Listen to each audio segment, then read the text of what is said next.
the posture for 12 hours a day. It's time your chair evolved. This is Secret Lab Titan Evo. Ergonomically engineered for you, gamers, hybrid workers, artists, backing your every move.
If all that bloom are faded to wither,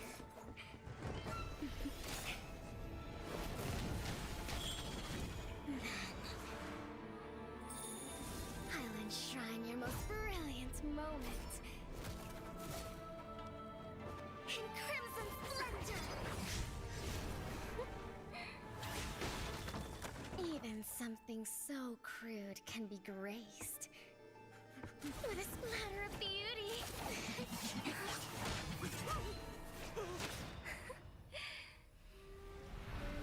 I'll get you out! You finally come to me, Hanabi-sama! This madness ends now!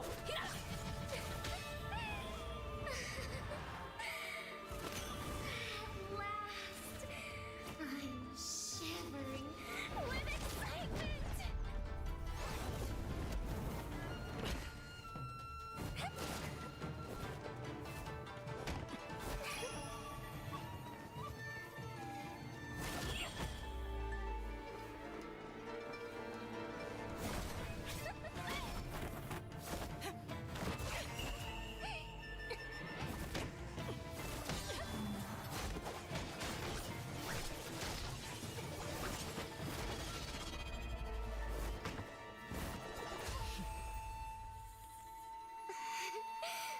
Such killing intent.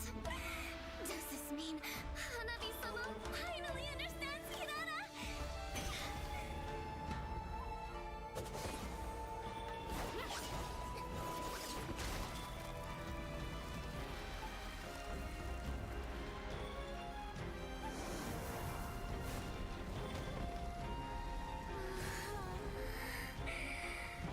So warm.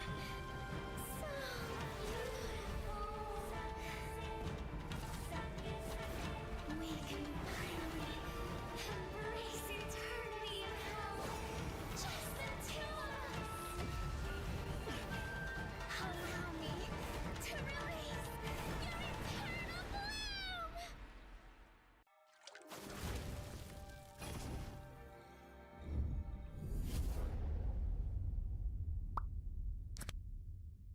The human body was built to move. Not trapped at a desk in one singular posture for 12 hours a day. It's time your chair evolved. This is Secret Lab Titan Evo. Ergonomically engineered for you, gamers, hybrid workers, artists, backing your every move.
moment.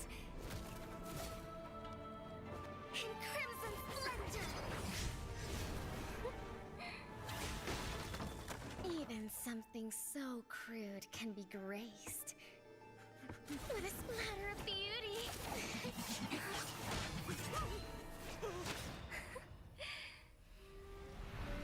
I'll get you out! You finally come to me, Hanabi-sama! This madness ends now! At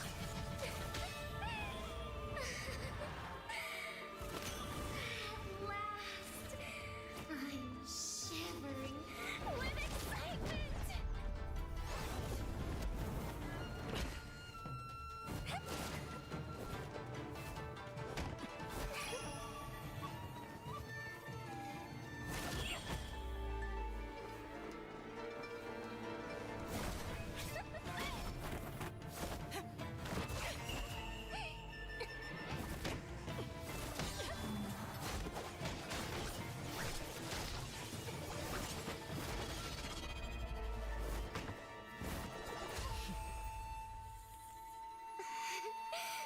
Such killing intent. Does this mean Hanabi-sama finally understands Hirana?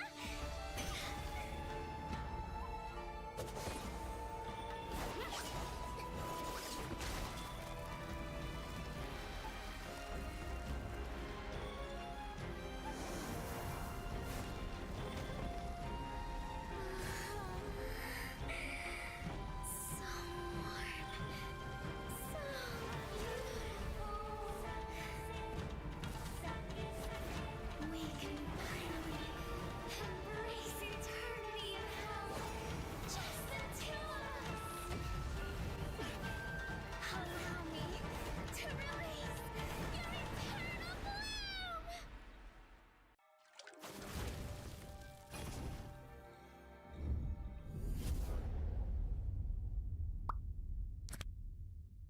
The human body was built to move.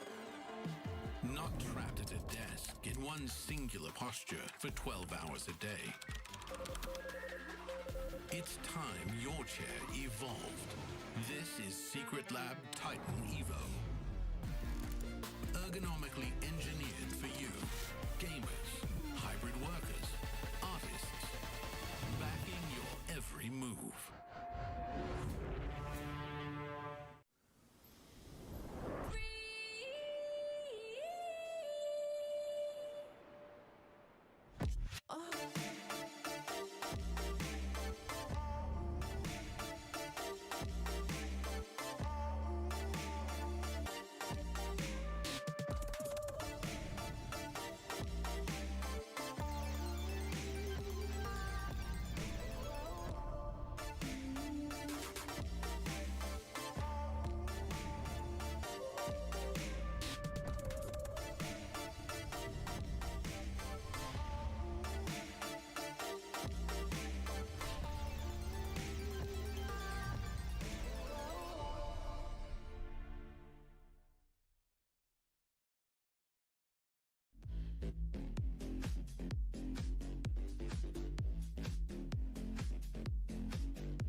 moment. In crimson splendor! Even something so crude can be graced with a splatter of beauty.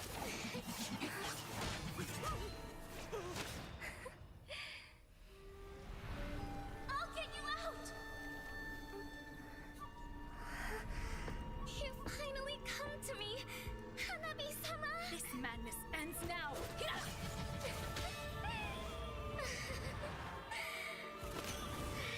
last, I'm shivering with excitement!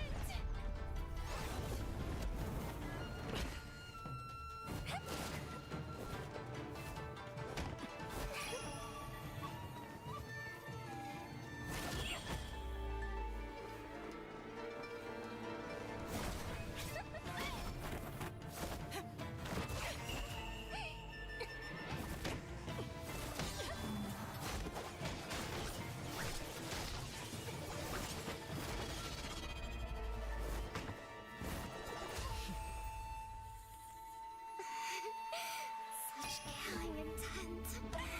Does this mean Hanabi-sama finally understands Kirara?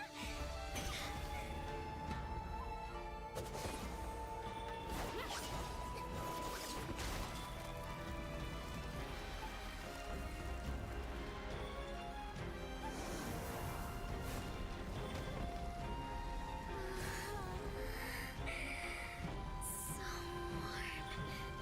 So beautiful. We can finally embrace eternity in hell. Just the two of us. Allow me to release your eternal bloom!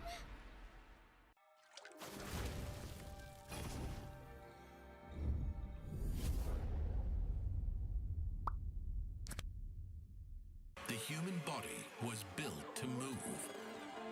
Not trapped at a desk in one singular posture for 12 hours a day. It's time your chair evolved. This is Secret Lab Titan Evo. Ergonomically engineered for you, gamers, hybrid workers, artists, backing your every move.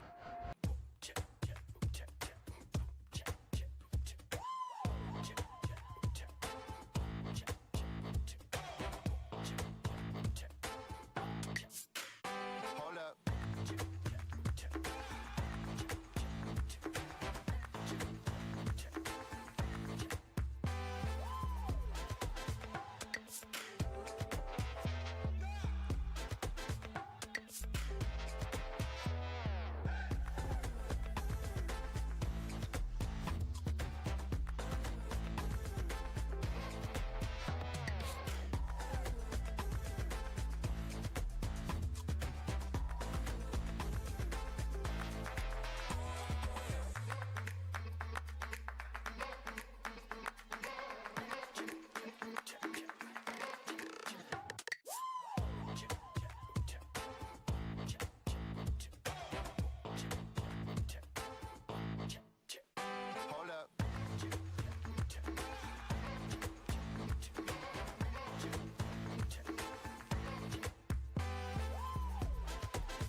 And ladies and gentlemen, this is day number 4, the last day, and perhaps for some of these teams, the last chance for them to qualify all the way into Nagoya. This is Jace and this is Churros. We will be your casters for the last day of 2026 Asian Games Esports Events MLBB Qualifiers.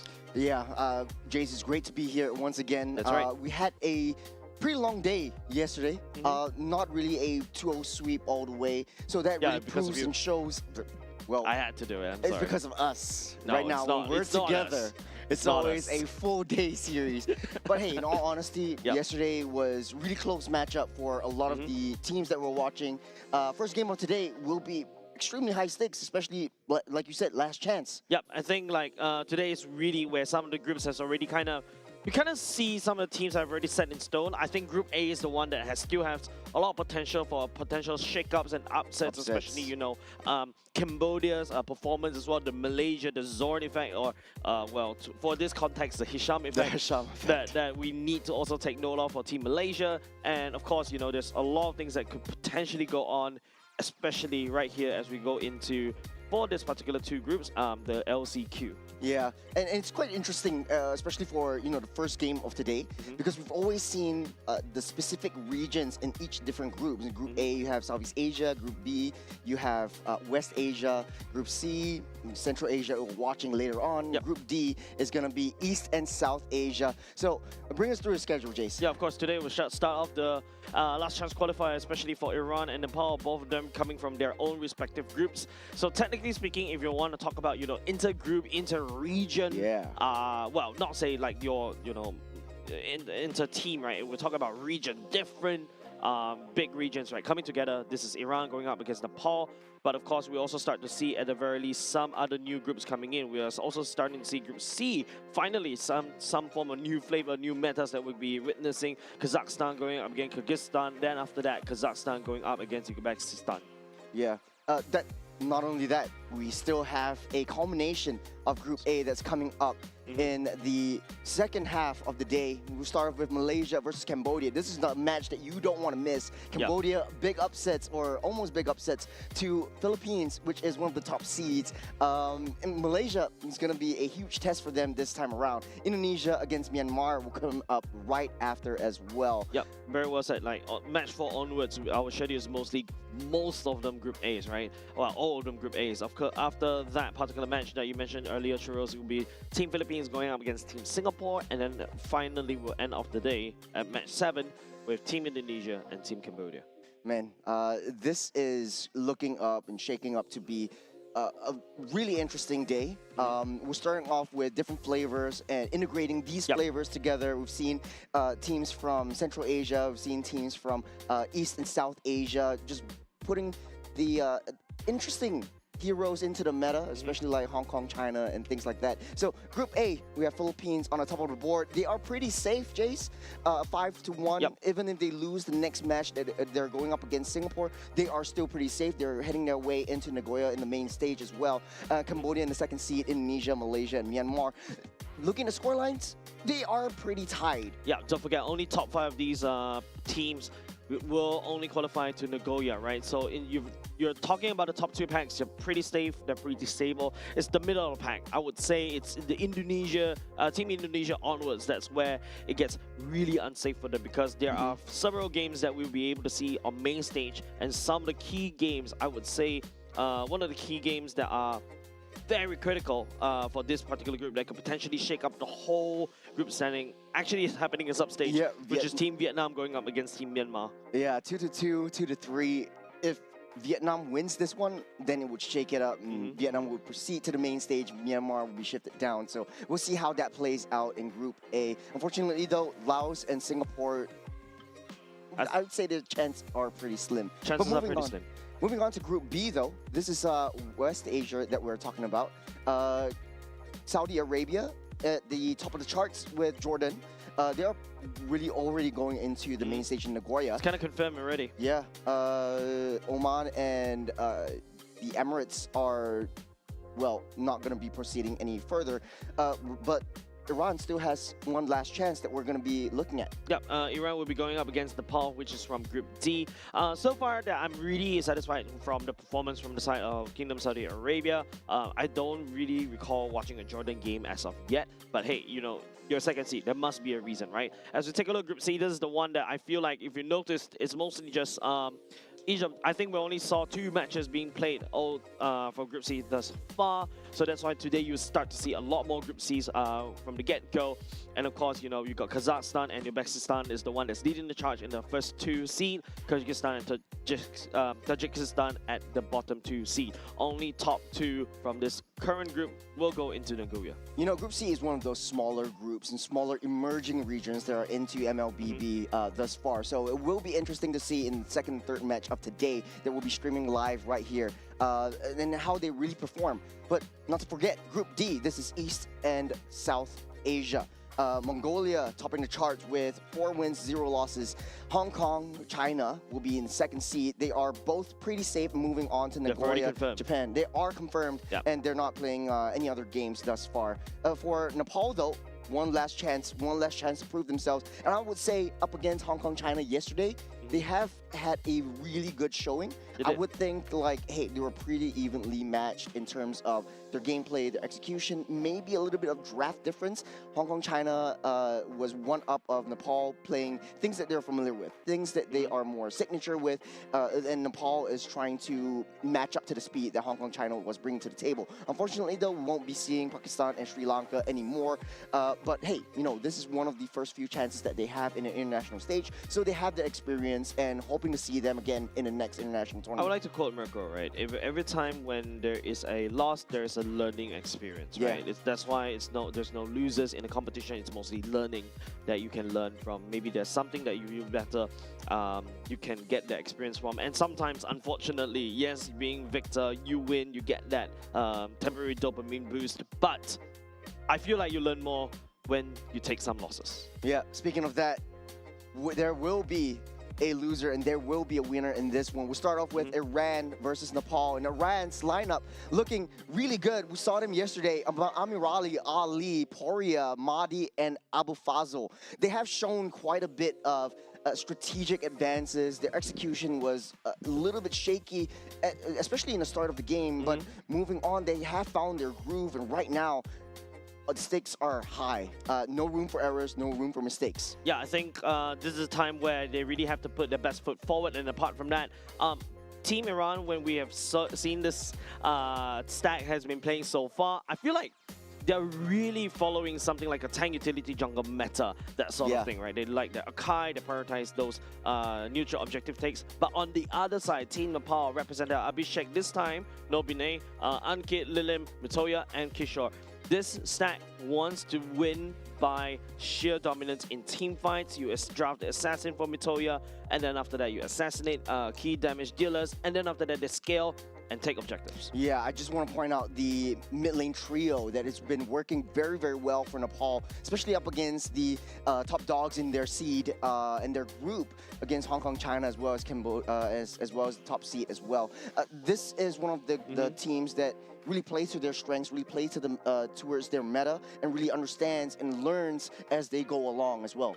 Yeah, I think while we usually put, you know, the Southeast Asian teams as more like a gold standard, like, you know, like Team Philippines, Team Liquid, aka to a certain extent Team Indonesia as well, you know, they have been shifting their metas and dropping the Suyos and dropping the assassins in the favor of tank utility jungles. You saw Team Philippines yesterday against Team Indonesia, right? What's on the ban? There's the Fredrin, the Baxias, the Guinevere. These are your tank utility jungles, literally denied away by Team Philippines. We also see the emergence of utility mid lanes. Jusin, the Yves are coming back online. Farsas might be pretty dominant in this meta as well. The Gourds are highly favored by a lot of mid-lane players. Lilim, for example, in Nepal, he has 17 kills, 0 deaths in one of the games that they had at a constant push and pull, a constant comeback. They weren't able to shut that Juicin down, and it provides so much utility. Built one Sky Piercer, and it's done. But hey, you know, the biggest challenge for these two teams today is the mix of flavors. How do you counter the picks in the drafts from someone from another region, someone that you've never met? I think I like this particular matchup, even though, it's unfortunate this is going to be a last chance qualifier, only one of these teams that will go over to Nagoya. But it feels like a test once again, because we're in this awkward position in the meta where there's tank junglers and then there's also the assassin junglers. Definitely, we can say that Team Nepal favors assassin junglers, whereas Team Iran, they still favor their utility junglers. Yeah, and speaking of the junglers, I would say Nagoya has a little bit of a adaptation adjustments. He likes to bring out the Guinevere's, if I recall correctly, and that is definitely going to be highly contested. A lot of the Southeast Asian regions are also looking into Guinevere as one of the top tier junglers in this current meta and in this current patch as well.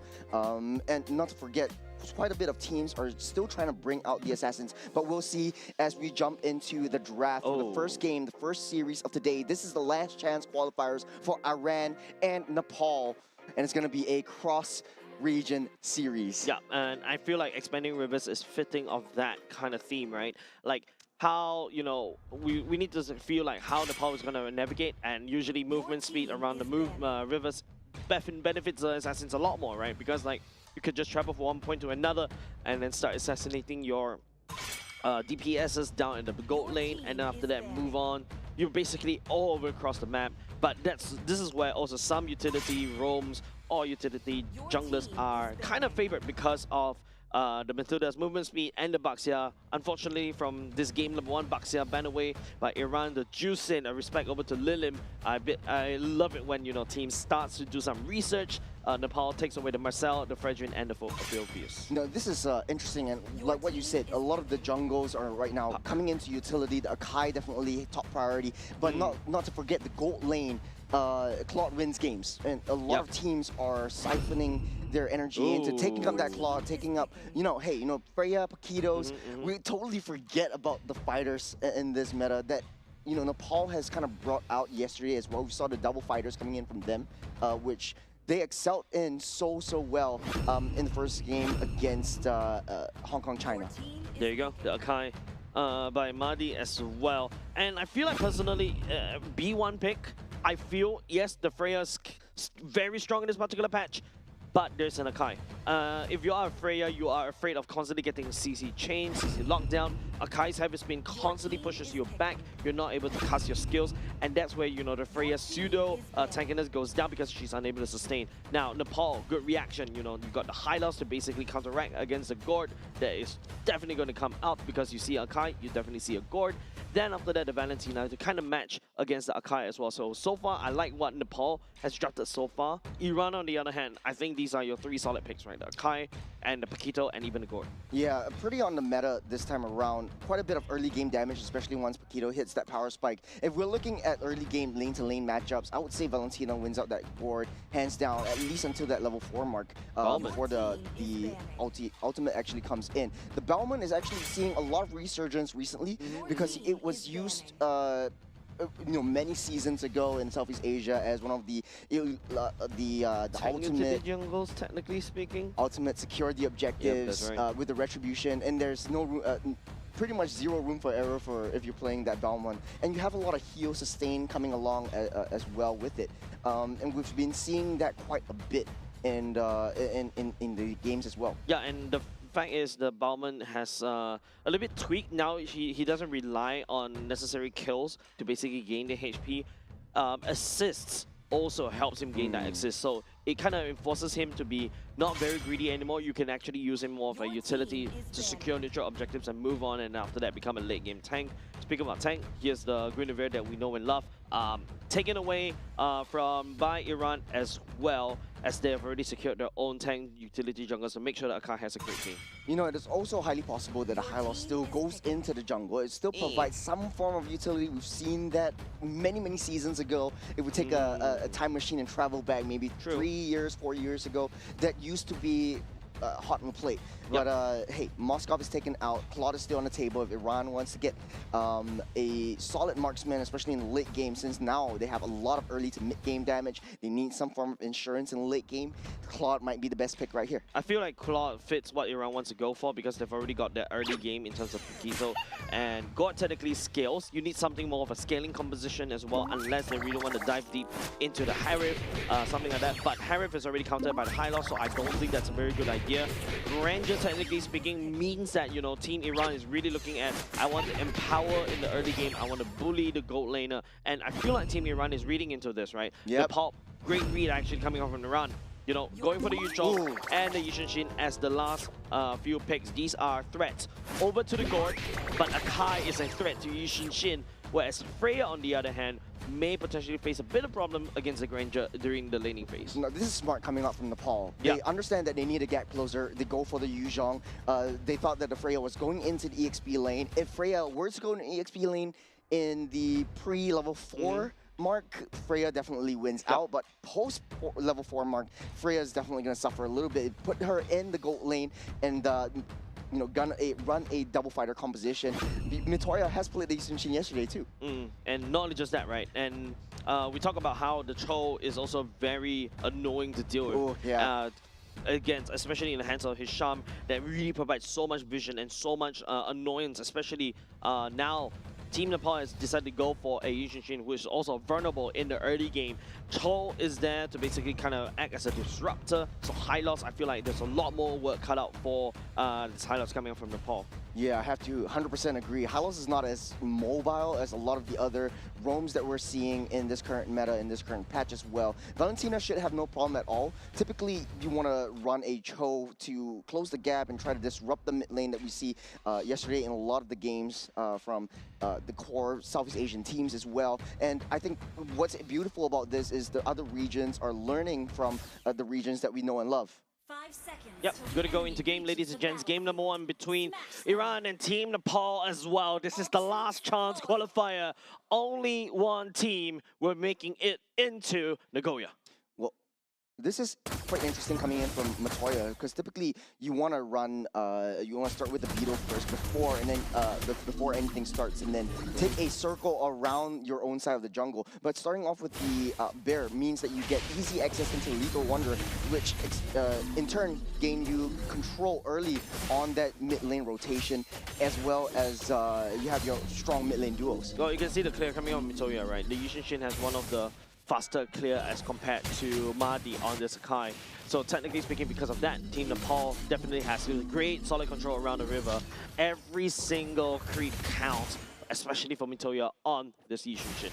Great rotation from Freya as well. Abhishek was down on the bottom side, cleared up that lane, joined in all these team fights, trying to deny the access into their own jungle. They're protecting their home, they're protecting their birthright. Yep. Right now, I think top side. Paquito going up against Yuzhong. This is also one of the matchups that we used to see back in the good old days. Hold on. Yep, the Ali tries to start. I don't think they want to commit to this one. Just a little bit of a shake and bake. Revitalize already popped very early on. That is going to be costly for the side Team Nepal, but at the very least was able to kind of save him. And Iran, you know, I'm more than happy to basically take that away. But I'm actually kind of concerned about Abu Fazl, especially on the top side, because Yuzhong is not the kind of hero that you really want to constantly punch, and then after that fight face to face, you want to hit and run. But Abu Fazl is taking a lot else right here. Mahdi.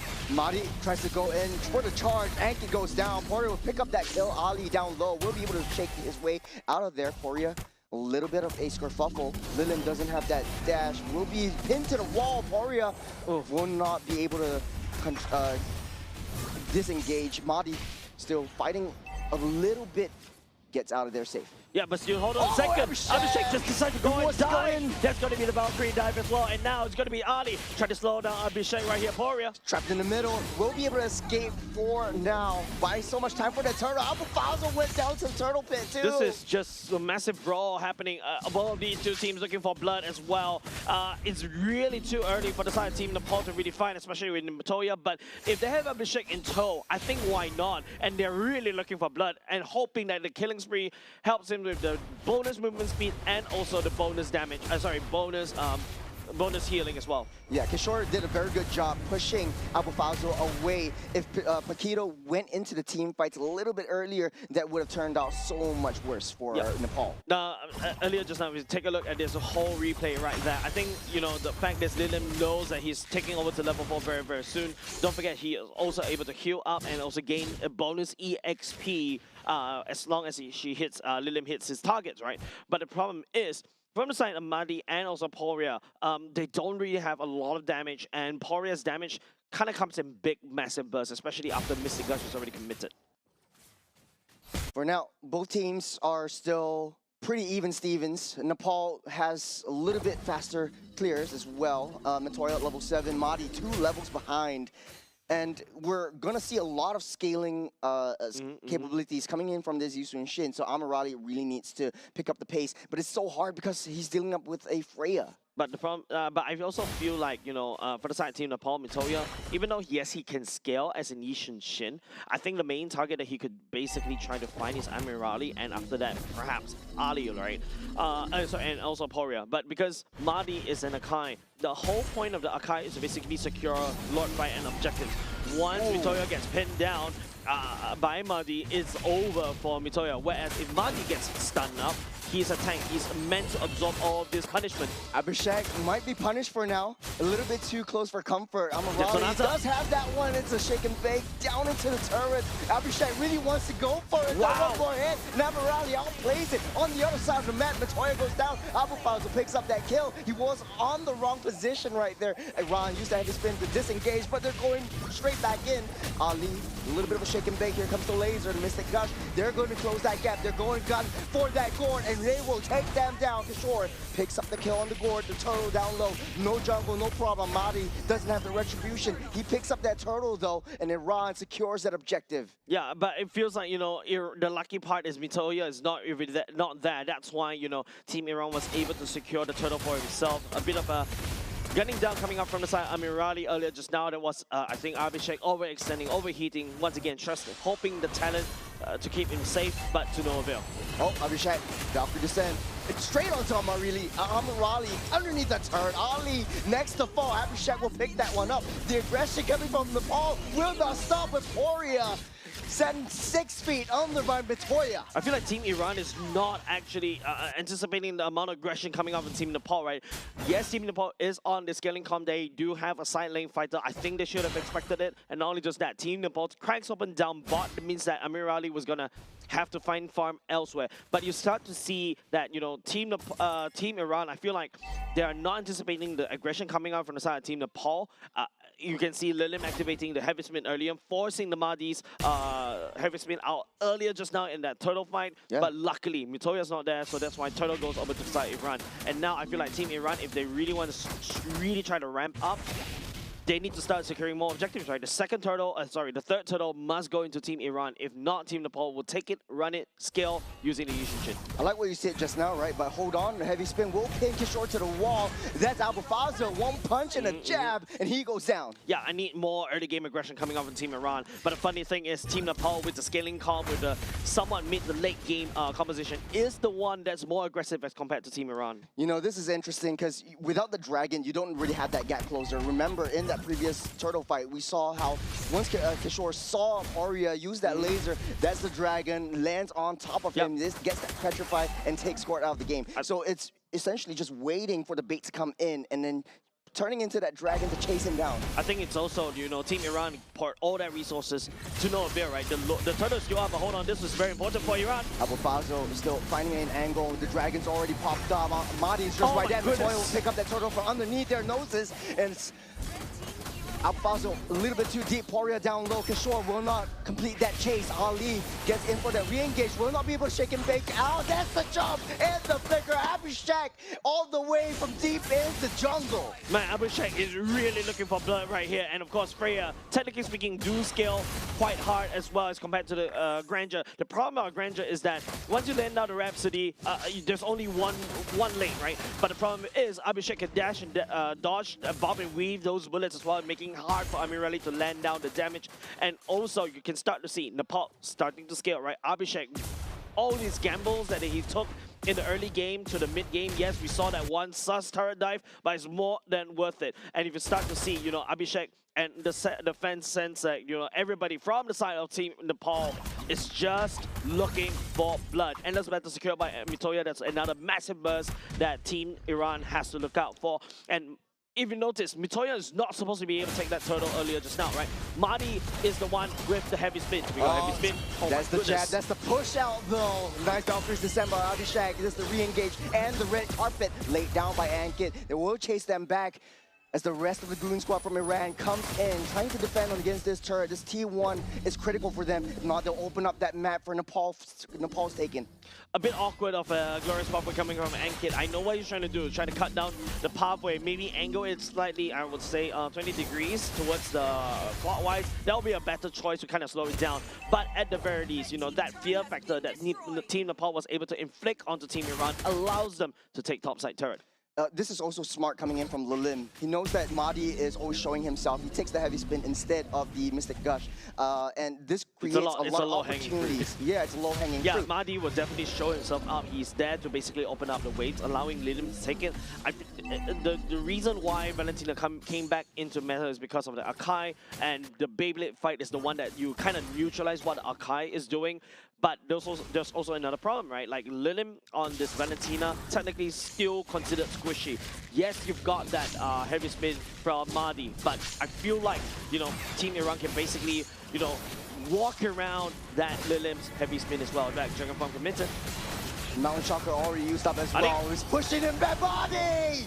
He takes the first turtle. Ali down too deep. He split up that team fight. Abhishek not happy about that. We'll go for that chase. Alfonso all left all alone. That's the heal. That's the dragon shot residue. The Mystic Gush will push them back. It's a 1 kill for that turtle. So worth it. Great engage coming on Team Iran, right? Ali knows his duty, even though he has to sacrifice himself to basically knock out Mitoya so that Mitoya doesn't land our retribution, allowing Mahdi to secure the Lord. And what's the best thing?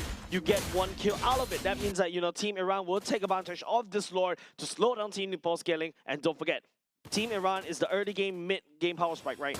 You probably need another 2 or 3 more minutes, and that's where you start to see a lot of damage coming off of Amirali as long as he lands it down properly. Speaking of Amirali, he's in a spot of bother right there, chased out by 4 members, but a heavy spin will push them all the way, buying them some time to zone themselves out. Iran will be safe for now. They took down the T1 up top. Yep, good defense coming off by Team Nepal, but every time, you know, when you see team fight, even though when the Lord is actually, you know, threatening on the top side turret, this is when everybody's like, hey, can somebody deal with the Lord, please, coming off of Team Nepal? Maybe overcommitting like 4 members to try to chase down Iran earlier just now was a little bit overkill. Maybe send like, I don't know, maybe Mitoya or Abhishek right there to basically deal with the Lord and then join the fight, because unfortunately, your teammates can revive, the turrets doesn't. Yeah, and this is smart from Iran, just going straight forward, taking down the turrets, all the way from the top side, rotating down to the bottom side, just giving all the farm to Amirali.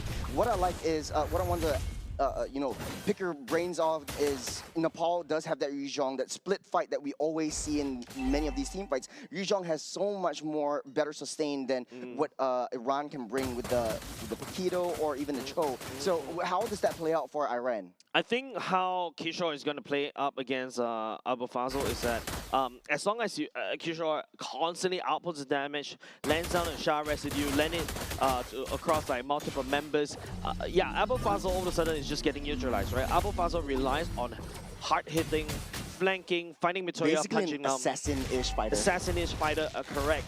And the fact is, Abu Fazl can also fix waves as well. Kishore having the Black Dragon form as well allows him to basically do the same thing, right? Split push and then apply into the fight. Mitoya just dashed right in, but able to get himself safe and sound. Ali, the kick was neutralized by the heavy spin. Lilim with a good call and a good trigger hit. Ali down low, will be down by now. That's the zone out from Kishore as well. Good play by Nepal. It feels like Abhishek is looking for blood. Don't forget, he is the one that charged right into the turret. It was 1v2, 1v3. He doesn't really matter because he's gonna take all those gambles and hope to scale from that. This is the late game for Air as well. Every single hit it does, he heals everything back up. Yep. So far, I like what I'm seeing coming up from the side of Team Nepal, but Abu Fazl right now, yeah, definitely gonna have to do this. This is the only way for you to basically try to get into game. Unfortunately, neutral objectives and also turret objectives is the name of the game. Team Iran and also Team Nepal, if you notice, the plays out is slightly different.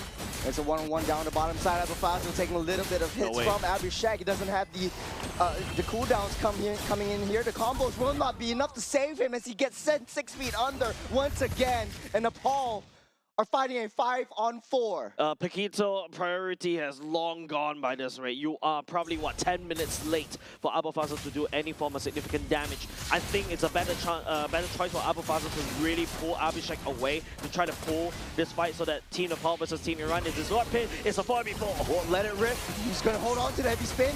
Mahdi will get himself safe, but Ali will not. He got caught out. Yep. Getting busted down now. It's a 3v5. Everybody from Team Nepal is on side as well. Even the Black Dragon Bone kind of zone. Abhishek dashing in. Oh, he's gonna die set on Furry. He's seeing red, but on the backside, Mahdi will try to steal the Lord, but the Toya takes it over. That is a risk that Mahdi has to pay with his life. Mahdi doesn't really have a heavy spin as well. I'm not too sure why he decides to path, and he just got blown out to pieces. At this point, Mitoya is what, level 15 already. Endless battle. You just get bursted down. Mahdi is only what, 1/4 HP. So take a look at this particular instant replay. What I was talking about is I really wish that Abufazo try to drag Abhishek away even longer to buy time so that, you know, Team Iran will fight a 4v4 against Nepal at the top side. Yeah, you don't necessarily have to win, but hold on a second. There's the kick down into the wall, sealed up by Amirali. There's a stack being built up right here. The Gush will take Ankit's health low. Amirali tries to seal up that job. That's another stack for him. Might be going in for a 3. Doesn't really have support. Abufazo down on the flanks. I mean, that's a good, any kills given over side Amirali with the Sky Pistol stack is absolutely great find, right? And the fact is, if you see how punishing when the Freya gets CC stun lock, Ali with a knock-up, and then after that you just receive so much damage from the side of Poria and Amirali and Granger and Agor respectively, yeah, you're just basically going to get it. And you can see how Poria is starting to build the damage, especially to deal with tanky heroes. The Glory Ones going in, even the Feather Heavens, and also the Divine Glaive as well. I'm not surprised if the next item should be going into a Wishing Lantern because you're gonna have to try to laser down Ankit. But Poria, using the Mystic Gush to be able to only deal with Ankit, I think it may not be enough. Amirali still needs a lot more stacks in order for anything to happen. Oh, that's the push. The limbs, heavy spin will not be enough to win onto Mahdi on the backside, though Abufazo finds Kishore, but Abhishek's just nearby, able to push them out. Yeah, and that's what I was talking about, right? Yes, while Valentina was able to steal the heavy spin from the side of Akai, Valentina is still Valentina. Doesn't inherit the HP from the side of Mahdi. Mahdi, on the other hand, is the one that can do this. Ooh, great find onto Ankit. He will find himself in a bit of a trouble there. Lays down red carpet, use everything back up. This Revitalize already used up as well. Abhishek tries to go on to Amirali. That is the kill from Abhishek. He's taken 2. Ali falls as well. Abhishek, this Freya is a madman. Yeah, Abhishek is just literally going all in every time when he sees Amirali or even Poria. All he has to do is just trade his life over to the side of Amirali. I think once that's done, you're training gold laner for gold laner. Especially if you're a fighter, hey, that is good enough because you've got Mitoya as a pseudo marksman jungler. You still have that pushing power to go and push down the waves. Abhishek will start things off. The bubble has bursted. There's Mountain Shocker to push them all away. A little bit of vision play. Nepal has full control of the Land of Dawn. That Lord push earlier just now, still decent in terms of the amount of damage and also pushing power, right? But I feel like if you take a look at Team Nepal so far, with the fact is they are really aggressive, especially with Abhishek. I think lead him on this Valentina. I think on draft it makes sense, but you know, you start to see, you know, Amirali once one full ramp, so they lit onto Lidim, especially when Lidim is getting pinned down with the Beyblade battle alongside with Mahdi. She just gets melted. There's a smart bait coming up from Nepal as well. They're putting Mitoya away because you know you're fighting against a utility jungler. And speaking of utility jungler, Mahdi is down low. They found Amirali! That's the Granger taken out! And not only just that, Mahdi is actually losing his life right there. The heavy spin comes through. Mahdi will not be enough. Florida Snazer seals the deal. They take down the Lord and they bought themselves some time. Oh my goodness, that's such a very funny sequence. The fact is, Poria using the Mystic Gush to basically steal away the Lord. I was thinking that, hey, you know, Madi is in a spot of trouble. The Lord should be going over to the side of Team Nepal, but no, Mystic Gush can also do a lot of damage. Alfonso just took down that top side as well. Iran just playing mind games. They're playing the macro game. Nepal can't seem to find their strike. They're putting Kishore up on that top side. They have no one to deal with Poria right now. And the fact is, don't forget, Team Iran, right? While the Lord dance was happening, Abafazo was just split pushing hard on the other side and potentially putting a bit of a pistol on the heads of Team Nepal. He doesn't need to pull that trigger. Team Nepal definitely feel the pressure from Abafazo on this Paquito. Oh, I'm feeling the pressure too. Like, if you send your dragon, then who's gonna deal with that Gord? Yeah. He took down that Lord. Yeah. He destroyed the entire team fight for Nepal. They had a very nice positioning. They started things off great. They're putting Nagoya away, just giving a little bit of a vision play onto the rest of the members of Iran. Fortunately, they found Granger, which was kind of unfortunate for Iran on the flip side. But I can see why Nepal has no choice but to send Kishore all the way to the other side to deal with this Paquito, right? Yes, that means that they sacrifice the teamfight capabilities against Poria because they don't have access to the Black Dragon farm. Abhishek, technically speaking, with Valkyrie Dive can do certain parts of it, but, you know, Abhishek outputs more damage as compared to Kishore at this point of time. So that's why, you know, they have to send Abhishek towards these team fights because you cannot trust, you really cannot, even though Mitoya has scaled as an Yishin Shin is still technically an assassin glass cannon, but as Abafazo is just concentrating. I see one lane and one lane only. This feels like my Sun games when I play rank, right? I just look at one lane, I push the long lane, and that's all I'm doing. yeah, and speaking of like lane clearing as well, taking a look at itemizations, it looks like for Nepal, it's most of the members, or if not all the members, should have all the items by now. And it's going to be a super late game kind of territory we're in now. We'll see if Nepal wants to make these adjustments by sending Freya up on that top side to deal with what Abafazo is putting through on the long lane. As the Lord spawns up in the next 30 seconds, Iran seems a little bit more comfortable. They are sitting nicely at that Lord pit. Will Nepal be able to find Granger once again? I'm not fond on how, even though I was just singing praises about Abafazo earlier just now, especially that the one lane. Yeah, it's the opposite side of the lane right now. It's a 4-1 split. Team Nepal, on the other hand, I feel like they've already started to be a little bit paranoid onto Abafazo. But I've seen how other teams actually deal with split pushing Paquito, or if you remember last time, split pushing Moscow, split pushing Ling as well. Just send 4 member deal with the one Abafazo. Abafazo couldn't do anything, and all of a sudden that whole team fight, especially Lord does, because the fight before you win. Speaking of which, the Lord dance will ensue. Iran already has built a wall towards themselves. Nepal will be able to push them back just for a little bit. There's the flank. Nagoya is right there on that purple buff. Poria is right there. This is where Carpet, the flicker will go out. But Nagoya taking a little bit too much hit. There's the Winter Throne already used up. The Dragon will push everyone away. More Winter Thrones already used up. Amrali has fought their immortality for himself. Kishore goes straight for that Granger. Takes him out of the game. And they are able to push Iran out of the pit. A 4v5 fight turns into a 4v4, and now with Abafazo joining the fray as well. I feel like Team Iran is already running out of steam. They don't really have any form of damage dealers reliably. And if Team Nepal identifies it, they could have actually gone in and do a little bit more cycle, do a little bit more trade. Tricky for Nepal if that wave is coming in from that top side as well. They have to deal with a 4-on-1.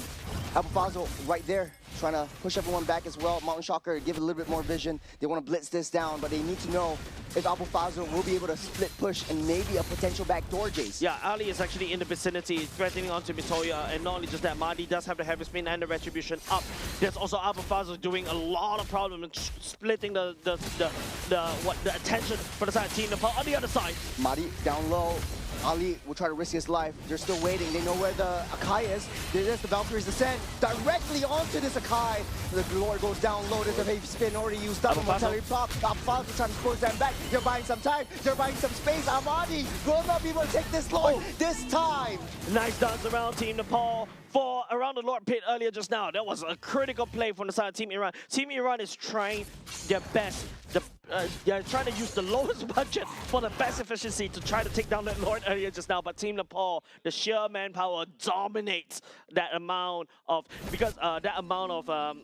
pressure that Team Iran's really trying to put out. If you notice, I would say Team Iran's really doing a good job putting a lot of pressure on the side of Team Nepal, but Team Nepal is the one that has that evolved Lord. They also have the vision. They're waiting for Madi. They knew that Madi was coming in. He has that heavy spin as well. So they found him. They bait him out with that Lord on low health.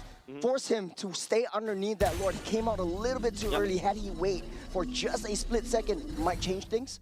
I feel like Team Nepal was playing it really safe earlier just now, right? And I guess it's better to be safe than sorry right now. Madi is taking a lot of damage coming out from the side of Team Nepal. Oh, the Lord a little bit distracted. There's red carpet trying to push Alpha Fazio back. He's slowing everything down. The Lord already take down T3 under mid side. Nepal will not be able to push this any further as Iran built up a strong defense for themselves. There's a constant poke, a constant push. Ankit leading the charge. Heavy spin will push them back as Valkyrie's descent. The laser pops up. Dragon coming in. Poryus next on the target. Next on the chopping block. The heavy spin goes down underneath the throne. They're targeting onto the core, but the minions are not marching in. Falls, one hit falls after another. Nepal will be able to do it this time around. Team Iran, no. But they cling on to the precipice. Amirali takes down one after another. They deny Nepal's ascent. Team Iran, perfect defense, but it's a maniac giving over time. Team Nepal on Amirani right here. Man, this is just crazy defense. It is so close. Even the observer was thinking, hey, this is it, right? This is it. But no, Team Iran's Poria was just doing so much AoE clears. They focus on the minions, so the Team Nepal has nowhere to penetrate because they don't really have a marksman. With the marksman for Nepal, just went in straight. It was found out by Poria. The gush was just too strong at this time. Amirali cleared things up with the maniac. We all counted him out. He's right down the mid side. Let's break this down and replay. Skypier's the stack, man. And not only just that, you can see Kishore is actually trying to do a lot of damage, trying to push it all the way back. But then again, they're running out of minutes because, you know, I think it's just like Team Nepal wasn't really focusing on the core instead. They're going for these kills. And that's basically their MO, right? They're super greedy on that one, especially when you start giving Amirali these stacks. Remember the Granger that has a Skypiercer stack, and the Granger's not doing well. And you go into a Granger late game, Team Iran takes the Lord. With that one clear, Iran turned things around. Nepal now up only 1,000 gold lead. At this point, it doesn't really matter, but it just goes to show how far Iran has done to come back into it. The pure base defense, the pure spirit, the pure soul that they have. Yeah, and the fact that as Team Nepal, I think they forgot to count the minions earlier just now, right? Like, they kind of overcommitted into that one. They're not focusing on to taking down the core. They're thinking, hey, I just need to burst down the enemy, and then after that, rotate to the objectives. I think they need to try to do a little bit of multitasking, right? You need somebody to be able to hold down the enemy, and while the other one, let's say, for example, the marksman, a dedicated base hitter to be able to end that game. And now with Team Nepal doing the base defense this time round as Team Iran is bringing a siege unit. Amirali and Poria, these are long-range artillery strikes. Team Nepal has to be careful. They're coming in from all three sides. Alpha Fazio taking care of the bottom side. They're charging in. That's the push and the heavy spin, pushing Ankit out of position. This is back Dragon Form, making its way onto Amirali. There's no one on that defense, though. Will he be able to take him out? Abhishek splitting the team fights. He's got his eyes set on Poria. They're seeing red. Nepal, they're not giving up without a fight. But no, Iran stops them from that satisfaction. Abhishek all alone for themselves now. Matoya left all alone, tries to clear up that Lord. He will. The Lily does not have that one. This is a maniac. Might be able to go for that savage as Amirali seals up this deal, takes this game, pushes it through. A maniac and a savage side-by-side, churros, as Team Iran turns the tides against Nepal. Well done, man. There was a time where I can feel like they can see the lights flashing through their eyes, but no, they focus on what is right. Let's clear off the minions, and then after that, we give the Granger the Skypiercer. This is just scaling potential of the Granger versus an assassin jungler like Isun Shin. And it's a lot more difficult for Matoya, especially. You're put in a position where you have to take down the objectives. You have to put yourself in a very vulnerable position. You also have to deal that damage, and you have the kit for Isun Shin is you want to be able to rotate your long range and your short range kind of damages, it kind of puts you in that spot where everyone can just collapse on you. Yeah, especially when the Yushin is such a glass cannon, you don't really have a lot of opportunity to dive in, right? You dash in, you're gonna eat a lot of damage from the Rhapsody. You dash in, you're gonna eat that Misty Gush as well. So yes, technically speaking, usually a Yushin has to play a little bit safe, like an assassin, right? But I think it's just, I think Team Nepal earlier just now in that previous game, especially that last push, they kind of overestimated the number of minions they have actually at that vicinity of the base. Had to have that, I would say that, hey, this game should be Nepal's, but Team Iran, they held down, they focus on the defense, they work on the fundamentals, they give Amirali the Sky Piercer sack. Don't forget, it was Amirali down in the count, he's not relevant in the game at all, but this is the thing that we always say, like, give Granger that Sky Piercer, you never know what will happen to him. Amirali happened, a Maniac, after that a Savage, the Sky Piercer sack, pum pum pum, everybody dies, and then after that Team Iran wins the game. Yeah, for a lot of the marksmen, there's two different kinds that we look at. A lot of the other teams, they pretty much like the attack speed marksman. You build basically the attack speed Holy Trinity. But right now, the resurgence of the Brunos, the Grangers, the Brodies maybe are coming up as well. The difference between the burst marksmen is that maybe you can't really take down the tanks, but you are the ones that are viable for the squishies. And the squishies are the ones that wins you the games. Matoria easily gets taken down. Lilim easily gets shut down, even with the heavy spin. And the fact of the matter is, for Nepal, with the Valentina's heavy spin, you're putting yourself in so much of a vulnerable position. You're not as tanky as the rest of the tanks or even the Akai on the other side. I think right now, for the side of Team Nepal, I think there's also a lot of tunnel visioning. Not only just the fact that tunnel vision onto kills, trying to deactivate Poria's what's that called, Mystic Gush as well. There's also the fact is Abufazo can always remain as a threat earlier just now, but unfortunately he's the one that goes down for the count. Team Iran, like what I mentioned, man, once Amirali gets all his Sky Piercer stacks, when I saw the Maniac earlier just now from the side of Amirali, that's it. Team Nepal is gonna have a lot of problems because Abhishek, even though he's a Freya, does pack a lot of sustain, but if you are able to burst the Freya down very quickly, she's a non-factor. And in fact, that's another Sky Piercer stack that goes into Amirali. Amirali, because of the Sky Piercer stack, feels like a necromancer, right? Using your deaths against yourself, technically reviving your dead bodies, using that as items, and really just those executes coming out from Sky Piercer's stack is the one that really threw everybody off from the side of Team Nepal. That's just putting the Death Sonata's name to get to its signature. But hey, Nepal didn't have a really bad game. Nope. I think that they really played to their strengths. Double fighter composition really works well in the early to mid stage of the game. They just can't close it out. Yeah, and this is something that we also see from past Nepal games as well, right? It seems like they always have a very strong understanding of the game in the early parts of the game, but when it comes to late, it's like when you start an essay, right? You start with a very wonderful structure, and then after that, halfway through the essay, you're like, maybe it's time for me. I don't know how to end, right? They couldn't end the story that they were telling, and they start spouting something that introduces plot, that breaks the plot, and then after that, everything goes whack, and that's exactly what happened, right? I think Team Nepal is strong in the early game. I feel like they just need to tidy up that late game in order to be able to close out that game. Well, Iran didn't give them that satisfaction in the middle of the game, especially when, they did make mistakes as well. Iran had I would say a little bit luck, but it's a little bit skill as well. It was quite lucky. They made the mistakes down the Lord Pit, putting Mahdi in a position where he had to push himself to try to steal that Lord again. And Iran had so much successes in stealing the objectives. And Nepal definitely has to look out for that. I think what Nepal can do in the next part of the game, especially going to game number 2, right?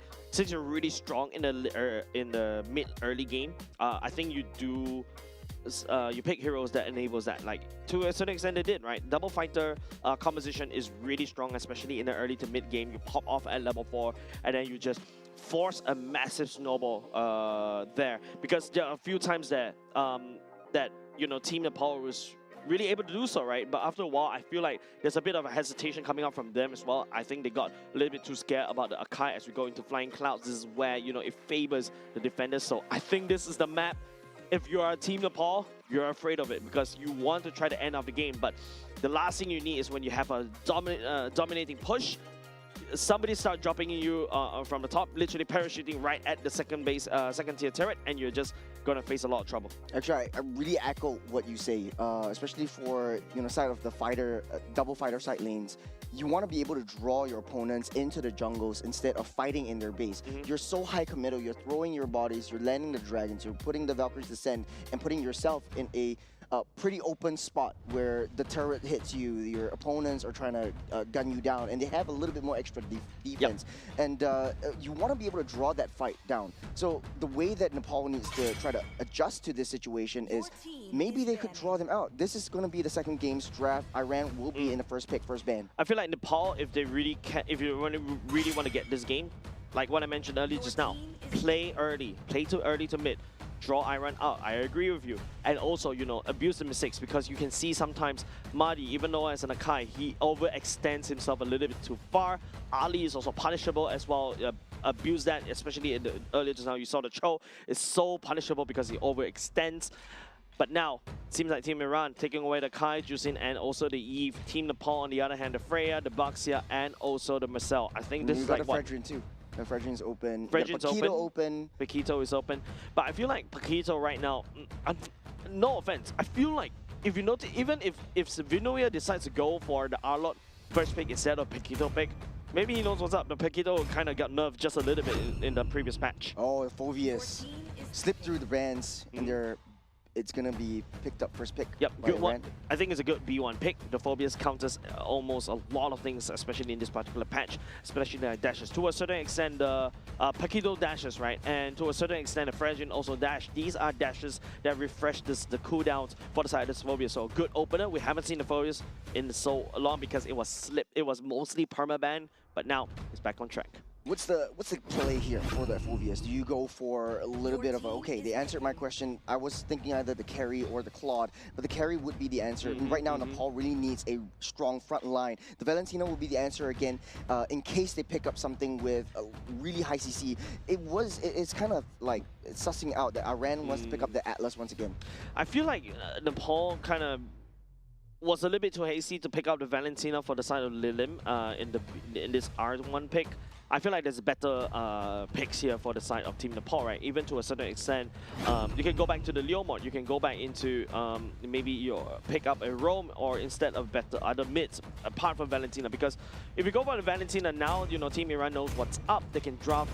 Since the EXP laner is already a Phobius, this is ultimate that the Valentina doesn't want to take. Claude as well, this is not an ultimate that you want to take. Yeah, Blue there you go. Doesn't have any ultimates that you want to take. Exactly. Yeah. So Team Nepal, I feel like R1 pick is a little bit sus coming up from them. So that's why Team Iran, smart play right here, right? Go for Glue, go for the Phobius, go for the Claude. And the best part is, because there's no Paquito, Glue is allowed to just literally run rampant all across the board. Ooh, this is, and no Vexana, don't forget. This is pretty tough for a Valentina first pick for Nepal as well. There's not too much useful ultimates. If you take the Demonic Force, you're just putting yourself in that highly committed spot, and then everyone will just shoot you down, especially that Claude. You don't want to be putting yourself in that position as well. But the Fredrin is still open though. I would have thought like, hey, Nepal would have picked up that Fredrin instead. Yeah, R1 Fredrin, right? Or even if Team Nepal wants to go for the Alice, the R1 Alice is so much better. Not only just the fact that you protect. Hanzo ban. Yeah, you protect everybody else, but you also counters or denies the glue pick, because those mini glues are also potential targets for Alice to also absorb those HP. Yeah, all these Bloodfest kind of heroes really likes these kinds of small little gloops. It could be potentially, hold on to the mid lane pick and then maybe go in with a Theramis or even a Vexana that might be that might work a little bit better. At least you have more access to that glue since you're in the mid lane. But I guess Valentina is a pretty strong mid lane hero. You're able to push that mid lane and get that dominance, get that control ASAP, which is what plays to Nepal's strength. They like that aggression, they like that early game push, they like that early game rotations. The Guinevere also slipped through the cracks. They would have been able to pick that up as well. Soft counters that Phobius quite a bit. I feel like Team Nepal might go for a Suyo here. Find the assassination onto the Claude, that's it. And since you already got a very tanky EXP laner, usually you see a tanky EXP laner, the Harley. You go for an assassin jungler. There you go. Harley comes into play for the side of Team Nepal. Those deadly magic will definitely land down the damage onto Claude. But now, Team Iran, Also, you know, I think if they already go for the Phobius, this is a tank EXP. You got a super tank on the glue in the form of the roam. You need something hard hitting in the mid. You also need maybe perhaps something hard hitting in the jungler as well. Okay, this is gonna be a Valer anti-dive. Works well against Alice and also to a certain extent Valentina. I'll take that any day. But now I'm looking at maybe also Suyo or Lancelot for the side of Team Iran. But knowing Mahdi, don't think that would be the case. They could just go in with the Fredrin for themselves. Yeah, it makes a lot of sense. But the carry is just a tank killer. Correct. So you're very vulnerable to that one. The Leomort would be the answer. I like that quite a bit. It's like we just took one step back into the previous patch, and then we see the Leomort versus Harleys once again. I feel like the Leomort is not going to get really empowered here for the B5 pick. Not for the early game, but the late game, I would say this Leomort causes a lot of damage. Yeah, but I feel like, you know, Leomort is tanky, right? It carries straight through tanks. I was thinking even the Suyo for the side of Team Iran, it would be so much better, but I then remembered, you know, Mahdi hasn't really shown that he's played a lot of assassins. Harley is a very easy assassin to execute, and, you know, Mitoya, we've seen Harley's really getting so much early game pressure earlier just now. We talk about this in between game number 1, game number 2, right? They need early game. You know, Alice technically pop off at level 4. Harley pops up very early on. Valentina, if you play, you can scale fast. Gato Kacha is the roaming pick coming out from Team Nepal. It does pretty much the same thing as a Fredrin, but in a roam position. You're not putting yourself in a very vulnerable position. But for Nepal, again, they're putting themselves in this spot where you have to send your assassin to start off with the objectives. And once you get caught out or you're visible by your opponents, it's immediately dived upon. There is not a lot of get closers in the side of Iran. It's just typically they want to play the typical front to back. Glue, on the other hand, has a little bit of pros and cons to that one. Ecclesio is, once you use that ultimate, you're going to be latched on to someone else and then taken far away. That's the AOG that we're talking about. I think the AOG is there to kind of complement onto what the TOR wants to do. Apparently, if I remember correctly, Marcel was banned. So I was thinking Marcel was a better pick for the side of R5. But Gavakacha in this current work, I think is just there to basically absorb everything coming off in the claw. Heck, even the Balearic will fit better in the roster for the side of Team Iran, right? You go in with the TOR, with the Balearic, you basically double massive stun right there. The Balearic counters against what the Claw wants to do as well, because of the taunt as well. Yeah, so I feel like Balearic would be better because it's anti-dive. Seems like Team Iran, this is a dive composition. You got Amadi on the Leomord, you got Phobius you got Abu Fazl on the Phobius. Technically speaking, even Amirali has to dive as well. Well, stakes are high. Iran one game away from solidifying their spot in the main stage in Nagoya, Japan. And Nepal has to fight their way back. Paria tries to tease a little bit. Matoya will take away that purple buff at the very least. Yeah, I want Lilith to really start doing this, right? Be super aggressive on the Valentina. A good Valentina is when the Valentina is at least one level ahead of the enemy mid laner. That's when you can see, you know, the Valentina truly utilize the passive. Nepal aggression into the jungle, a little bit more vision. And Nepal doesn't want to risk it too early on. I feel like they should just wait for Matoya to get a little bit of hits and then test that damage with the ultimate as well. Get the Deadly Magic up and running, right? Yeah. Level 4, and then after that you start ganking. I hope Amirale. Don't try to gank Abu Fazl because it's a little bit awkward. You don't try to kill a Phobius. Albeit Phobius in the early game is super weak, but with Kishore as your own EXP laner, you don't have that killing potential. You don't have that killing pressure against a Phobius. Valentina is also pretty awkward to me in this entire draft for Nepal. And getting first pick, I think it's not really their fault. They had a plan and what they wanted to do, but at the end of the day, like it doesn't serve a lot of utility besides like the early game lane dominance. I think that's the whole point, right? In this particular scenario, this Lilim is not more like needs to act more like a burst mage instead of utility mage as well. Don't forget, Lilim, the best ultimate to steal away is the Barbiel, and the Barbiel, what? You knock out people along the way, and then after that you ride the horse and run away, basically, because you don't really have the damage. Yep, that's the sustain for the IMU. There's Abhishek on the corner, down low. There's Amadi getting taken out first. Nepal will steal one kill for themselves. Abu Fazl not giving up without a fight. Down. Oh, he will be able to sustain though. Ankit stays for so long. Enough time for Nepal to take up and snatch up this turtle. But they have they are still seeing red. They're still going for more. Yeah, Ankit on the other hand, when Mitoya were almost able to take down Poirier earlier just now, Juros, but hey, this is where, you know, this is what we call early game scaling, right? Technically speaking, Mitoya just need Deadly Magic, burst down Mardi, rinse and repeat.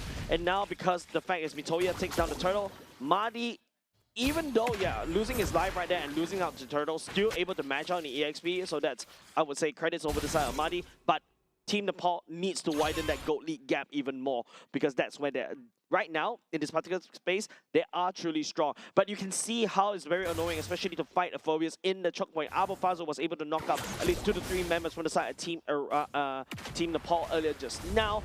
And Linux, you know, is also in an awkward position, right? Once you, even though if you take Mardi's ultimate, you are still very squishy. It's definitely difficult to deal with both the glue as well as the Phobia, since they're all very latchy heroes. They're always on top of you, and you can't really shake them off. I think that for Nepal, this problem is going to be a later problem in the late stages of the game. But for Iran, though, they're definitely going to suffer a little bit in the early game, since Amirali takes time to scale. We also see early rotations. Abhishek is just winning that lane. He's pushing down the lanes and rotating and joining in these team fights. So this is what we want to see, the fast rotations, the aggressiveness coming in from Nepal, really showing, starting to show. Abhishek definitely, I would say, as compared to a Claude, scales faster. But Mitoya. There's Deadly Magic onto Abufazo. Might not be enough to take him down, but that is the backup squad. Marty goes in. Mitoya finally takes down Abufazo, but Kishore's in a spot of bother right there. Will be able to get pulled back. The TOR will land, but all for naught, as he loses his life as well. An EXP for an EXP. I mean, at this point of time, if you are Abufazo, you're not really feeling good, because Phobius relies on items very heavily. You want to stay in the lane as long as possible so that you become that tanky Phobius that dives all the way to the back line. Kishore, on the other hand, I feel like Kishore as an Alice, we talk about him, Alice looking like a raid boss yesterday. Yeah, definitely also need the items, but the TOR provides so much value. You don't really need a lot of items for the Alice to really be effective. Oh, there's the Barbu. Marty actually takes it from underneath Matoya's nose. The Barbu will chase everyone out. You're underneath that turret. Abhishek will go down by the hands of that Claude. Amirali is in the corner as well.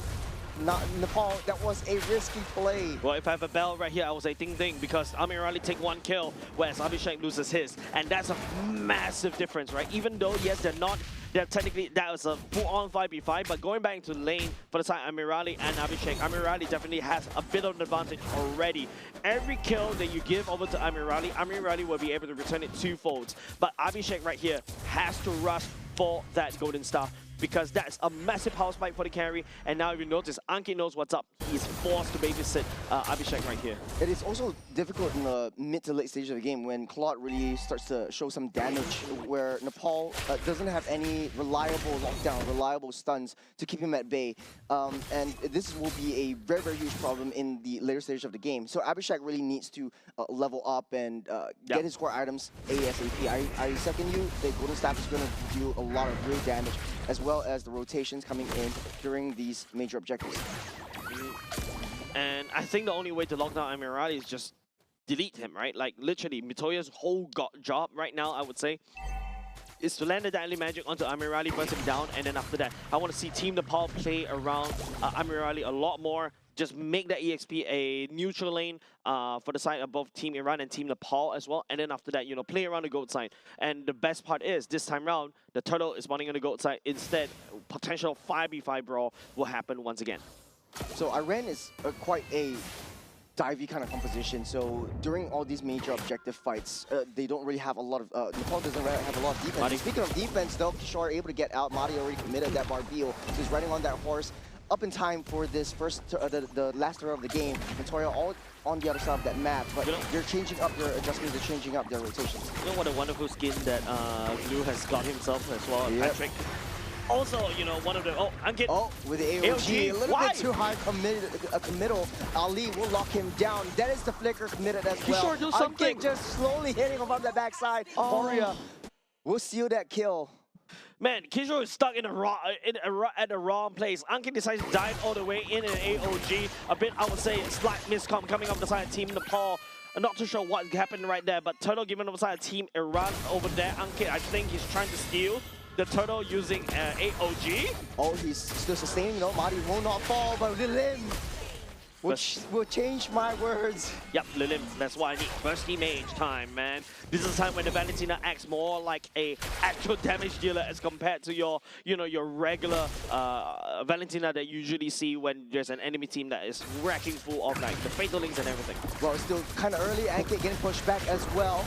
Because Blast has pulled back. Oriel will pick up a killing spree for himself. Kishore is next in the corner, trying to delay the team fights. TOR already used up. Abufazo back in the fray, going for the flank, going for the perimeter. Nepal finds his way back out. I think that probably is a miskit coming over Kishore, right? The flicker over there without the TOR are probably a missed time.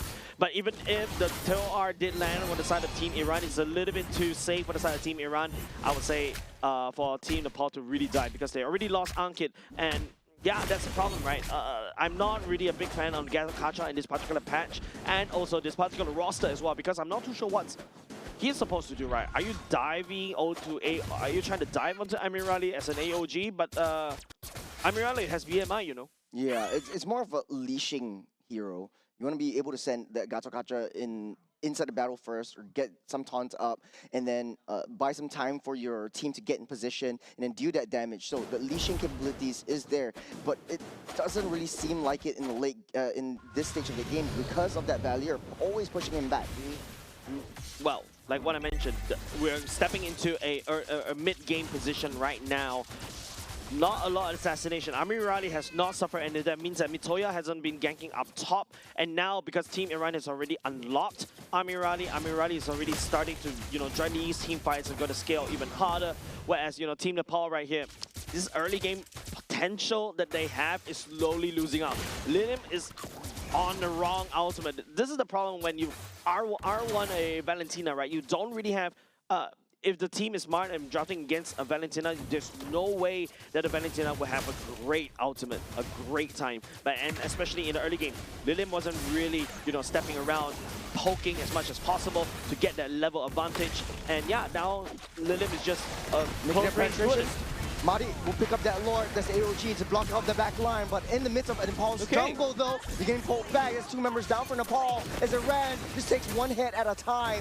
Madi still already doesn't have that Barbil, but they're chasing down Kishore. They don't want that Alice to get out without a kill. And they will take down 1 hit after another, again with the possession, again with the pullback. Ankit will not be able to survive this one though. Here comes Madi though. That's Barbil once again, knocks him out of position and seals up that deal. Madi takes down another. Nepal suffering in the objectives. I tell you, Team Iran has a better clash composition as compared to Team Nepal, right? Team Iran was able to really dive deep. We're using Madi. They find Abhishek. They find Lilim. Lilim and Abhishek, without the help of Kishore or be it Ankit, is a sitting duck. And what Ankit wants to do, AOG the back line. When you AOG your enemy back line, you're not peeling for your own team. Yeah, it's way too far ahead.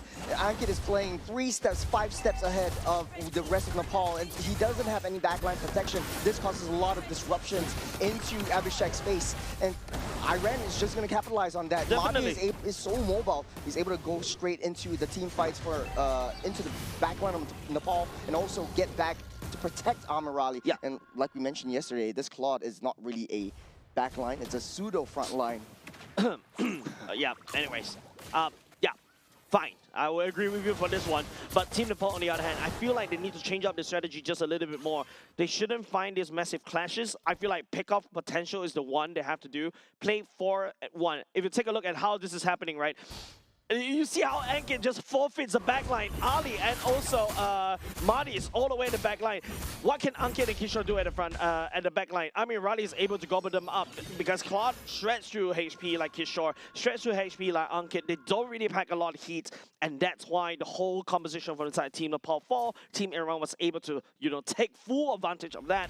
And of course, don't forget, Poria on that Searing Torrent, puts up a wall and really literally tells Nepal, do your backline really want to cross that firewall? Because you're going to take a lot of damage, you're going to take a lot of slows, and potentially more Searing Fireballs from me.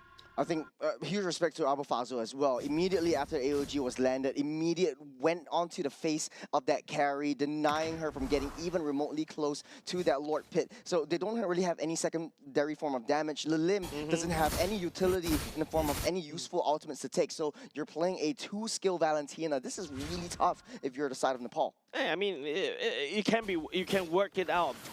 remember what I said. If the Valentina wants to play in this particular roster against Team Iran, you really need to be at least 2 to 3 levels. You need to match the enemy jungle's level in order to have any form of utility, right? You're more of a damage Valentina. You need to try to burst people down. Find Poria, burst him down. Find Amirali, burst him down. Find the flanks. I think that's the only way to play the Valentina at this particular rate. Follow Ankit perhaps, right? Let Abhishek be peeled by the side of Kishore maybe perhaps. That's how Team Nepal. I think this roster from the side of Team Nepal could potentially work. But Mitoya needs to find a good pickoff. You know, we talked a little bit of Mitoya last game, but this game, he doesn't seem to have a lot of presence for this Harley. What's the play here for that Harley? He's getting sent onto the long lane instead of anyone else. He's trying to get into the Lord Pit to start things out. But what's that play? Remember Ignite Kelvin? Yeah, do Ignite Kelvin. Just hide Mitoya somewhere, Lord. Lord already taken down by Madi. Down goes Ali. There's the pushback. That is the fight back that Nepal has found for themselves. The AOG will not land and Ankit loses his life. But enough time for Nepal to fight their way and penetrate into Iran's defenses. I'm glad this is happening, Churros, because Team Nepal has realized that, hey, as long as I peel for Abhishek and Mitoya can do a lot of damage. And now they secure, they let go of the Lord for now, but you can see the searing turret coming on Poria is just so annoying for the side of Team Nepal. Yeah. They also changed up how they want to execute their team fights and skirmishes. Right? They don't really send Kishore straight into enemy territory. They don't AOG inside the Lord Pit. They just wait for Iran to come to them, and they take the fight to them. The counter-engage potential for Nepal is extremely great with Abhishek on the helm as well. Yeah, and finally, at the very least, Team Iran is starting to see that Abhishek can do a lot of damage already. And of course, you know, the key target right here is definitely going to be a Lord, and you can see how it's so difficult for the side of Team Nepal to take down Lord because of the constant pokes coming up from Poria. Annoying Team Nepal. It takes a long time for them to take that Lord out. Great pull, great bait away from the turret, denying the crash. Taking a look at the replay, what went down? Yeah, Amir Ali is actually holding on to the Blazing Duet for so long because yeah, he finally activated right here, right there. But Mitoya, you know, is a constant threat over to the side of Team Iran. That's the reason why Amir Ali was holding on to the Blazing Duet. I think a little bit too long for my liking because Mahdi and Ali was just diving all the way in. This time around, you also got Kishore threatening with the TOR.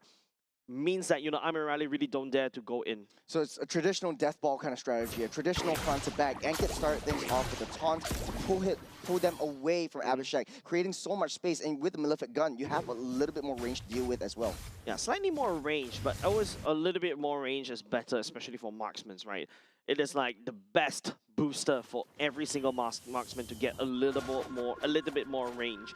But now, if you start to see how Team Nepal is playing it, instead of going for a pick-off strategy, if they really want to clash, they should play in a way that is to basically counter-engage, right? Mahdi, unfortunately, has to dive, and Abu Fazl is basically a dive hero. Ali is also a dive hero as well. And, you know, using the TOR to scare off Amir Ali to basically not letting the Blazing Duet in the back line, that's the whole point. So, nice evolution and nice adaptation coming up from Nepal, but we need to see more. I have to agree. And this time around, that's a taunt though. There's a onto the glue, immediately melted. Just like the doctors ordered, right? Team Nepal play pickoff and also play peeling for Abhishek, and that's how they win games. There's a fat wave crashing down the bottom though. It's slow push, but Nepal might need to find themselves getting that recall. Mahdi will be able to survive just for a little bit for the rest of the Gloom Squad to come online. Iran will be able to capitalize on this moment. They threw all their resources. The TOR already lands, but onto no one. Kishore still barely surviving, still barely standing. They still have that flicker to burn. Will not keep him out of that game for now. The Lord will respawned up as well. Iran winking beeline for that one. That TOR was pretty sus, mind you, and also that's going to be a flicker. That's massive resources gone, especially for the next Lord fight as well. So Team Iran, knowing that is vital information, they'll go ahead and blitz for the Lord. Don't forget Kishore, I think they need, what, another 90 seconds? You don't have that amount of time. And now it's Team Nepal have to enter this team fight with a slight disadvantage. They're on position already. It does look like Mahdi doesn't want to show himself. Nepal still needs to source from a little bit more information, a little bit more vision. Yep. And hey, Team Iran slowing it down, and that's not exactly ideal, I would say. Team Ali and Mahdi actually finding onto Mitoya. He's on the wrong side of the map, but this vital information given on side Team Nepal. It's going to be a 4v3 right here, but both these two teams, Ankit is not opening up the map. I think they know they're paying too much respect over the side of Team Iran for now. The goal lead's only 4K. I think it's still winnable, especially for the side of Team Nepal. Oh, that's a smart positioning from And now Abhishek, Kishore has the though. ult. They're still holding on. They don't want to show themselves, though. Ren on the back line. Madi tries to push everyone back. Lord down getting low. down. Lord at an 8. Might be able to take it out. Madi secures that Lord. This TOR straight onto the back line. Abhishek is all exposed. Amirali will take down Ankit. Abhishek will take down Fazo. There's a huge burst damage coming in from that carry. Will take everyone down. It stands in his way. Nice BMI coming off the side of Team Amirali. Abhishek make it caught by the side of Team Ali. And this is when, Team Nepal, they're in a good position. They're 4v3. They noted Ali and also Madi's on the other side of the map. Mitoya was sent to deal with it, but Mitoya came and joined the fight a little bit too late. Unfortunate for the side Team Nepal. They lost way too many members right there. They went down way too fast. Abhishek is just, at this stage, it's essentially a furnace. You come even remotely close, you get burnt down, you get melted instantly. Taking a little replay. Yeah, it's just the fact that, this, even though there's a massive choke point and, you also got Abafaza going down for the count, Abhishek is already scaling, but Mitoya joining the fight a little bit too late right there. Don't forget the nerve on the Hardy is that he's unable to really move quickly anymore, right? Just a slight nerve on the movement speed. And not only just that, you also got Poria on that Blair that could just literally build a wall and then start pushing. Perma slow you to death. Mitoya cannot hold the damage coming up from the side of this Valir and then has to back off. We're already pushing up on that bottom side. We'll be able to crash this T3 down. On the top side though, it's 1v1. Mitoya won't be able to land all the cards though. He will be able to take that off the screen as Lord makes his way, touch foot inside that throne. Ren will back off for now. They know that they can't risk it. Yep, definitely right. It's a 4v4 right there for both these two teams. Awkward position coming up from Madi, but a good call for the side of Mitoya to basically risk it. Trust the fact that, you got 4 members versus 4 members. Last I checked, should have been equal, even Stevens kind of matchup. So what does Mitoya do? Go match up with Adi, deny that push on the up top, and don't forget, this is a late game Hardy. Technically speaking, the Deadly Magic can amplify a lot of damage. Leoma, on the other hand, item built wise, does have the Demon Wings. Not exactly very tanky as of yet. Relies on the War Axe to basically become that pseudo-sustain, and that at that point in time, there's not a lot of minions around for him to basically cleave to heal all the way back up. Would you want to rebuild your equipment to at least get the Radiant Armor to deny yourself from that Harley? Yeah, I think drop the Malefic Roar. Your whole point as a Leomord at this juncture is not to basically do damage and burst. Your whole goal right there is to really face tank and also act as a pseudo-utility hybrid fighter as compared to Team Nepal. Give the damage over the side of Poria, give the damage over the side of Amirali. You're there. It's either to face tank or to just do cleanup. I do have to agree with you, 100%. But at this stage, though, both of these teams, they excel in 5v5s. They need to send one person to the side lanes. Nepal, clearly, they're sending Mitoya. Iran, they do have options in Amirali as well as Madi. Do you want to risk sending Amirali to clear the lanes fast and try to get that split push, try to get that lane advantage? Ali and Madi's positioning is get scouted out. Nepal knows a 4v3 right now around that Lord Pit. Amirali is actually working on the Lord, trying to leash it over. I think Mitoya, if they really want to send, I think the best choice definitely is steal the Harley all the way to the side lanes. But Mitoya needs to be reactive. He needs to be able to rotate faster as compared to earlier just now. Nepal was extremely smart in how they want to play the lanes. Mitoya nowhere to be seen, nowhere to be found. Poria sussing a little bit more for information on across all the bushes, trying their best to delay time. Ankit needs to open up more outside the map. Mitoya has no information, and information is king, especially if you're an assassin. You need to know the squishy's location. They spotted Amiral, they spotted Poria, but Poria I don't think is the main target coming outside. Mitoya. Look at Mitoya though. They know where he is though. Alright, good flank. At least it kind of buys time just a little bit more, Jeros. There's a fat wave up on that top side, slow pushing up towards Nepal's base. Someone needs to be sent all the way down bot because if not, Nepal may lose a few turrets. That's the Barfio, that's the Deadly Magic on top of Poria. Will not be enough to take him down. Alpha taking a lot of damage in the midst of the whole damage. On the 3, here comes Mitoya. The minions are on the base. They're pushing it down. Iran just needs to buy some time. Nepal has to try to back off because the wind is all the way to the back of the base. There's two members down for Nepal.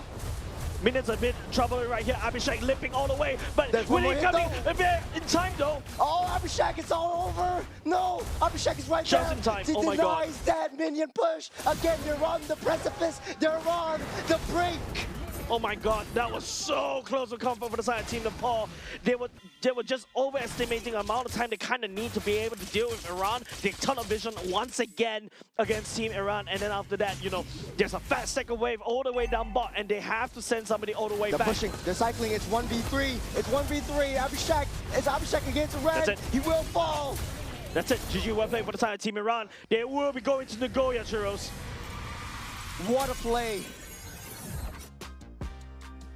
This is an extremely interesting matchup, especially from different groups in the different regions. Yeah, and don't forget, Team Nepal was, you know, they worked so hard in their particular group. Team Iran as well, they faced up against, you know, Saudi Arabia in their particular group. GG well played. They had to drop down to the low chance qualifier, last chance qualifier, and from there, they re-qualify into Nagoya. Congratulations over the side of Team Iran. That was, I would say, steady hands that won that race. They knew how to close out that games. They knew their main win conditions at the end of the day. The last Lord fight, they all forgot about, or Nepal forgot about their base. They forgot about the macro play. The lane was pushing in. The minions are slowly building up.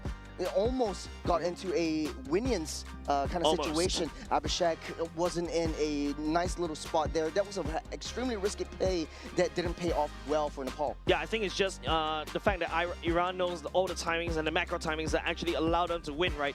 For us, an unfair fight against your enemy team is the main ways to win in a 5v5. You don't fight a 5v5 in a 5v5. You fight the 5v5 as a 5v4.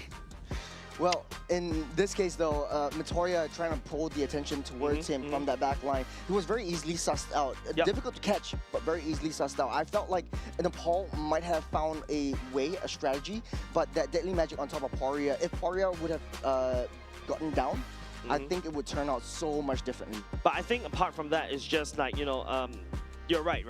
There's a period of time where you look at the roster coming on Team Nepal, there's no one to send, right? Apart from Mitoya on this Hardy, that could just rotate from one point to another very quickly. But I feel like there's a lot of pressure on this kid, right? This jungler needs to, not only just the fact that I need to fix my wave, I need to go back and deal with the Lord. I need to find a flank. And by the time I find a flank, it's a little bit too late. So it's just about how, you know, Team Iran has built a solid roster of Leomon, right? Especially with the Leomon, was able to just hunker down and also make sure that, you know, was able to secure the objectives on its own, and then after that just rotate. GG well played. You mentioned Poria, dominating game as well, not a single death, even though there's a Harley in sight. In a lot of the other groups that we've seen also, the mid lanes are usually the ones that get the favor and the MVP of the games, and it shows a lot of utility coming in from the marksman. The meta has shifted a little bit into, hey, I want a mid lane that bursts everyone down. I want a mid lane that deals that damage. But instead of being that secondary damage dealer, he is sort of like that disruptor in the front line. Have you played with Justin before? Oh, sorry, Eris before? Yeah. Have you seen his Valer? It is nutty. It is insane. Valer is insane. It's just annoying. Sorry, shout out to Justin. It's so annoying to deal with, especially when you have a pure divey composition. You got an AOG, you want to dive in, you get pushed out. You want to dive in with your Valentina, you get pushed out and you get stunned up before you even fear him. Yeah, if you take a look at the emblems, even Festival of Blood goes into Poria's emblems as well. Poria's main role right here, like what you mentioned, just build up a wall, push Abhishek and Lilim away, push Mitoya away. You've got Kishore and Ankit. These are basically the ones that you need to that Poria needs to deal with, right? Like just constantly throw the fireballs. All of a sudden, Kishore is unable to, you know, constantly heal, because don't forget, you definitely want to build a glowing one on the Valer to basically shred an anti-heal. You also deal very well. You do also very well against Gato Kacha as well. And now, because Ankit and Kishore need to build Athena shield, needs to be wary of your Poria's damage. Don't forget, Poria's damage is free, right? It's constantly throwing fireballs over and over and over.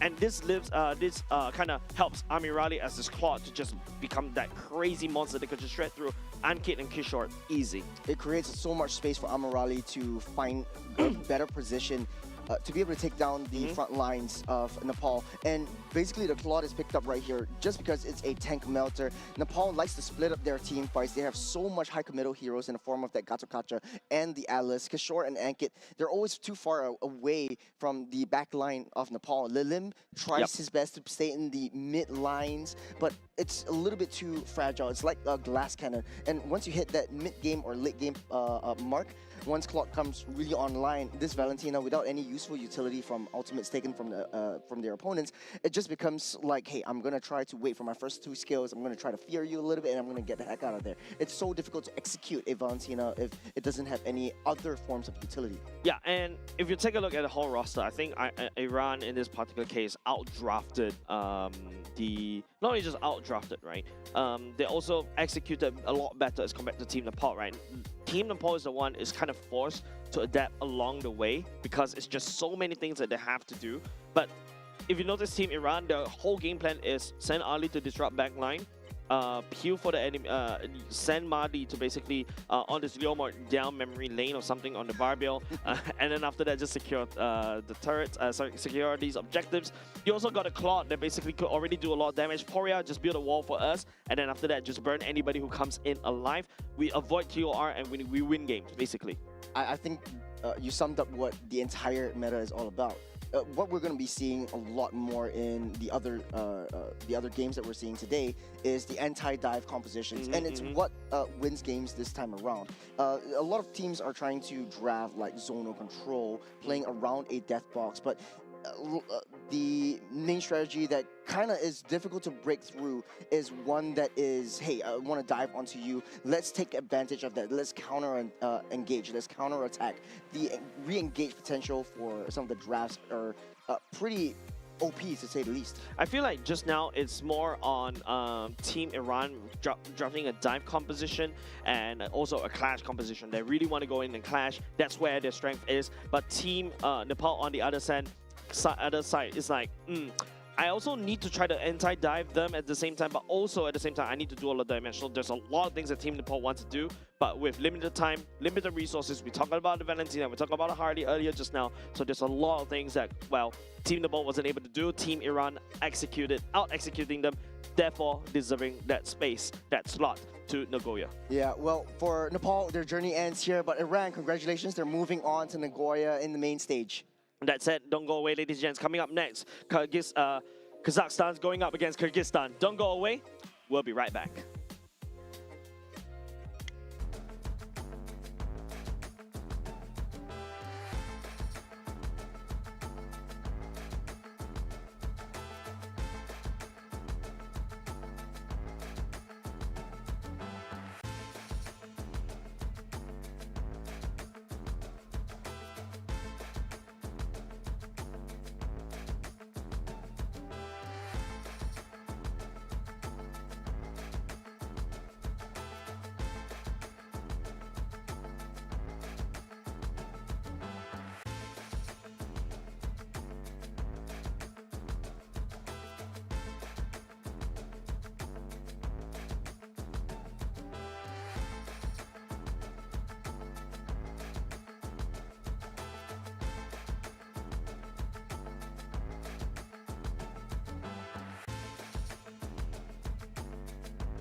enshrine your most brilliant moment in crimson splendor. Even something so crude can be graced with a splatter of beauty.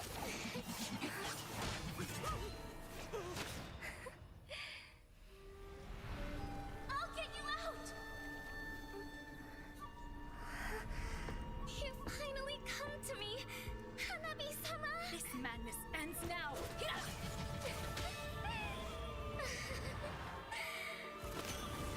At last, I'm shivering with excitement!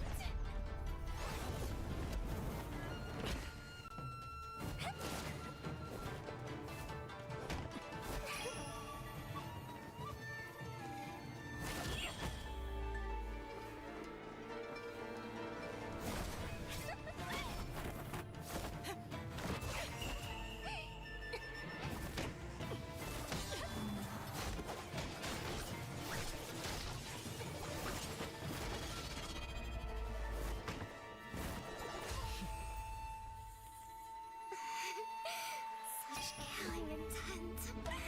Does this mean Hanabi-sama finally understands Hinata?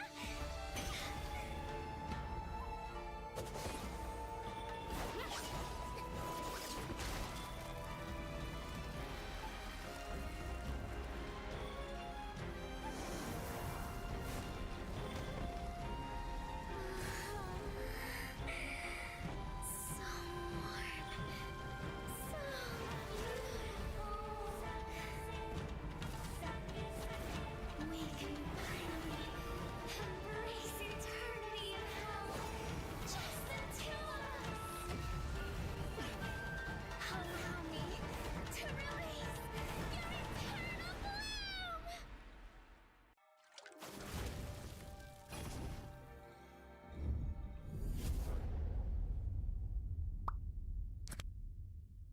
The human body was built to move.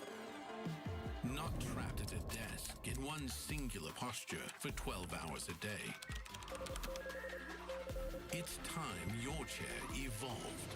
This is Secret Lab Titan Evo. Ergonomically engineered for you, gamers, hybrid workers, artists, backing your every move.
this matter of beauty.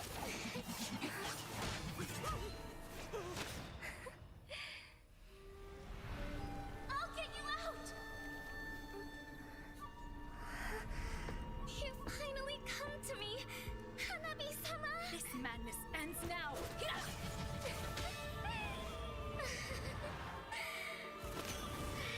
last, I'm shivering with excitement!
And of course, ladies and gents, welcome back to 2026 Asian Games qualifiers for Nagoya. We've just witnessed an LCQ earlier just now. Congratulations over the team Iran. They'll be making their way over to Nagoya, but it is time, perhaps, some of the new team chapters, because don't forget we haven't been really covering this group as much as we thought for the past few days.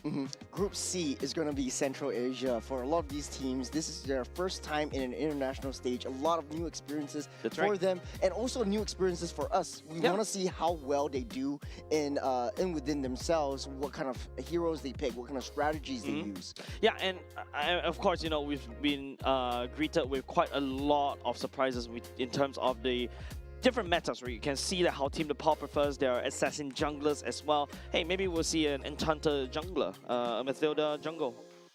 I'm just trolling, guys. I would take up my headset and leave right now. Do that. You do the cast alone. Cyclops jungle. But hey, you know, it's quite interesting. Nepal you never and know. East Asia, South Asia, they really like their double fighter side lanes. We don't really see that in other regions. Whereas, you know, for West Asia, it is pretty much following a little bit of what the Southeast Asian strategy looks like. So it's kind of familiar to us. We like to see all these teams picking up strategies from here and there, putting it into their own gameplay, and really showing us how to mix things around. And you know what better way to do it than in Singapore, a cultural hot the melting pot, right? The melting pot of cultures, right? Apart from that, also another thing to also take note, right? Because don't forget, we don't really have a lot of information of them. I think even in this particular group, there's only 2 matches that have been played. So today we'll be featuring quite heavily for them for the side of Group C, right? Of course. Don't forget, there's also, like, you know, not only just the different metas, the different kind of hero picks, there also may have a slight difference in terms of the pathing as well. So that's something that we also have to look out for. Yeah, for a lot of these teams as well, I would say, because this is one of the smallest groups, as long as they win 2 games, they are safe. Yep. They are safe. So for the first game that we're going to be watching, Kazakhstan versus Kyrgyzstan, Kazakhstan 1 win away from being kind of safe. Kyrgyzstan has suffered 1 loss against Uzbekistan earlier on in the previous days. It looks like they need to claw their way up tooth and nail to be able to secure their spot safely into the main stages. But we don't know yet. We haven't seen much of Group C yet, so it will be interesting to find out. Yep, I think another thing is we can take note that is a first seed Kazakhstan going up against a 3rd seed Kyrgyzstan as well. So let's take a look at the lineup for the side of these teams that will be competing first. So first of all, we shall introduce Kazakhstan's first represented by Akhamabev. Sorry if I'm butchering the pronunciation. Akhamabev, Kuzipov, Salamat, Surik, and Mamilan as well. This is just funny to hear, man. Like, this is really new to us as it is for you guys. Yeah. Welcome to the MLBB community right here. And it's very great to see new players that are coming up, new regions that are emerging into the game, and how well they read the game, how well they execute the gameplay. And hey, it's all smiles for them. I think they are in a pretty comfortable position in a top 1-2 seed in Group C. So going into the match against Kyrgyzstan will be a little bit more comfortable for them coming through it. Yep. So on the other side of the table, let's go to Kyrgyzstan. We're starting off with Zamirbek Ulu, Askarbekov, Murtbekov, Kalbayev, and Shekhanov. Now it's Jay's turn to laugh at me. I'm glad I'm not a play for this one. But apart from that, you know, welcome to them.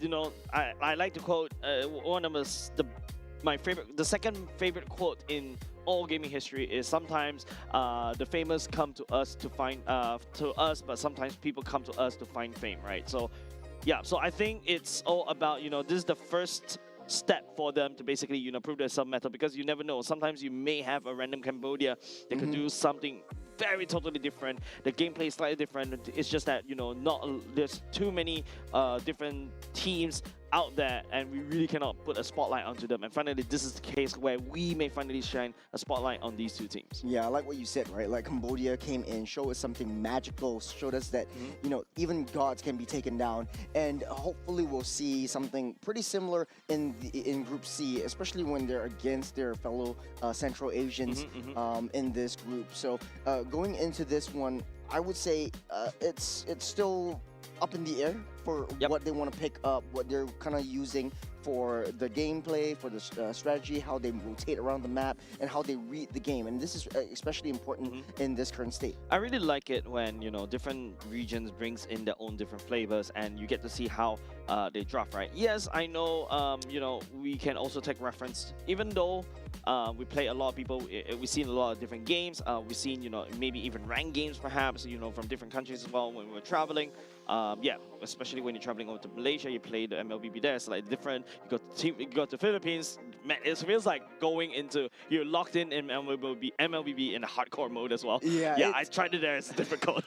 It is really testing your mettle in these new servers that you're going into as well. I remember going into Europe once and I played against that team. Very, very different. They'll really like their Alucards and other heroes that we don't normally see in this current state in Southeast Asia. So I'd like to see how they use that as well. Not only draft it, but like use it in a way that might be different from others as well. Yeah, and it's just how, different countries have their own individual interpretation, especially when they don't really have like a lot of opportunities to play internationally, right? So that's why they only know their own meta and they're using that meta. And this is the time I would say it's like a test of their own meta against the rest of the teams out there. Yeah, it's also quite fun where, they have some time to learn, especially for Group C. We haven't really seen them play. So they had 3 days of just watching, just learning from their opponents, just learning from the other groups, from the other teams. So some of the metas that we see here might be diluted a little bit into what they currently know, but it will be fun to see how they mix and match. We've seen teams like Hong Kong, China really just sticking to their metal and just sticking to what they know best, what their signatures are. They play, like, for example, I'm very impressed by Team Hong Kong, China, right? The understanding of sheer macro is just such a refreshing... Very disciplined as well. Very disciplined. Is a very refreshing sight to see as well. We're going to Flying Clouds this time around for this game number 1 between these two teams, Kazakhstan and Kyrgyzstan. Don't forget, this is 3rd seed versus 1st seed. But, I mean, right now, if you only got one match as your sample size, anything and everything can happen. So for Kazakhstan, if they win this match, they are pretty safe. Even if they lose the next one, they will be 2-1 up. Kyrgyzstan definitely needs to win this one. We'll be seeing as we go and jump into the draft for the first game between Kyrgyzstan and Kazakhstan. Kyrgyzstan will ban straight away the Phoveus, the Gord, and the Harley. On the other side, Kazakhstan, the Marcel and the Paquito. A little bit more generic bans coming off the table. Yeah, I think the non-generic ones that really jumped up to me is the Gord and the Harley as well. They really don't want to see these mid laners, perhaps. That could be a hint. So which means that this also opens up to a lot of avenues, right? Of course, Juicing first pick, right? Juicing first pick. Yeah, there's still the option for the Akais as well. We've seen that highly prioritized by a lot of teams. And I would say the Claude will be prioritized a little bit more than the Harleys, unless you want to dominate your lane. You talk about Claude, Kazakhstan is not thinking about that as well. Locking in the Harif in the R2 pick. Usually that's where I expect a Harif R2 pick. But that means that, you immediately see that Kazakhstan is thinking about, hey, I'm going to go early, I want to dominate, maybe draft something else like, okay, Khalid, exactly. This feels more at home. Yeah, this feels more like, hey, I will play a bit more aggressive. I'm going to use this in the early game. And Kazakhstan looking like an aggressive lineup from the get-go. On the other side of the table, that's the high priority Claude that we're talking about. And the Leomord, a little bit more gap closer in that respect. Yeah, so it feels like, ladies and gents, Kazakhstan and Kyrgyzstan actually follows quite a similar meta that we are very familiar with, especially, take referencing from Group A as well as other groups as well. So don't expect, we haven't expect anything weird. If you want to really do something weird, it's usually the R5 pick or usually the B4, B5 pick. But so far it has been standard so far. We in the previous game, there was a lot of discussions between us on anti-dive compositions, and a lot of teams are starting to pick up the Balarics, the Atlases. If you dive me, I will reposition yourself or use ultimates onto you. And again, with the familiarity, the Suyo actually comes back online. Okay, but at the very least, that's Kazakhstan going in for a previous meta, at the very least, right? I would say that Khalid, I think there's not a lot of adjustments to him, so he's still technically valid in this particular patch. The wave clear, especially that helps you in the mid lane, is really invaluable right here. But now, because Kyrgyzstan has already selected a Juicing, so they can start banning away like the likes of Eve, the likes even to a certain extent the Farsa as well if they really want to go for that. Valentina doesn't look very juicy for the side of Kazakhstan because you know you've got Leomord, you've got Juicing D side, not the ultimates that you should be stealing.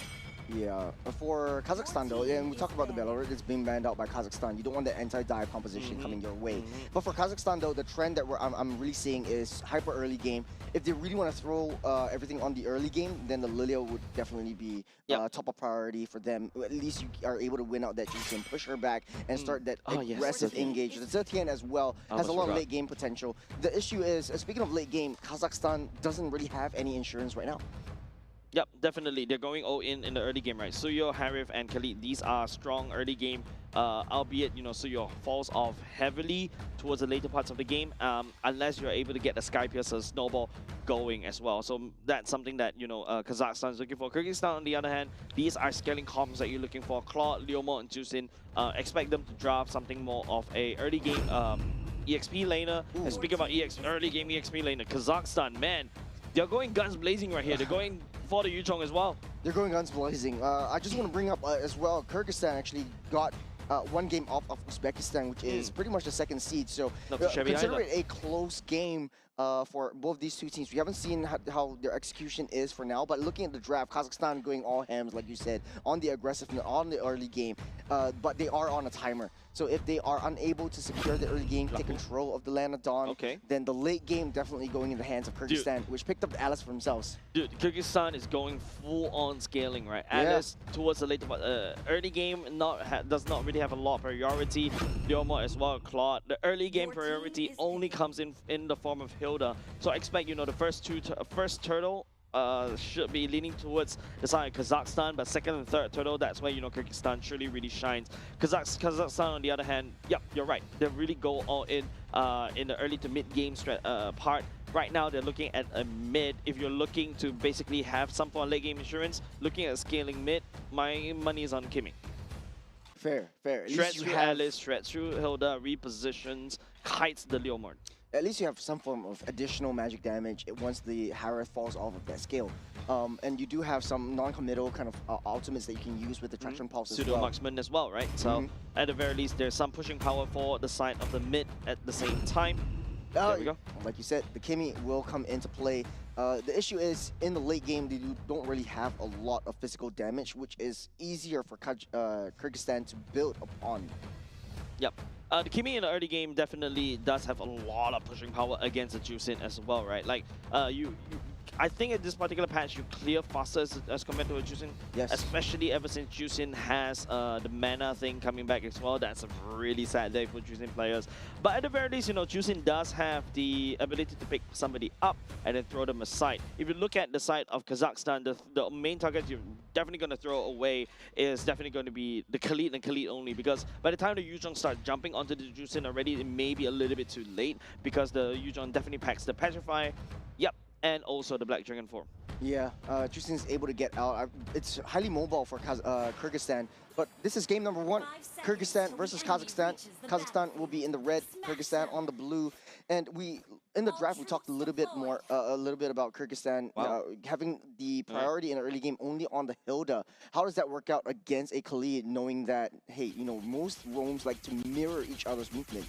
I feel like in terms of sustainability, the burst sustainability coming out from the Khalid is definitely that could be try to throw off the Hilda, right? But of course, you know, if you talk about wave clear, the Khalid is definitely a lot better. You pack that with Khalid, the Kimmy as well, you're able to match the rotations of the mid duels even faster. Now, at the very least, from what I'm seeing, especially during the split screen, Kyrgyzstan and Kazakhstan, they are, well, keeping up with the times. They subscribe to the latest news.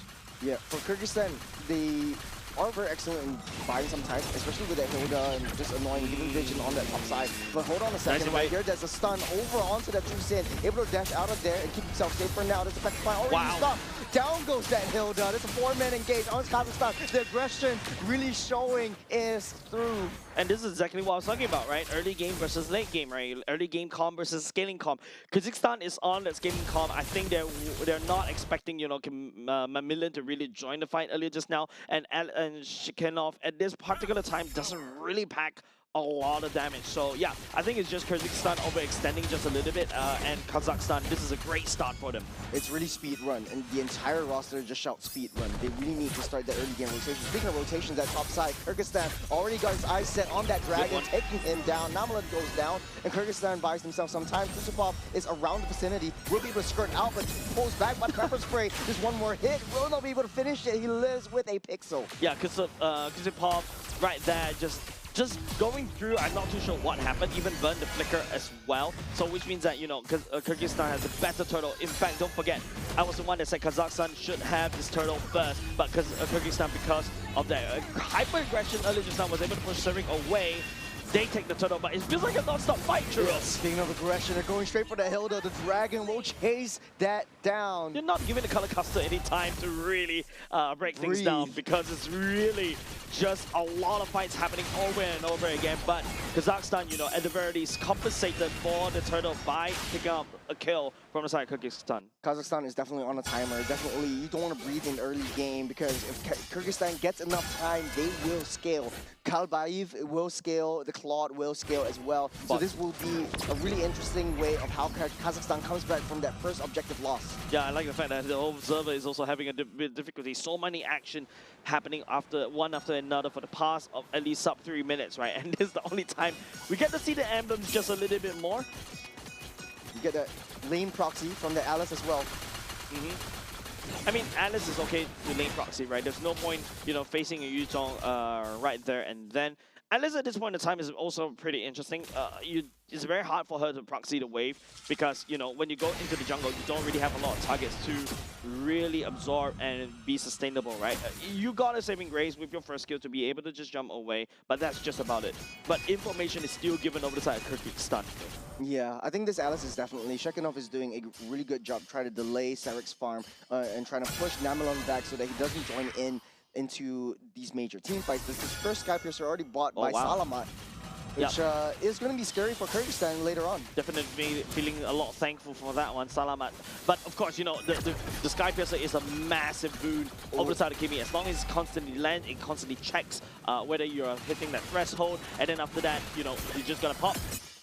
Just on the top side, Shekinov just being such a nuisance on that top lane. Kalbaev already there in the vicinity, pushing that dragon back, will not be able to join in this turtle fight, but in the bush, that's an ambush that we're talking about. Kazakhstan with the high damage in the early game will take down one, and going in for another. This is a TOR on the backside. Sarek will be zoned back off, and buying Kyrgyzstan some time to get back. There's Petrify underneath the turret. They go. Mamelin with 1 kill. Kazakhstan has truly scaled literally from that one. I think 3 to 4 members from the side of Kyrgyzstan lost his life. Easy access over the side of Kazakhstan for the turtle. They're going in for more. Salamat already used up that Petrify. That might not be it. Dropped down a Flicker. Oh, so committed.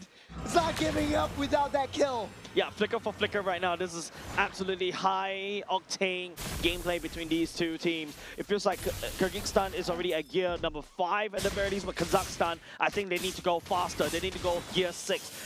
At the very least, they are able to salvage to pick up the first turtle and also a couple of kills. That could potentially help inside Kazakhstan, but they still need more. By this time, you're at 5 minutes mark, you really need to have, what, at least 3 to 4K gold lead to ensure your dominance, because Kyrgyzstan is on the scaling composition. Speaking of which, they're almost halfway there. There's 2K gold lead for Kazakhstan. If they can keep Kyrgyzstan at bay and start that rotation, you see Harith already moving up into mid lane, trying to text that wave. Salamat already also have that Skypiercer. So let's break down that team fight. Yeah, it's just the Juicin getting a lot of trouble right here. I think Chanel, the Alice dives all the way backline at least. It keeps Sarek very busy, but it feels like the whole attention is shifting over the side of Salamat, right? Salamat, you know, having onto the Skypiercer, I think after that sequence, after that replay, he actually dove a little bit too deep, hoping to basically end the life, get another Skypiercer stack, but to no avail, right? Now he's going to get shut down just a little bit. But this is the kind of roster from the side of Kazakhstan, right? You need to build. Okay, hold on. Zane Force already popped up. That is the TOR. Landing on 3. The Babil will come their way, but might not be enough to take down all 3. That's the heal coming in from that Khalid. Will not be enough to take him as the Claude comes over from that flank. Yeah. 2 members going down though, and this is where, you know, if you're playing a Harith, right, you're afraid of this Atlas. Your TOR the TOR from the Alice literally counters what you want to do, right? Zaman Force, you want to zip around, get the pseudo shield, do a damage at the same time, be more sustainable. Now back to the Sky Piercer theory between Salamat and Serik, right? Serik and Salamat relies heavily. Serik relies more heavily on the Sky Piercers compared to Salamat. But now because Salamat also picked up the Sky Piercer, Serik also picked up the Sky Piercer, those stacks needs to go somewhere. Speaking of which, the stacks will build for Salamat themselves, and they're leading up with another engage. Down to the Hilda, and the tri-bush they go. Kazakhstan not giving Kyrgyzstan any time to breathe. And also, I just want to say and point out, Kimi might be the best mid lane, or it's got utility, it's got damage, it's got scalability potential, but it's very, very greedy. Yep, very squishy as well, right? But if you notice, good itemization for the side. Serik has to pass the Sky Piercer's torch over to the side of Salamat, right? But that also means that if you're a Suyo that doesn't have a, a Sky Piercer, your execution, your second skill doesn't look very scary anymore. So that's something that, Kazakhstan needs to be careful about.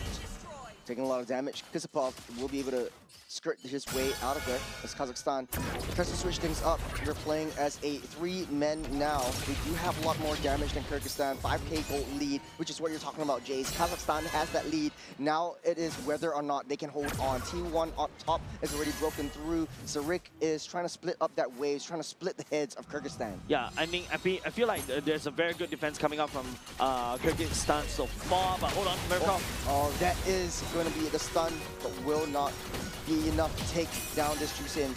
Quick Purify. Yeah, that's also a Purify, right? So for the next 80 seconds, Mirkov will be a sitting duck for now. But so far, I like what I'm seeing from Kazakhstan. Like what I mentioned, the 5k gold lead, the top side and bottom side already cracked open. An ambush over onto that Claw. We'll use that BMI to get out safe. As Kazakhstan is everywhere on this map, taking full control. Kyrgyzstan nowhere safe. Yeah, this 4-1 split that Kazakhstan is adopting is great because not only just the fact that they're trying to split Kyrgyzstan's apart, and after that Kazakhstan has the better rotation because they've got a Khalid, they've also got a Yuzhong that can just rotate and be there as quickly as possible. But Golden Staff secured by the side of this Claw for the side of Kyrgyzstan, so Kazakhstan need to really ramp up the aggression. Split, push, side lanes, force a lot of pressure, and then after that push down mid, but there's a lot for Kazakhstan to take. All this time, Kyrgyzstan sending Claw down the bottom side, just free farming. Municipal is already in the midst of all of that. It's a TOR onto 2 members only. Kazakhstan's damage is proving to be too much to handle. Chikhanov trying to buy some time, but Kazakhstan is taking the fight over to Kyrgyzstan. They're taking one after another. Ultimates all popped up, and Kazakhstan, they are able to secure that Lord for themselves and push Kyrgyzstan back. A double whammy coming up the side of Kazakhstan. Take a Lord and also take Chikhanov down as well. Not only just that, Salamat was the one that credited that kill as well. Okay, you gotta have to get out of there. If not, all that Sky Piercer stack would be gone. But I echo that if you notice from the side of Kyrgyzstan, I hope we get to see a replay right there. Chikhanov is able to find a TOR, but it doesn't land on the key targets. It was a little bit too shallow, and that means that the Claw wasn't able to find an entry point to go all the way in. At this point, I feel like if you're that Claw, you're afraid of the burst damage coming out from the Harif, and also Serik as well. You need to go for that Windsor Crown ASAP. There's so much burst also. There's so much DOT coming in from the Kimi. There's so much burst coming in from Akambayev. And so Kazakhstan has filled up all the slots that they need. They have that speed, they have the advantage.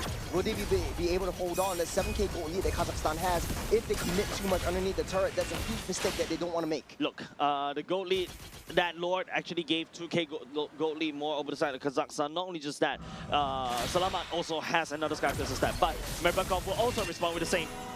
Great intellect from Kazakhstan. Underneath the purple buff they go. They will secure that one and a kill for themselves. Not enough time for the TOR to pop up. But Askarbayev trying to find some time on the backline, trying to take down Salamat. But the Sky Piercer stacks keep growing strong. Not only just that, I feel like Kyrgyzstan needs to really start engaging Claw, because the Claw is not able to use Blazing Duet for the past 2 team fights. Way too deep in though. Kazakhstan tries to force the situation. Will be able to back off just in time. There's a discipline coming up from Kazakhstan. They have that lead, they have the early game, they have the damage, they have the aggression, but it's all controlled. Yeah, if you talk about gold lead, it's leaning over to the favorite side of Kazakhstan. That's 9k gold lead, but don't forget, with Salamat right there, it feels like a weather forecast, right? Like, actual temperature 31 degrees, but it feels like 40.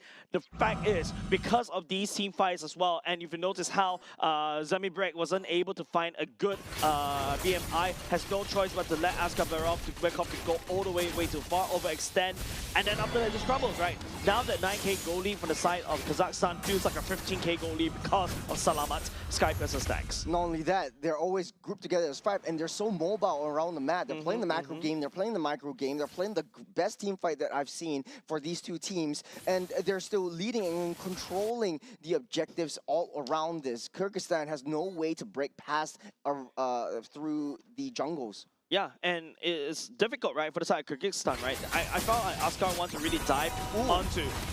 Bayov taking a lot of damage. That's Barvio getting called on. Mamelet getting pulled in. The dragon will be taken down, but here's the Demon Forest for additional damage. That is the stun! A 4-man stun.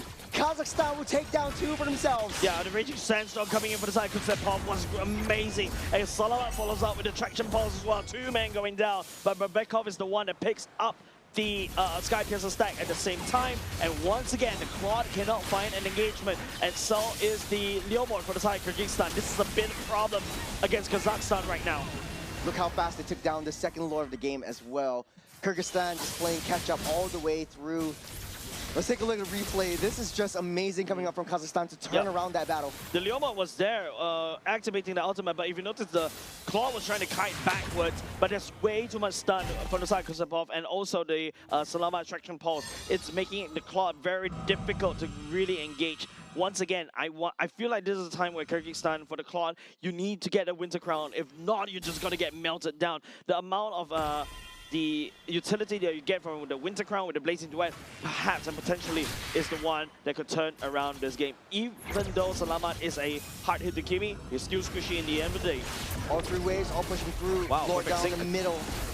In Kazakhstan, they're looking for an angle of engage, looking for an angle of approach, but all of them, they're so hyper middle. If they dive, Kyrgyzstan can easily counter dive. They have a lot of anti-engage potential. Good defense for now. That was a 3-wave sync. Well done by the side of Kazakhstan, but Kyrgyzstan got away with, at the very least, mid lane turret open. But mid lane turret is also very painful, right? Because that's the shortest lane. Kazakhstan right now still leading charge. Speaking of charging, there's the dragon starting things off. Zoning out that back line. They want to take down that T3, but this is a lot of damage. Where's the Blazing Duet? There's Salama just free hitting on the backside. The Sky Piercer stacks coming in through. The TOR will do nothing at all. It's Kyrgyzstan fall one after another. Finally. There is the minions coming through. Kazakhstan just wants to end this, and right now. Oh.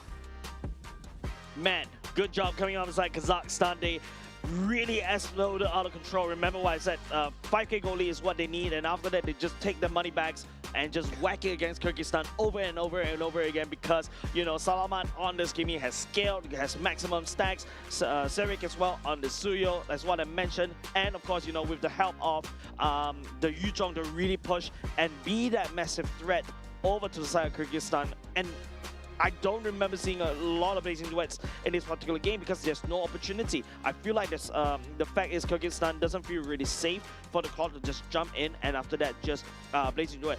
But there's a reason why we built the fighter talents onto the Cloud right now, because of the sustainability. The Blazing Duet just allows you to stay safe very well while you dish out the damage. And I was talking about it. You need that Winter Crown ASAP, but so far I haven't seen it on him. You said during the game as well, Kazakhstan really needs to kick it into gear 6, and they really did. In the early game, I said the win condition for them is if they secure the early game, they secure all 3 lanes, they secure the jungle for themselves, and that's it. There's no way of there's not a lot of way of coming back. And what they did above and beyond that was to control that Claude. Claude had no space to farm, had no stacks that he could get. And speaking of stacks, that is the Sky Piercer on this Kimi that dealt so much. There's 10 kills for Salamat. It's like fish in the barrel, man, especially when Kazakhstan and Kyrgyzstan decides to fight in the choke point. All the Kimi has to do is just gun down one lane and one lane only. There's not a lot of flanks coming out from the side of Kyrgyzstan.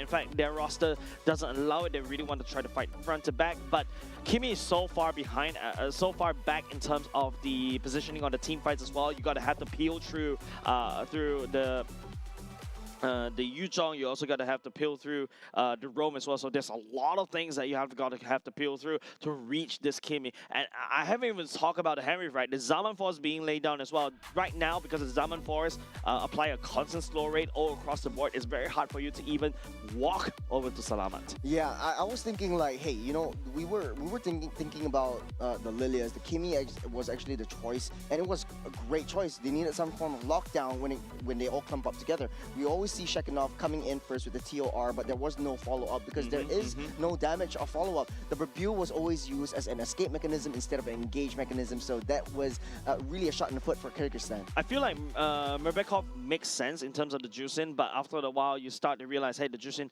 doesn't really have a lot of opportunities for her to pick people up, right? The only person that you can pick up is Kusepov. But once the Juicin ran out of mana, runs out of juice, then you have Macmillan just diving all the way in. There's no way for you to pick up this Massive Dragon, right? And don't forget, I think, yeah, you gotta have to pick a Juicin because Juicin right now is really, really broken. But in the later part of the game, you saw that they went for the Sky Piercer. I think it's a little bit greedy, but like what I mentioned, Zamir back on this Claude. This Claude will get popped immediately because Kazakhstan is on this, you know, massive burst. You got the Serik that could burst, you got the Akam Bayev that can also burst as well. Just building towards a Magnific Gun instead. I feel like the Winter Crown should be coming out quicker as compared to a Magnific Gun. Yeah, and not only that, like for the Kimi, you have a little bit more space to leash and stack up your passives first. Remember, you don't really get that shot through unless you stack up on those passive stacks.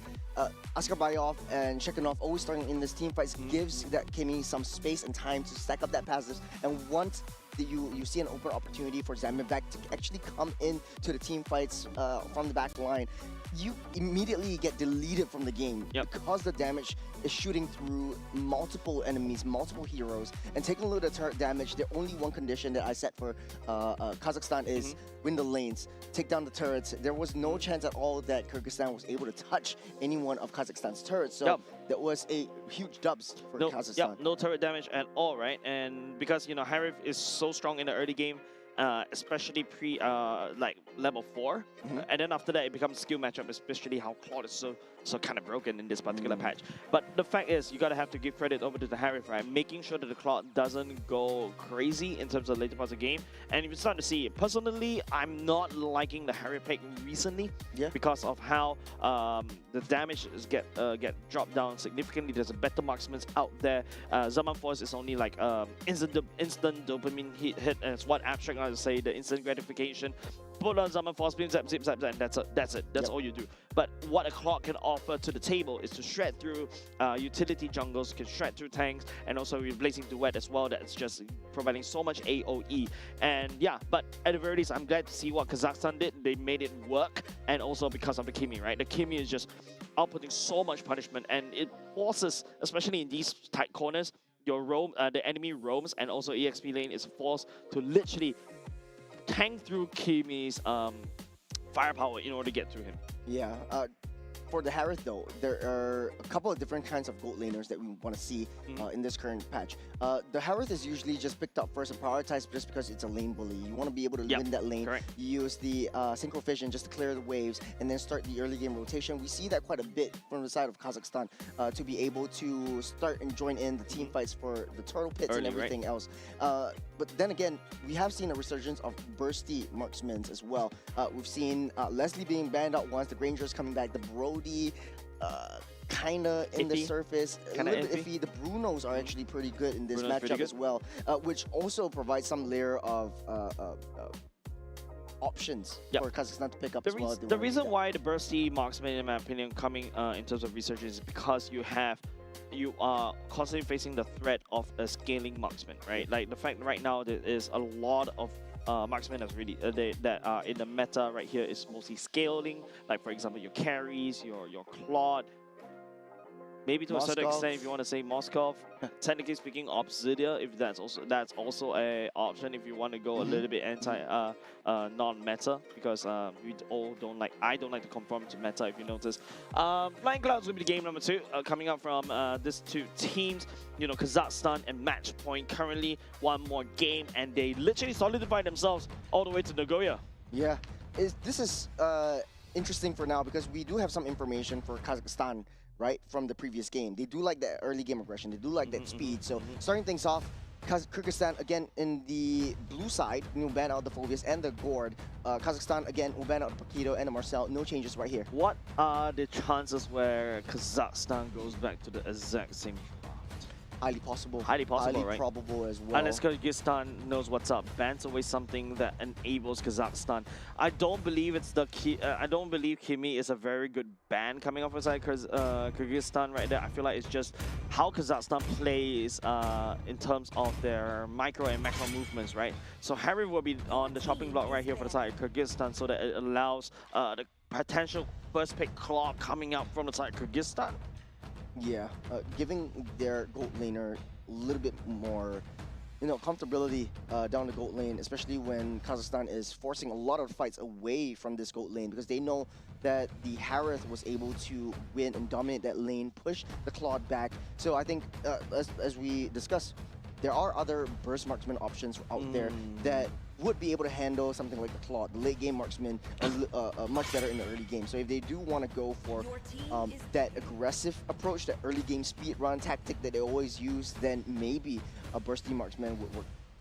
Freya on the chopping block for the side of Kazakhstan right now. First pick, Juicin was it in game number 1. The Juicin was okay, not too shabby of a pick. For now, but I feel like Kazakhstan, no Harith this time around, but there's a Khalid that Kazakhstan can also potentially pick up in either R1 or R2. Suyo will be picked up first alongside the Khalid. You were right.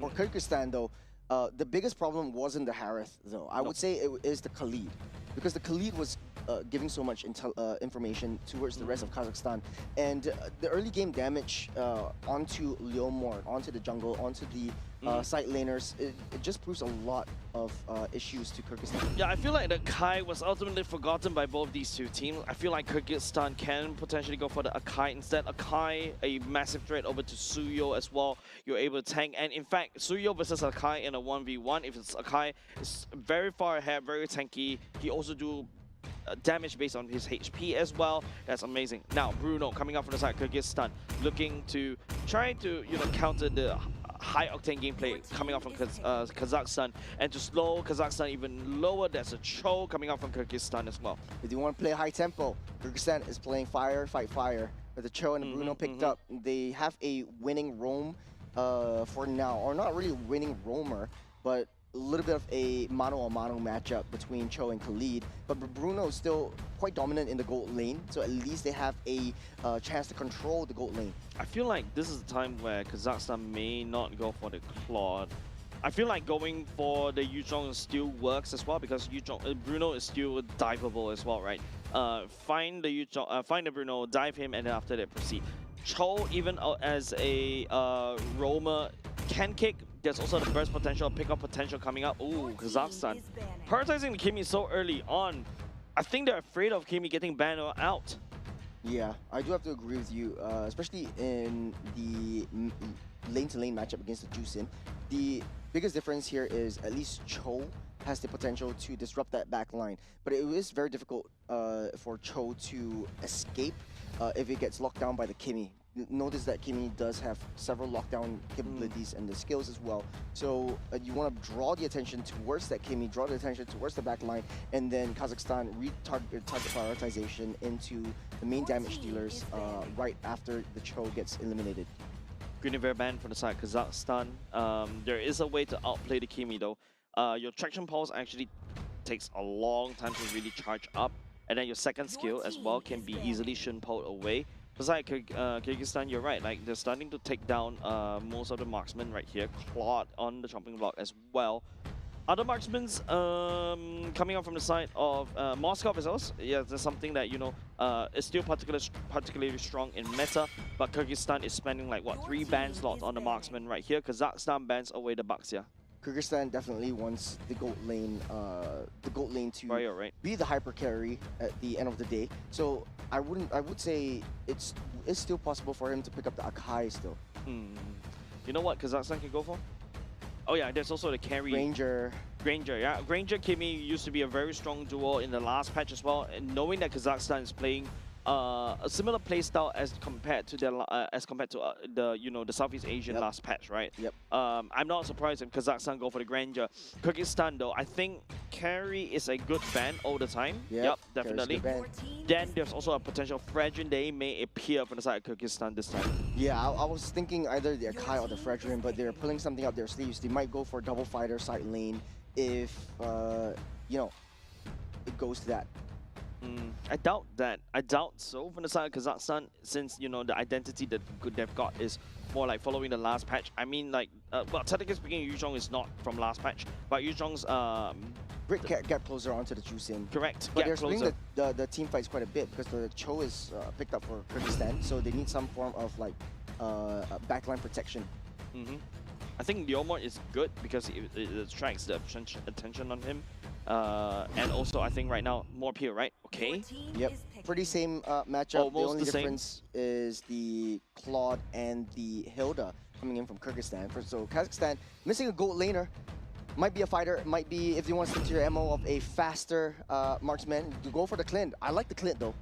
A lot of high damage and pretty neutral in terms of the early to mid to late game. Yeah, the Clint is good. And now if you take a look, right, for the side of Kyrgyzstan, that carry ban kind of makes sense already, but it feels like a waste of slot because Kazakhstan does have answers for this Alice, right? You use a Kimi, you just literally shred through the Kimi's HP bar once you build a glowing one as well. Yuzhong to a certain extent can also fight underneath the Alice as well, just constantly locking him down.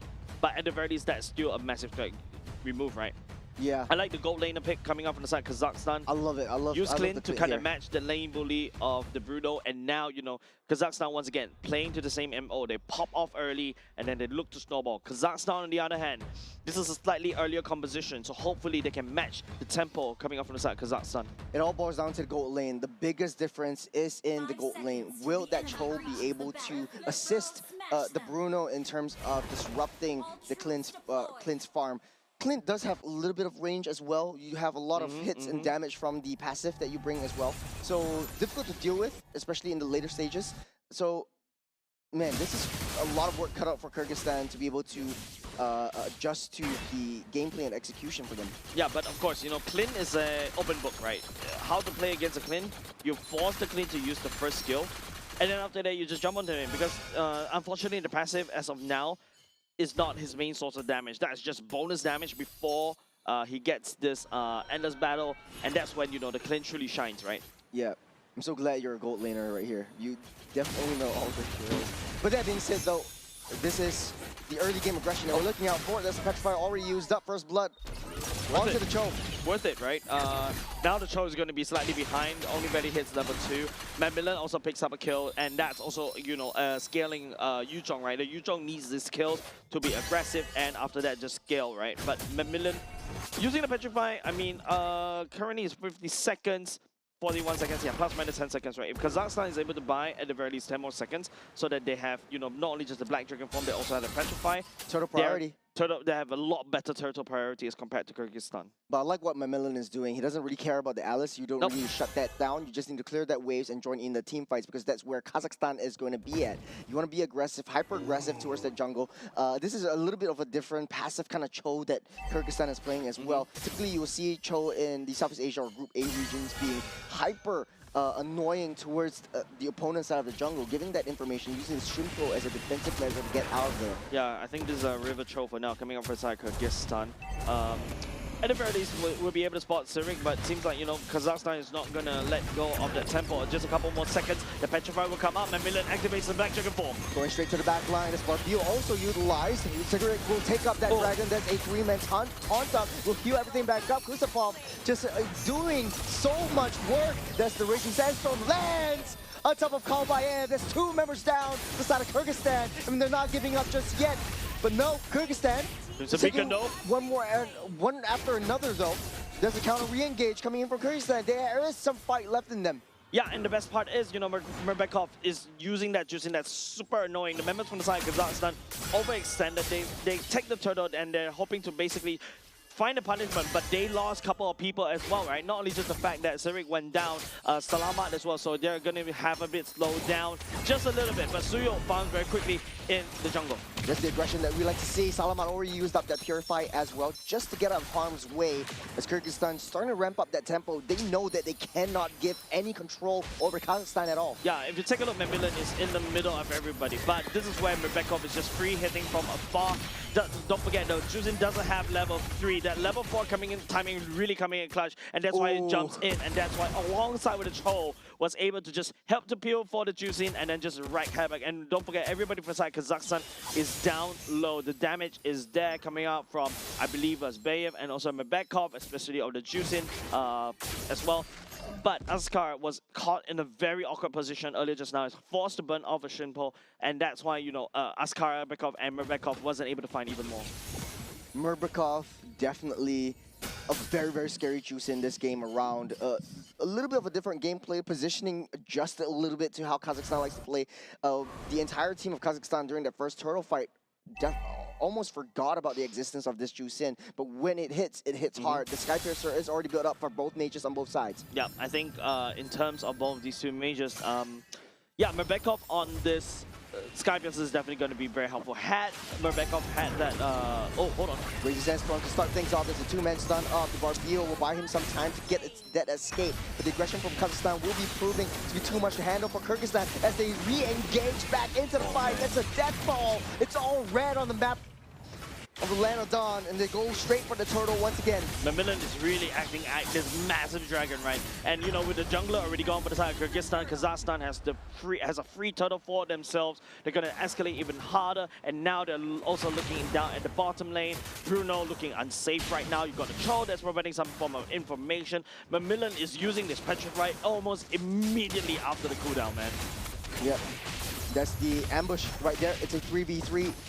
Juicin pulls Macmillan back. The dragon will take a lot of hits, will fall by the hands of that Juicin. The Sky Piercer will slowly but surely build up for Murbakov. Yeah, I think a bit, I feel like members of the side Kazakhstan really need to start paying attention over the side of Mebekov. In fact, Mebekov skipped the clock, went straight for the Sky Piercer, hoping to stack it as quickly as possible. They're going to find ways to deal with this Bruno. I like how Kazakhstan is playing as well. If you notice, the Clint in the early game was playing a losing lane, but it's not really a losing lane. It's a very defensive position because they know that Kyrgyzstan will definitely ramp up that tempo onto the gold lane. Yep, and of course, Endless Battle secured by the side of Akambayev. I feel like there's going to be another Malefic gun coming soon as well that extends the range and also, you know, to a certain extent procs the Endless Battle even better as compared to usually. Now with Clint with a elongated range, but it seems like Kyrgyzstan is looking down bot. Nice discipline coming out for the side of Kazakhstan. They had to forfeit that, and then after that, hope to punish. There's the punish coming in from Kazakhstan, not enough to chase them down. Kyrgyzstan gets out safe. Yep, Chitai's Pauldron secured by the side of Askar Berkov for now. Kyrgyzstan, good damage down bot, and at the very least they got away scot-free. No one died from that one. Kyrgyzstan is a happy team. Yep, this Barbio also used up huge resources. Used for a defensive escape, but down the bush, Cho gets spotted out by Kazakov. Will be able to get out. So this is more of a, no, gives a little bit more vision, will hide the net, will not give any more than what you bargained for. Salama is a nuisance. Not only just the fact that Kyrgyzstan has no form of defense against Salama. Salama is just literally threatening onto the turret, and they may potentially take it down. Now there's also a turtle that's also splitting the attention of both these two teams. Serik lands the charge. That's a great stun onto the Allies. That's a TOR, but no follow-up at all. Kicked underneath the turret. Down goes Krisapov. No Khalid for this next turtle take. It's a 4v5. Flicker and also TOR committed. Way of Dragon also committed for the time. Kyrgyzstan, they take down Krisapov first, but there's also still secondary peel coming off of Kazakhstan into Macmillan, and he will strike. The Dragon will come in. He's got his eyes set on that little more, but Serik will still land the last strike on this turtle, seal things up. His four men already clumped together. The traction bombs will pull them all back in. Kazakhstan, they got what they can, and they're out of here. That's to sustain the shot. Residue will pick one up. Man, Macmillan is just massive Yuzhong right now. Not only just that, Akambayev already secured the Malefic gun as well. Team Kazakhstan has unlocked their key items at, what, 3k gold lead. And, you know, Serik as well, right? The fact that he's actually ahead of the jungle curve in terms of EXP, he has the better battery button, and therefore Kazakhstan takes 3 turtles in a row. There's all 4 members rotating together as one. They're leaving Clint to slow farm up on that top side. As Kazakhstan finds their groove, they have that damage. All they need, like you said in the first game, is at least 5K gold, and they're golden. They're all safe. I'm hearing the song in my head right now. Thanks, Rose. But yeah, they're golden, right? Kazakhstan, technically speaking, the Bruno, I would say, falls off late game, but the Clint is still stable, right? As long as the Clint free hits all the way in the back line, is just outputting a ton of damage. You can see that Shakanov is starting to feel it. Looking at that test damage, the Clint is starting to come online, starting to get out strong. The traction pulse will not land. Misses his strike, it's Kyrgyzstan. It's just a zoning traction pulse, man. Yeah. A little bit of intelligence given, but the turret will be taken down. This is Wave slow pushing up on that top side as Kazakhstan sets its sights for other objectives.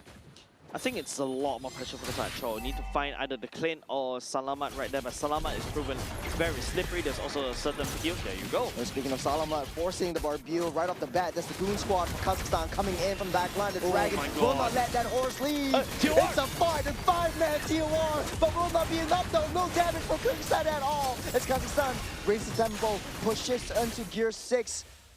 And back to Gear 1, and gets out of the way. But that was a massive TOR for the side of Shakanov, but Kyrgyzstan wasn't able to capitalize on it because Kazakhstan was so far ahead. Even though you are immobilized, heck, Salamat can still do damage. Akama Bay can still do damage. Don't forget, TOR is an immobilized, not a stun. So that's why Kyrgyzstan wasn't able to step forward into the ring to basically do any form of damage. And I need to see a lot more coming out from this gold lane from inside Kyrgyzstan because so far, even in game number 1, game number 2, his presence wasn't felt at all. Kazakhstan is waiting for the Lord to come out in this 10-minute mark as they trade turret for turret, blows for blows. Kazakhstan still has the upper hand in terms of the economy. 5K gold lead, the Lord marching in on that mid side. Yeah, I think Bruno already has the items to fight, right? Berserker experience and hard scores, that's all you need. But the problem is Kazakhstan is just leagues ahead. Endless battle and Malefic Gun already secured by the side of this Clint. Going into BOD, man, it's a BOD. Yeah. It's super fast. Onto the Clint itself. All he needs is just space and time, and he's just free hitting on that back. There's not a lot of gap closers. Barbu is always used up to go on the backside, but at the same time, that's the Raging Sandstorm and the Dragon zone them out. They want to take down this T2 mid, which they will, as Kazakhstan opens the map for themselves. Full and total control, total dominance for Kazakhstan in game number 2. Yeah, Kazakhstan, that goalie is starting to escalate exponentially. Shake it up. Salamat will be able to use the jetpack to get out of the way, as Kusupov deals a lot of damage into Khalid. So hard to take down, and so tanky at this time. Yeah, and don't forget, Clint was just free hitting all the way in the back line. The Endless Battle scales really well alongside with the BOD. Once that Clint unlocks a BOD, Kyrgyzstan is just going to get melted, right? The Bruno is just going to get melted. The Chojo, to a certain extent, at this point in time, doesn't really have a lot of HP bars. It's going to get melted. Rebekov as well. To add fuel to the fire, Clint is an AoE damage, so to speak, and Bruno is just single target. So it is more difficult for Kyrgyzstan to get a full teamfight battle if Bruno, even if the TOR lands, it's only a single target hit, and they have to really hyper-target prioritize onto any one members of Kazakhstan. But they will stick together as 5, as they will take the orange buff away from Kyrgyzstan once again. Yeah, more resources stolen by the side of Kazakhstan already. The sheer dominance coming on Salama, they could land down the firepower, and also Mamilin is truly dead. Heck, the Lizard was peeling so strong against Kyrgyzstan as well. There's no way for them to really find anything, and there's no value at all, right? Even though, yes, Askar was able to find, even if a kick, the kick could support back, but Kyrgyzstan is not in a good position to fight. I feel like Zamir Brek may have actually underestimated his own damage. Speaking of damage, there's a BOD. There's a green sword built by that Clint already. He is more than happy to fight. Memlin, the Reptilian, going straight into the midst of battle. Kazakhstan doesn't want to engage, doesn't want to commit. They know that the Lord is spawning up in the next 20 seconds. Clint is online. They want to draw them out into the jungle where they will strike. Salamat checking the bushes just using an auto basic attack, right? If he stacks with passive, that means that something is there. Someone is there. There's a lot of blind spots that Kyrgyzstan has to look out for. Askar. Ooh. You're still holding on. I love this. Memlin doesn't have the Black Dragon form. The traction pulse just to zone him away will not be able to take him out just for now. As Salamat will build up that Sky Piercer specs once again. TOR will land, but it's not enough. This is a Raging Sandstorm onto 2 members, and they're layering in all these damages. They're layering in the team fights as Kazakhstan goes one after another. The Mamilian, the Reptilian, onto the back line. He'll take care of business. They'll take care of 1. They'll take care of 2. They'll take care of 3 as Kyrgyzstan cannot find a way to claw back from this fight. Oh, someone calls this disciplinary teach. I mean, this is sheer bullying coming out inside Kazakhstan. They've just got so much layering, the way they path as well. They make sure all the bushes are covered. You see Serik check that bush as well, find Askar, and after that, members of the side of Kyrgyzstan just go ahead, pick him off almost immediately. Just take a look at this replay right here. The way they layer in, you know, these five. Mamilian holding on to the Black Dragon form as well, goes all the way back in. Yes, even though he went down, but the fear factor is there for the side of Kyrgyzstan. Kyrgyzstan is giving a lot of respect over the side of Kazakhstan because Kazakhstan demands it. Kyrgyzstan back on the defense. They're playing to how Kazakhstan wants them to play. Kazakhstan now in the driver's seat, setting the tempo, setting the speed of the game, waiting for the Lord to spawn, which it will march down the mid side. Kyrgyzstan, have they any opportunity to defend? They don't really have a lot of AoE wave clear. No clear. Rebekov, even if you use the lantern to really clear, you're consuming a lot of mana as well. But just now we saw Kazakhstan, you know, fixing 3 waves, using it on sync, and they're doing it right now, albeit a bit off sync, but still good enough at this point in time. And from the back line, Clint already secured 2 kills for himself so far, but that's a lot of damage coming in from the Clint. 1 step closer, 1 step too deep. You will find yourself in a spot of bother. You can see that Kazakhstan really has the fundamentals really correct, right? Like the fact that Askar, showing himself right there, that's going to be immobilized. That's a nice traction pulse and a stun from Kazakhstan. No commitment as of now. Lantern will pull them back, but they won't go. Salamat is just like free hitting from afar right there. Askar finds onto Salamat. Oh man, this is why Kimi is so slippery. Yeah. Barbio is already used up, forcing the Barbio so early on. Minions still marching in. A slow push down on all 3 lanes, but then it's lock up. The killing spree for Salamat. Yeah, Shaganov was using Flying Cloud. I'm not sure where he decided to fly. Hopefully flying away from the damage that Kazakhstan is constantly pouring over the sides of Kyrgyzstan. Constant fights. There's no time for Kyrgyzstan to breathe. They're launching the fights. They're in the midst of it. TOR will land on 1. He's already got the immortality. He's not afraid. He's taking up that damage. He's taking the hits. He's leashing up that hit. Kalbayev will be able to push them back for now. T1 might be able to fall by the hands of Clint if he does have that range. It's a clean base for the side of Kyrgyzstan, ladies and gents. Kazakhstan leading the charge convincingly. There's no form of escape for the side of Kyrgyzstan. One after another, they fall. Askar and also Shenglikov is the one that, you know, members of the side Kazakhstan is constantly bashing. You got the Sky Piercer stack and probably, albeit not good, not max stacks, but it's there. The constant threat of Akambayev once the BOD is already secured, and also even Great Dragon Spear. Akambayev has already started to pick up kills, and there's a lot of damage pouring in. Kazakhstan, yes, they've got a gold laner that's already hit critical mass already, but you don't feel the presence because there's always Mamilian, there's always Serik, and also to a certain extent Kozakov, who could just flicker in with a Raging Sandstorm and disrupt the whole team fight. The fear of the threat of the Black Dragon is a little bit too much for Kyrgyzstan. It's pushing the Bruno back, it's pushing the Chusin back. They don't have that damage to deal with the defenses that Kazakhstan has already built up for themselves. And right now, Kazakhstan blitzing this Lord. Doesn't look like Kyrgyzstan wants to challenge for this. They will try their best. In the last-ditch effort, the Black Dragon will come up, go straight for that horse. He's got his eyes set on that one. That's red hits. Salamat will fall. Finally, it's a 4v5. It's not together with the squad. Kusupov is finding himself in a spot of bother. He's hitting one after another. But Clint finding himself in the mid lane. True, the fight was so messy, right? The fact that both these two teams split the whole fight into half, they trade mid for mid. Don't forget, Salamat and also Mibikov both has the Sky Piercer stat. That's gonna be, consume blade! Conceal coming in, but Bill already used up as well. Lord will get pulled, will get reset, but there's a lot of damage coming in from that Clint. 1 hit, 2 hits, and 3 hits more. The TOR is no more, and Clint taking down one after another. Kazakhstan total dominance in all these team fights. There's too much damage coming up. It's Clint, Churros. It's just once the BOD is built. To add salt to onto the wound. That's a Berserker's Fury, because why not? Nobody from the side of Kyrgyzstan can basically touch this clean at all. And Askar is just trying to focus down onto the Kimi over and over again. I think the hyper tunnel vision onto Kimi was a little bit too much. And, you know, once even though Kalbayev on this Leomon was able to run it down, but he may face a lot of trouble because Akambaye is just outputting an unholy amount of damage. It's all part of the plan. Focus on Kimi. You get Akambaye to just free hit on that back line. You got a Berserker Sphere, you got a Great Dragon Sphere, and one thing great about the Great Dragon Sphere is that you can just immediately sell your boots now. You have immediate additional movement speed, reposition yourself, and start that charge. There's a kick onto the Black Dragon himself.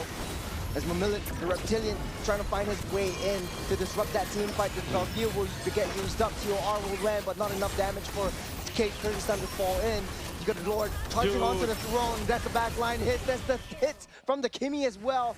Securing that spot for Kazakhstan. What a great win. No matter how I see that fight earlier just now, right? It's just like, there's no way in like any form of plans for the side of Kyrgyzstan to really touch onto the Clint. Clint was just free hitting, man. Clint is just pressing all the buttons that is off that's off cooldown, and he's just spamming passive over and over again. Those piercing damage brings the threat of the endless battle, the BOD, and also the Berserker Fury to add that problem over to the problem that's already at hand. And on top of that, Berserker Fury now actually also introduced true damage. So there's nothing that for the side Kyrgyzstan can do if they're unable to find a flank onto this Clint. Yeah, I think in a lot of the team fights that Kazakhstan made, they were extremely divey. They knew that they wanted to go for the kills. But for Kyrgyzstan, it seems a little bit like I want to go, I don't want to go. In Singapore, we call it aimai. So like it's a little bit like shaky. Giving mixed signals. Giving you mixed signals. But it's like a little bit suspicious for you know, using Babil as a defensive measure to get out of harm's way, and instead of going in and using Barbu's additional damage, additional movement speed to chase down the Kimi, to chase down the Claw. Yeah, I feel like in the whole fight for the side of Kyrgyzstan is that they want to fight front to back, but I feel like their whole composition definitely is meant to fight front to back. But it seems like the Kazakhstan has the better front to back, and it's all enabled by the Khalid, right? That's why the Khalid was like what R1, R2 pick, right? And also the Kimi to a certain extent, right? The Kimi has proven so slippery, and there's nobody, even the Cho wasn't able to reach that backline to try to kick. MVP goes over to Serik this time. I would say the Suyo is super underestimated in terms of the objective takes capabilities. You can change into your different forms. Usually the assassin form, you enable yourself to take down the core damage dealers of your opponent's team. The Bruno was not a factor at all. The Jusin was not a factor at all. And basically your Sever and your second skill scales with your target's HP. So the tankier you are, the easier to execute your targets. And not only that, you secure the Lords, you secure the turtle so much more easier. Look, I think Serik is like, nah, I don't need to build any form of tank. The only tank item is the Demon Wings. Then I just build BOD and Maleficent, and I just go in and burst everybody down. Because I think Kyrgyzstan has a opportunity, right? If in fact went for a Master Assassin thinking that he can try to dominate the early game, but you don't see that from happening. In fact, Zamibrek also has a lot of these key items that Bruno needs, but you just don't feel the impact because, you know, Kasepov is just right in your face. You also add a threat of Serik as well, a million as well. If everybody from the side of Kazakhstan clumps up, that's an easy petrify for the Lizard as well. Shikanov also did a really good job, I would say, as an Alice, but there's a lot of times where the TOR was used against Kazakhstan, but nobody followed up. Even though Merbekov, I think, was able to try to put some damage in with the, at least he also wielded the Sky Pistol as well, but it's too late. He even skipped the clock in order to get more damage as required, but I think against Kazakhstan, they're so far ahead all the time, and you know, you've got a Clint that builds like that with double Berserker's Fury, because why not? Yeah, sold off the Great Dragon Spear just for more crit. Imagine if your crit damage stacks and you get 300% crit. That's not gonna happen. That's 50% crit damage, if I remember correct. Additional crit damage. So 250% damage total.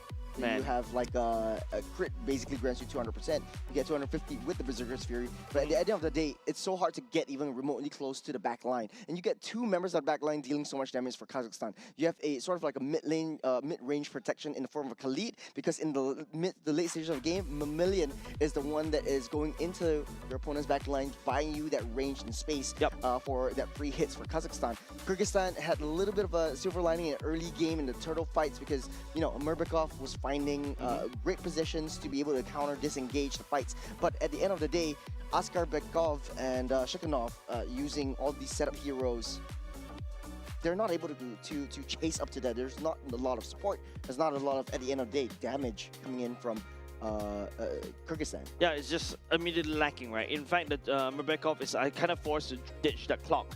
It goes in for more magic item to basically dish out the more damage to assist the whole team. But of course, congratulations over to Kazakhstan. I think this is almost like it, right?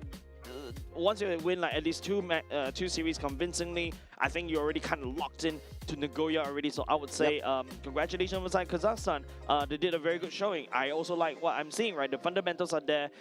They know how to sing the waves. They know how to macro. They identify key power spikes, and then they strike. They play to the strengths, which is if I'm playing that early composition, I will try to snowball as quickly as possible, which they did as well, right? Kyrgyzstan, unfortunately, I think they gave a little bit too much respect over the side of Kazakhstan and allowed Kazakhstan to just trample all over them. I do agree. It's sort of like they know how to take advantage of the situation. They drafted for the early game. They drafted for a speed run, and they actually really speed run their way through. Yes, they made a little bit of mistakes, especially in game number 2, but they learned from what happened in game number 1, where if they want to fight, all fights. The rotation speed was fast. You don't really see like one person going in alone. Correct. It was always backup coming in. Mammalian was always right there, and they knew how to play the lanes. They knew how to play the map. Mammalian was on the top side. Remember how the first kill over to Kazakhstan was always an ambush down the mid lane. Clear that wave fast. I don't even think it's a proxy, so he waited for that wave. It was down the mid side of the top lane, and he rotated down super early on, waited for the mid lane to clear up, and it was just, they were all in sync. So, you know, looking forward to the next game, because Kazakhstan will actually be playing one more game against Uzbekistan.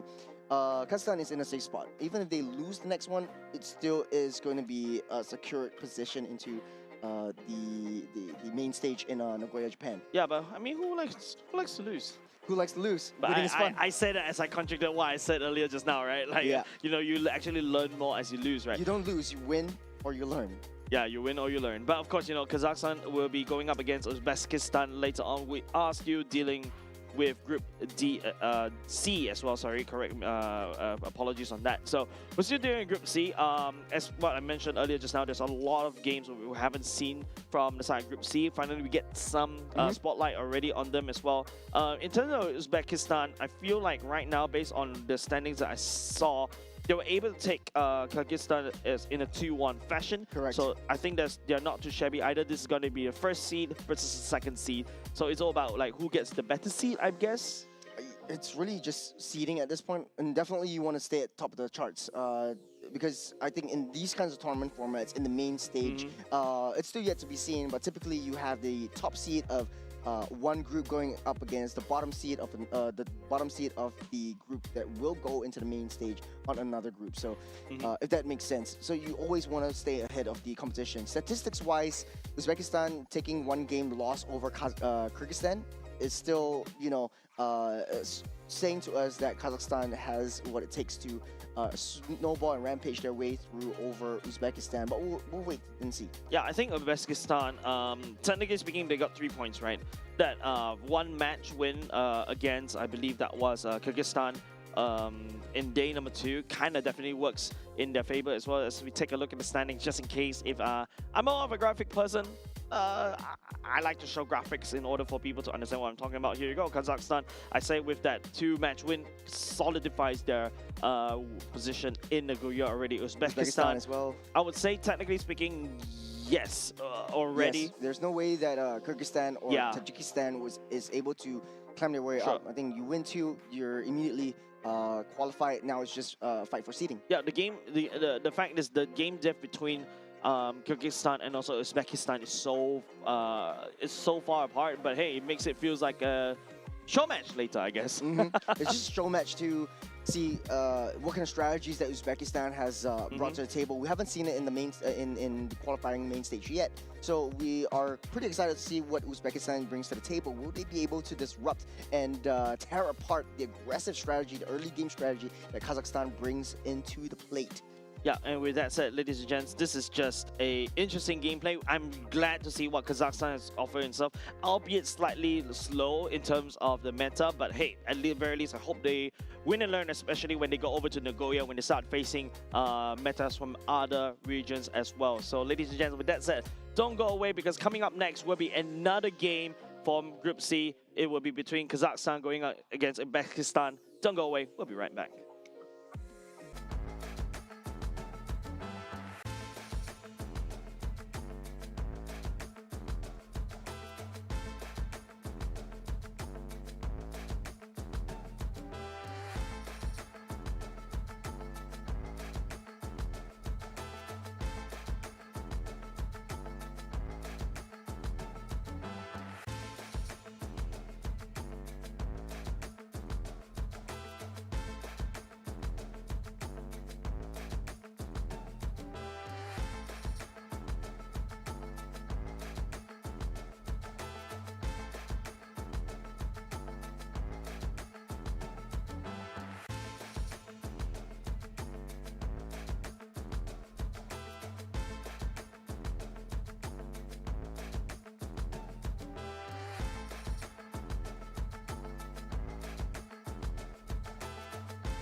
We can finally embrace eternity in hell. Just the two of us. Allow me to release your eternal bloom.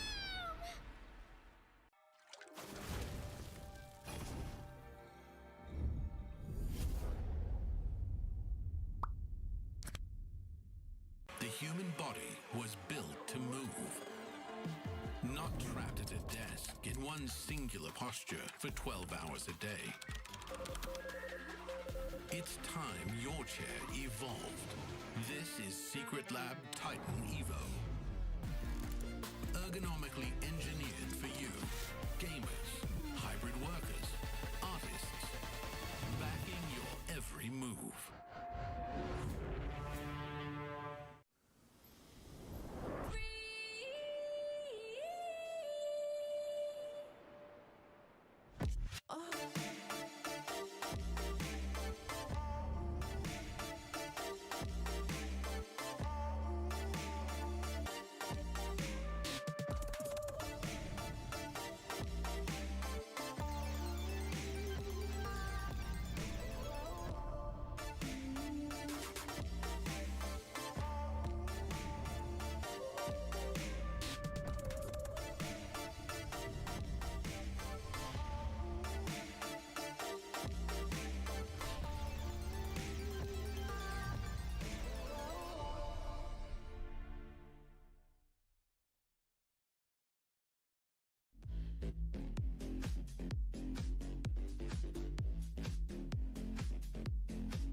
Something so crude can be graced with a splatter of beauty.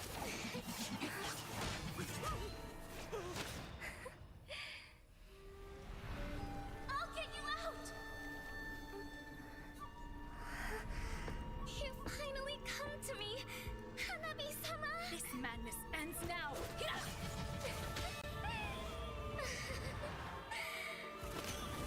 At last, I'm shivering with excitement!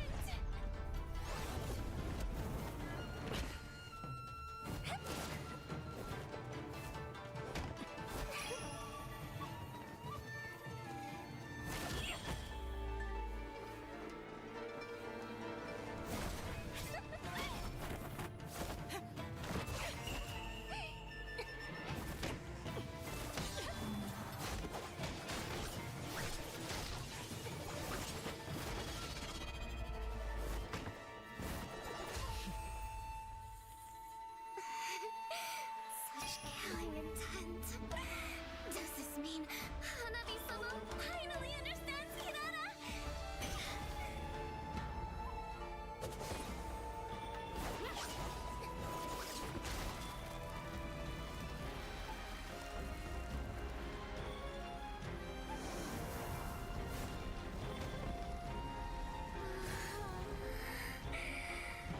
So warm. So beautiful. We can finally embrace eternity in hell. Just the two of us. Allow me to release your eternal bloom.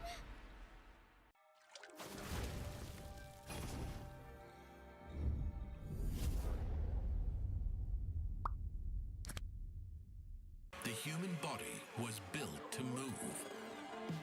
Not trapped at a desk in one singular posture for 12 hours a day.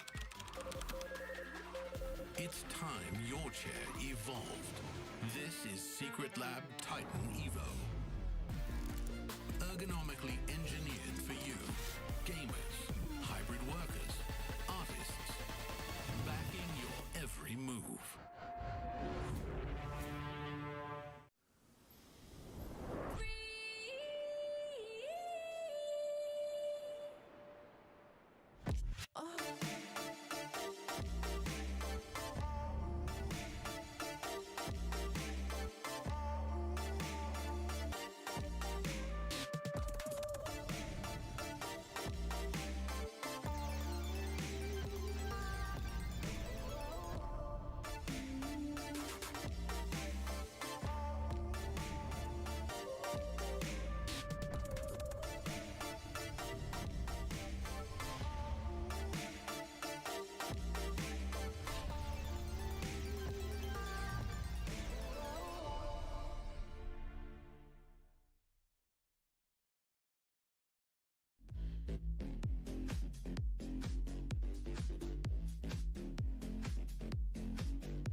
something so crude can be graced with a splatter of beauty.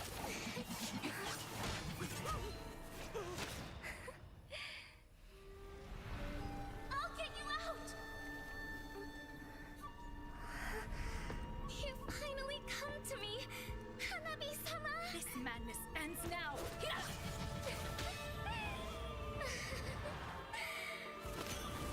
At last, I'm shivering with excitement!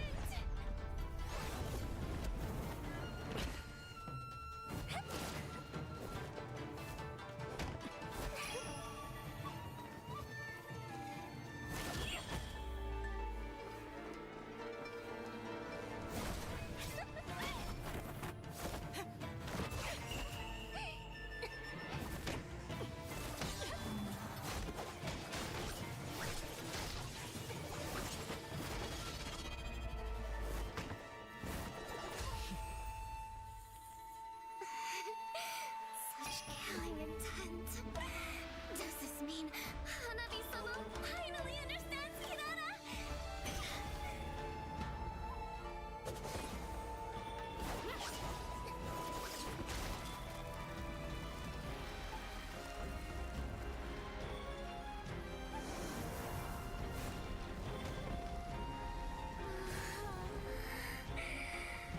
So warm.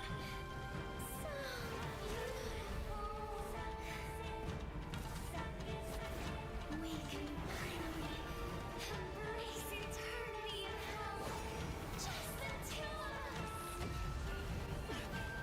Allow me to release your eternal bloom.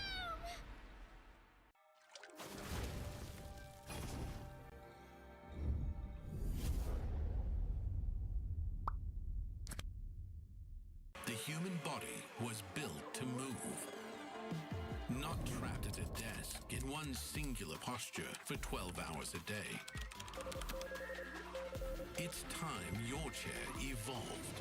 This is Secret Lab Titan Evo. Ergonomically engineered for you, gamers, hybrid workers, artists, backing your every move.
something so crude can be graced with a splatter of beauty.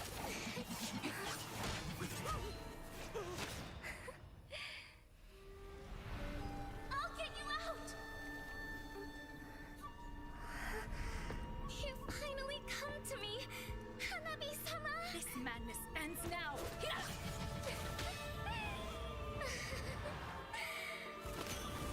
At last, I'm shivering with excitement!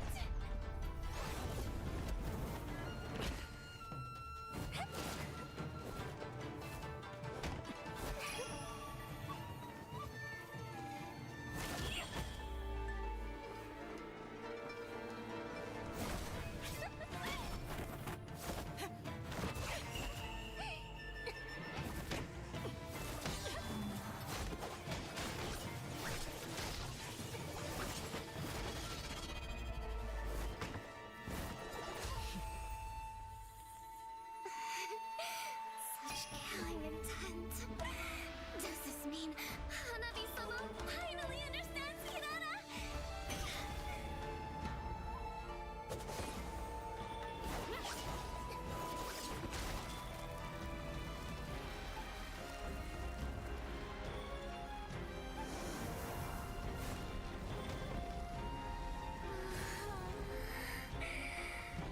So warm.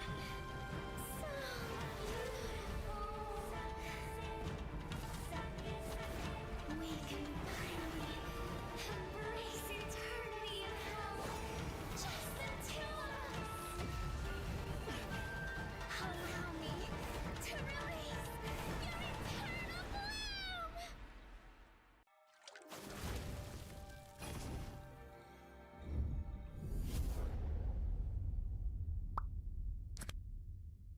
The human body was built to move. Not trapped at a desk in one singular posture for 12 hours a day. It's time your chair evolved. This is Secret Lab Titan Evo. Ergonomically engineered for you, gamers, hybrid workers, artists, backing your every move.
Something so crude can be graced with a splatter of beauty.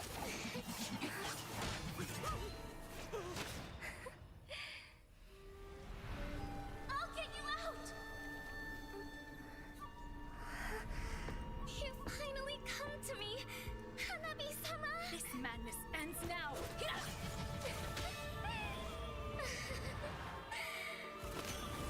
At last, I'm shivering with excitement!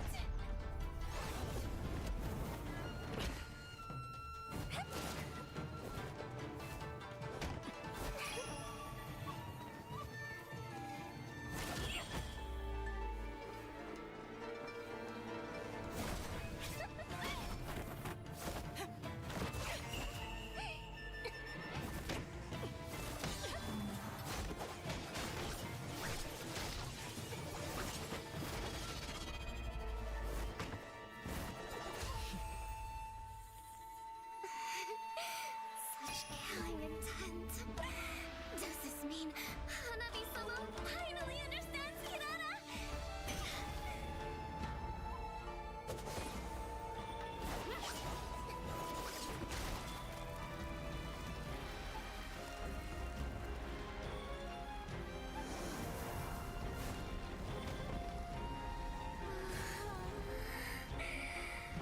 So warm.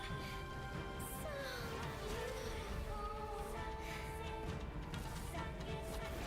We can finally embrace eternity in hell. Just the two of us. Allow me to release your eternal bloom.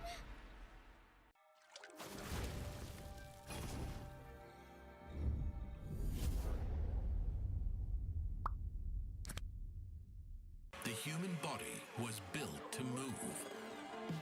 Not trapped at a desk in one singular posture for 12 hours a day. It's time your chair evolved. This is Secret Lab Titan Evo. Ergonomically engineered for you, gamers, hybrid workers, artists.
The final day of the 2026 Asian Games Esports events, Mobile Legends Bang Bang qualifiers still continues. This is the third match of the day that we'll be watching. Earlier just now, we watched a match between Kazakhstan going up against Kyrgyzstan. In Kazakhstan, I love what I'm seeing, Churros. Yeah, what we know from Kazakhstan is they have learned and adapted from other regions and using it to their own strengths. Albeit they are using metas from a previous season, it's just one step back, but they're doing it in their own way, and that's what we love to see, their own flavor in the mix. It's not necessarily the draft, but the execution, the gameplay as well. And what we know about the Central Asia as a whole is that, hey, they don't really have that much of a draft difference from us in Southeast Asia. What we want to see is how they play the game. And coming in from Kazakhstan, we haven't really seen Uzbekistan as much as Kazakhstan. And we know that they know how to rotate. They know how to play the early game. They know how to play that speed run. And going into Kazakhstan, we have Akambayev, Gusupov, Salamat, Serik, and Mamilin, the Reptilian. Well, you just want to say that. It just rolls off the tongue. That's fine. I'm very sure he's not representing. But anyways, I feel like Kazakhstan did a really good showing in terms of they know what they need to do, especially in certain team fights. Their positioning, they're also engaged. They're really one-track minded. If they want to go, they will just go. You see some of the teams where, you know, even if they go, they're still like, okay, do I stay or do I go? Or sometimes do I like hesitate just a little bit, and then after that, everything, the whole opportunity just goes out of whack, right? But of course, you know, let's take a look at the opposite eye, or the other contender coming from Uzbekistan. That is Zotov, Yuriev, Sun, Mama Rasulov, and Rastamov. Yeah, coming up from win against Tajikistan 2-0 as well. So both these two teams are going into the main stage in Nagoya, Japan. So this game and this matchup definitely will be sort of like a show match kind of situation. Both of them testing each other's mettle, both of them testing each other's strength. And I think if you want to experiment onto anything, this will be that game. I think it's not really good to experiment, especially right now that you just do have to keep some hidden threats as well going into Nagoya. But of course, you know, from now all the way to Nagoya, there's a lot of events that will happen in between.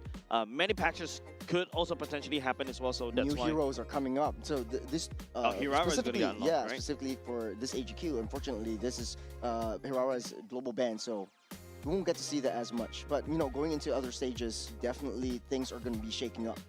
So I think apart from that, also I think the common denominator between these two teams is that both of these two teams have faced Kyrgyzstan before. Kyrgyzstan all the way down in the bottom seat already for this particular group stage. We're talking about the first two seats competing against each other. Uzbekistan actually lost one game over to Kyrgyzstan, so that's something of I would say a bit of a small little statistic right there to also take note. It's an interesting fun fact.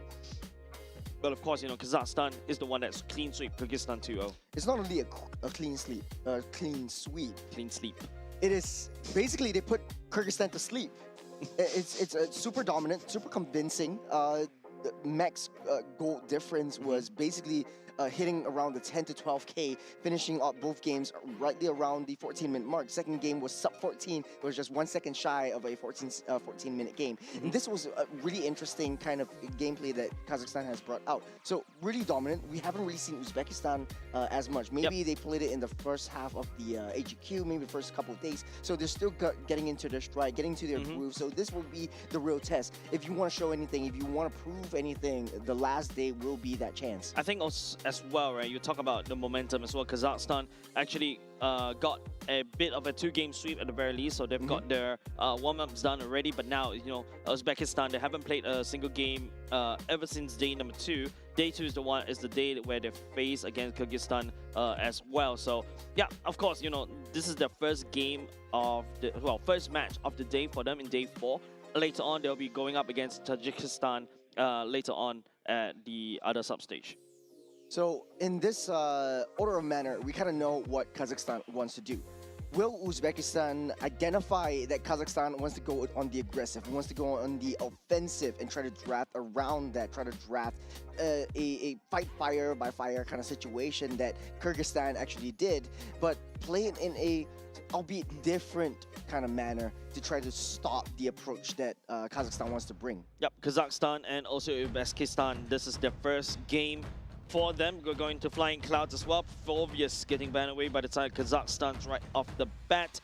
Permanent ban and I would say almost 100% pick ban for the side of the Phobias, but now Uzbekistan. Okay, Suyo ban away. So yeah, now I have to, you know, undo that new meta update. I have to put that on my old thing cap again. Suyo ban means that they're really looking to try to slow down Kazakhstan's tempo. So they're still opening up generic kind of global priority heroes like the Claude, like the Jusin, the Paquitos are coming in. So will Kazakhstan adjust to this ban and try to go for a little bit more long range and a marathon kind of draft pick? So playing towards that mid to late game power spike instead of trying to push or force that early game advantage. They still have the options to do so. There are other assassin junglers out there as well. Do you want to force that situation, or do you want to see what Uzbekistan has up their sleeves first? And Marcel is also open to ban as well the Jusin, I believe. Kazakhstan hasn't was the one that slipped, allowed the Juicy to slip away. Yes, I can feel that pain as well coming from you. Mamillion really cannot ride his reptile anymore, right? Yeah, is Dragon a reptile? It is. It's a cold-blooded snake thing. But okay, all right, fine. No wonder. At the end of the day, Uzbekistan really got their homework done. They're going straight for the core meta picks that we know and love. The Gort will be picked up right off the bat. This leaves Jusin open for Uzbekistan's taking if they want to. Yeah, B1 pick prioritize over the Gort instead of the Jusin that we usually expect. So that's why, you know, but of course, you know, putting Gort right there is really obvious, and not only just that, the best part about Kazakhstan going for B1 Gort pick is that the Yuzhong is already banned away. You've also got the Paquito that's already banned away, so the Gort should be slightly safer as compared to, you know, having these two heroes open. Harley being selected by Uzbekistan for R1, and R2 pick would be the Cho. So this is looking kind of like annoying from Uzbekistan. They want to draft an annoying kind of draft. The Cho will be used to give a little bit more vision, give a bit more intelligence and understanding to what Kazakhstan wants to do, especially in early game. Against Kyrgyzstan, they kind of identified that Cho is sort of like that core that we kind of need to draft in order to disrupt that back line. Gort makes it so much easier than compared to a Kimi that was used in 2 games previously for Kazakhstan. But for Uzbekistan, the Harley, the Cho, the Claude, this looks like a all-rounded draft. Harley doesn't really spike up until the mid stage of the game once you get your core item spikes. Claude is basically your late game insurance. And Kazakhstan looking like they want to win out those lanes. Harley is already activated once you have Deadly Magic already. So usually you hit hard and fast at level 4, you start ganking the gold lane, right? So I think that's why Kazakhstan went for the Harif instead. Someone who has a bit more shielding, especially when you go land down the Zaman Force as well to kind of offset the damage coming out from the Harley. But this is once again Kazakhstan saying that, hey, I'm still looking to scale fast, scale early. Therefore, you know, Harif is always good. God is also solid in the level 4 once a Mystic Gush is unlocked. The Juicing gets banned away from the side Kazakhstan, as what we mentioned earlier just now. Surprisingly, it was leaked out, yeah, all the way to the second ban phase. I feel like for Kazakhstan, they're not really too scared about the Jusin. They've dealt it twice before against Kyrgyzstan. If once the Jusin has been banned out, it makes it so much easier for the Gort to dominate that lane. The only thing I would say would excel in terms of that Gort one-to-one fight, maybe there's 2 heroes, Lilia and Kimi, on the top of my mind that has so much mid lane priority. But coupled with the Cho, I would say if Valentina was picked up, I wouldn't be surprised. Valentina is a good pick coming out of Uzbekistan as well, right? You can take the Raging Sandstorm away and use it to kind of deny the Gort as well. And then after that, get up front and personal, burst this Gort down and move on, right? So that's actually a good idea. But right now, if you take a look at Uzbekistan's draft currently, right, the Cho is that pick composition. Speaking about pick, they're looking to lock the person down, so multiple lockdowns coming out from the side. Uzbekistan, the Terizla coming into play. Yeah, I like what Uzbekistan is cooking up, right? They have the Terizla, so in the case of any big team fights that Kazakhstan wants to push in, and remember, Kazakhstan always wants to fight a winning numbers kind of fight. So if you have 3 men, they're going to wait till they have 4, and then they're going to rush in. And be sure that they are going to rush in. They're going to go for the Yisun Shin instead. So Lapu is going on the EXP side, Yisun Shin, a very, very scaly marksman, but they are still on a timer. It is a pretty risky to draft a hyper-aggressive, hyper-speed run kind of draft from the side of Kazakhstan. Now that you know that Uzbekistan has some form of team fight denial in these major objectives. Yeah, but now, okay, Uzbekistan drafted Yi right off the bat, so all of a sudden they've got a lot of avenues, right? They can pick, they can also clash, they can also lock somebody down, and Turza is a good counter over to the Harry. Same to be said over the side of Yi, but I can see Kazakhstan already kind of anticipated the Yi pick coming up. That's why the Lapu comes into play. There's also a certain extent the Mountain Shocker coming up from Serik will be able to land onto Sun on the Eve as well. So that's something that is good for the side of Kazakhstan. Straying away from them MO just a little bit. This is a slightly scaling comp, right? You've got a Yushin as a late game insurance, but of course you got the Gord at the same time. Uzbekistan is the one that needs to really ramp up that control as quickly as possible, especially when they hit level 4. This is game number 1, ladies and gentlemen. Kazakhstan versus Uzbekistan. Call it a show match. But both these teams, they're already going into Nagoya. This is the time that they show who is the top seed in the Central Asia region. But I like the adjustments coming in from Kazakhstan. They're still sticking to their character just a little bit. Hyper-aggressive, a little bit speedy for their side. But let's see how they operate against Uzbekistan, who kind of identifies that, hey, you know, if Kazakhstan wants to go on the aggressive, let's just ban it all out. That saves us some time and some pressure. I like this, right?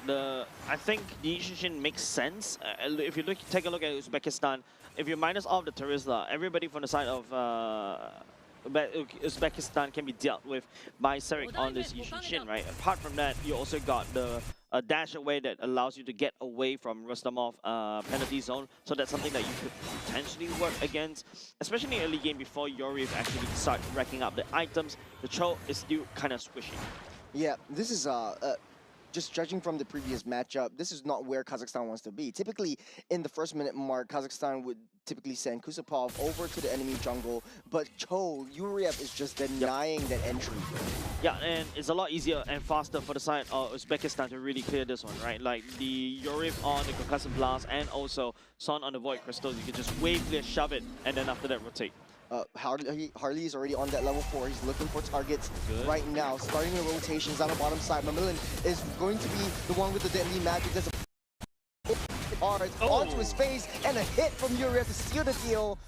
The kill goes over to Mamarusulov. Yeah, good job over the side of Uzbekistan right there, identifying the key targets, right? Like, now they're able to slow down Mamilin's progression, and not only just that, burn away the flicker as well. And now Mamilin will enter this turtle fight without a level 4, and Bravest, no access.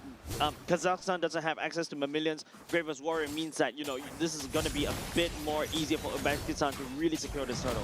Uzbekistan really doing a very good job denying that fight. They're so sneaky, slipping out of that laser and disrupting it immediately. Rustamov with that hit. Serik takes out that Cho, punishing him, taking out that turtle as well. The box will come through, but not enough to take anyone down. Kazakhstan wins out on his first objective of the game. Yeah, and the best part is, you know, Serik literally winning clutch right there. You can see Mama Rusolov was trying to find that Retri land as well, but it did not land. And of course, you know, you talk about the penalty zone coming up from the side of Rustamov, right? Literally denies what Kazakhstan wants to do. This B1 pick doesn't look really nice at all anymore because it's so predictable. Rustamov could just flicker ultimate penalty zone and push Salaman out of the mid-sig gush.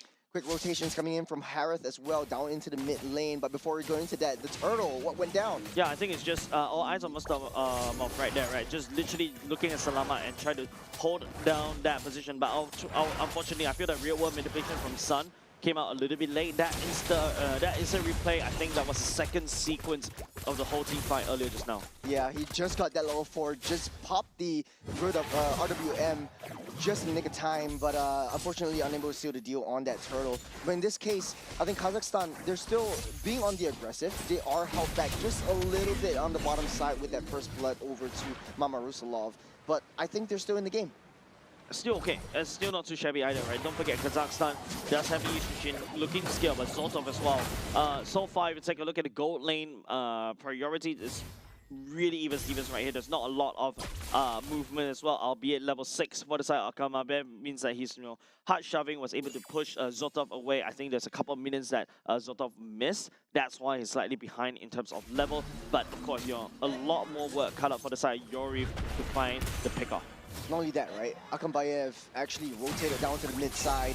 Zoltov, he's stunned up by the Mountain Shocker won't be enough to take him out though. I think the whole point is basically to hurt Zotov as much as possible so that he backs off and then, come back and miss a couple of minutes. That's how, Kazakhstan wants to try to deny Claude. Ooh, good bait, but Laser cannot find it. Smart will do though. Killing spree for Sarek right off the bat. The box will lay down. Kusapov taking full brunt of damage from the box itself. Deadly Magic lands on the Kusapov and his son that lands down the red wall manipulation damage onto him, just melting him down. Not even the Kusapov second skill was able to save him from those damage.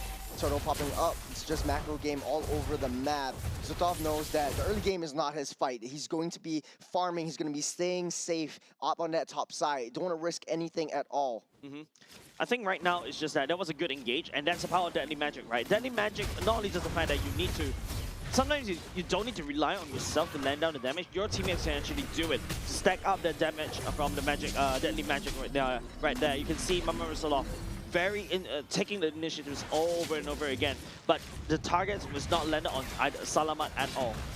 Mountain Shocker already used up. There's a vision game. There's a Raging Sandstorm directly on the Kusapov, taking out the Terizla. The back line is still wide and open. He doesn't have the laser, but it does not matter. Yuriev taking a full bunch of damage. That is the dead mode that we're watching. It's not red right now. It's blue with the flag of Kazakhstan. Yeah, and Sarek is just landing down so much damage. Real world manipulation coming up from Sun, and it just Mamillion just walks out of it. Even flash the emote as well. But of course, Sarek, the Mountain Shocker is coming in really clutch. All of these time, right? The fact that you can just land down the stun, and of course, you do quite a decent amount of damage on this Mountain Shocker. You deny the people to come over to the turtle. Harley couldn't even hold that turtle because he's taking a lot of damage, and especially when he spent the Deadly Magic on Kusapov earlier just now. It was also absolute clinic, right? Coming in from Kazakhstan from the second turtle fire of the game. Using the Mountain Shocker, immediately found out where Rustamov is, and they know that Mama Rusalov doesn't have the Deadly Magic, so they can start the engage to try to push him back. Now, Uzbekistan, on the other hand, with the Harley, it will be so much more difficult for him to contest for the major objectives. Yep, level 2 level difference, and even the gold lead swinging in the favor of Sarek as well. 1.5k gold difference against his counterpart. Sarek is farming up a Storm because he's not only just the fact that, right, he was really farming up a Storm because Yushin wave clear speed is really hard, really fast. But Sarek picks up 4 kills, so that's definitely going to be a lot of value for this Asian Shin for now. Not only just the fact that he was able to secure the items, he also secured 2 lords for himself, turtle for himself. Cutting off the escape route. Zotov goes down by the hands of Sarek once again. Yeah, it feels like, Sarek is basically playing the Harley game once the starting hard ganking up top and bot, bouncing back and forth like a ping pong ball. Especially after his ultimate is ready, he's ready to strike. Mama Rusalov, on the other hand, I think is slightly slower in the initiative. He's starting to realize that he doesn't really have the damage to burst anybody down. There's a kick directly into the wall in a hard place. The laser pops up. The heal will not be enough, but it's a 1-for-1 trade.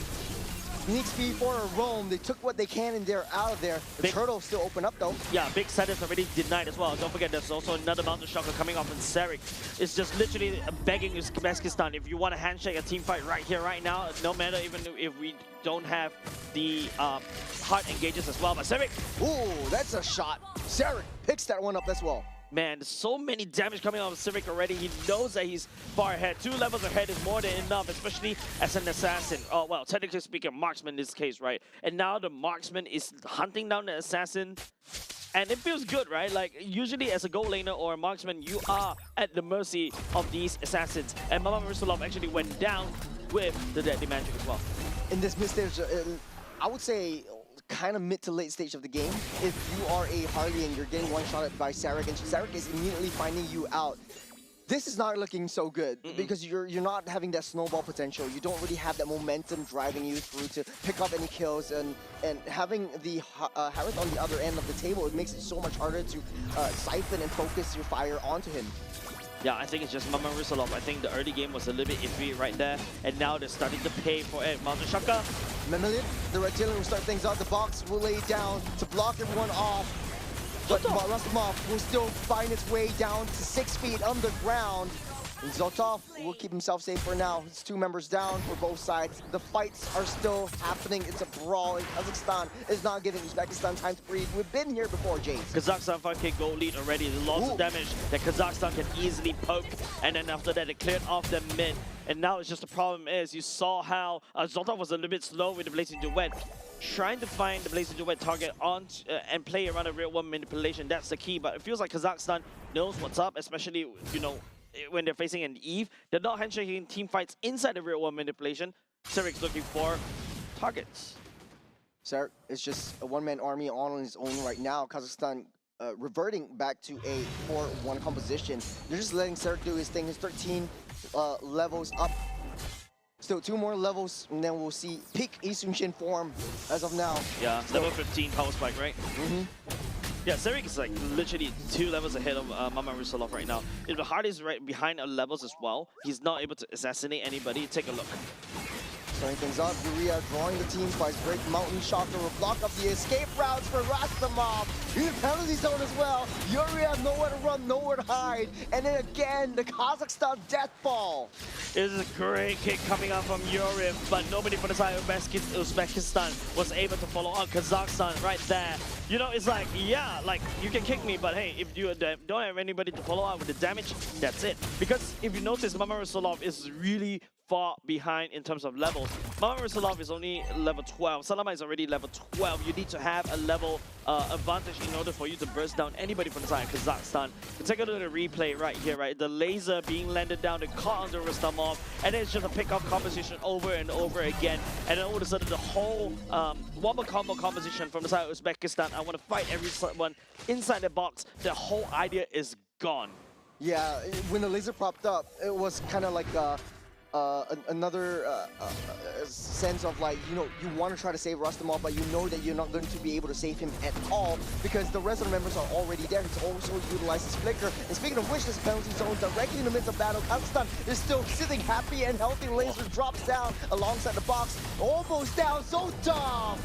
We're taking arrow to the face. Uzbekistan is literally trying to set the real world manipulation and then everything against Kazakhstan, but Kazakhstan is already like, as like, what, 10k goalie in the favor. They're literally fighting inside the real world manipulation, and Macmillan right there with the bravest warrior was able to just have the damage reduction and also tankiness to deal with the damage against Rustamov and also Zotov as well. Zotov goes down as well, and that's a damage dealer for the side of Uzbekistan gone. Great run, popped all the bubbles from the T3s, leading up by 10,000 gold. We've been here before. Uzbekistan, the issue is with the Harley, you do want to stay ahead. The laser comes down, drops onto Rastamov again. He can't do anything. He can't run, he can't hide. Penalty zone as a defensive measure. Zeman Force drops down as well. And Uzbekistan playing on the back foot. Yeah, Salamat does have the Ice Cream one as well. And you can see Macmillan's going on half. Macmillan, the Reptilian, gets kicked back. Bouncy gets dropped down. As an added effect, he will drop. Zotov with the Blazing Duet. I'll beat a little bit too late, but Kazakhstan got what they can, cleared out that base, and Uzbekistan, they're in a desert. Yeah, definitely. No base on the side of Uzbekistan's, no turrets on the side of Uzbekistan base at all right now.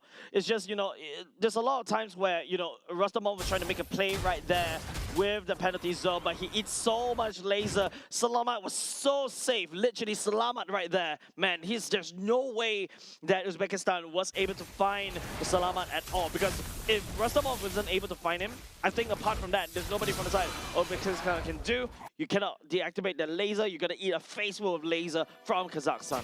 Not only that, right? Uzbekistan is essentially just throwing their bodies, trying to disrupt the engage where they should learn how to back off, understand that, okay, let's give up this turn and let's play an actual base defense. At least we'll wait and buy some time for Urev to be in position, and the rest of our team has a little bit more added defense coming into the base rush. But now, they came back home to find all the furniture missing. Yep. Technically, all the chairs, dining chairs and dining tables uprooted by Kazakhstan as of now. Mamina is just so threatening at the same time. Kozapov also just pinning. That's a kick.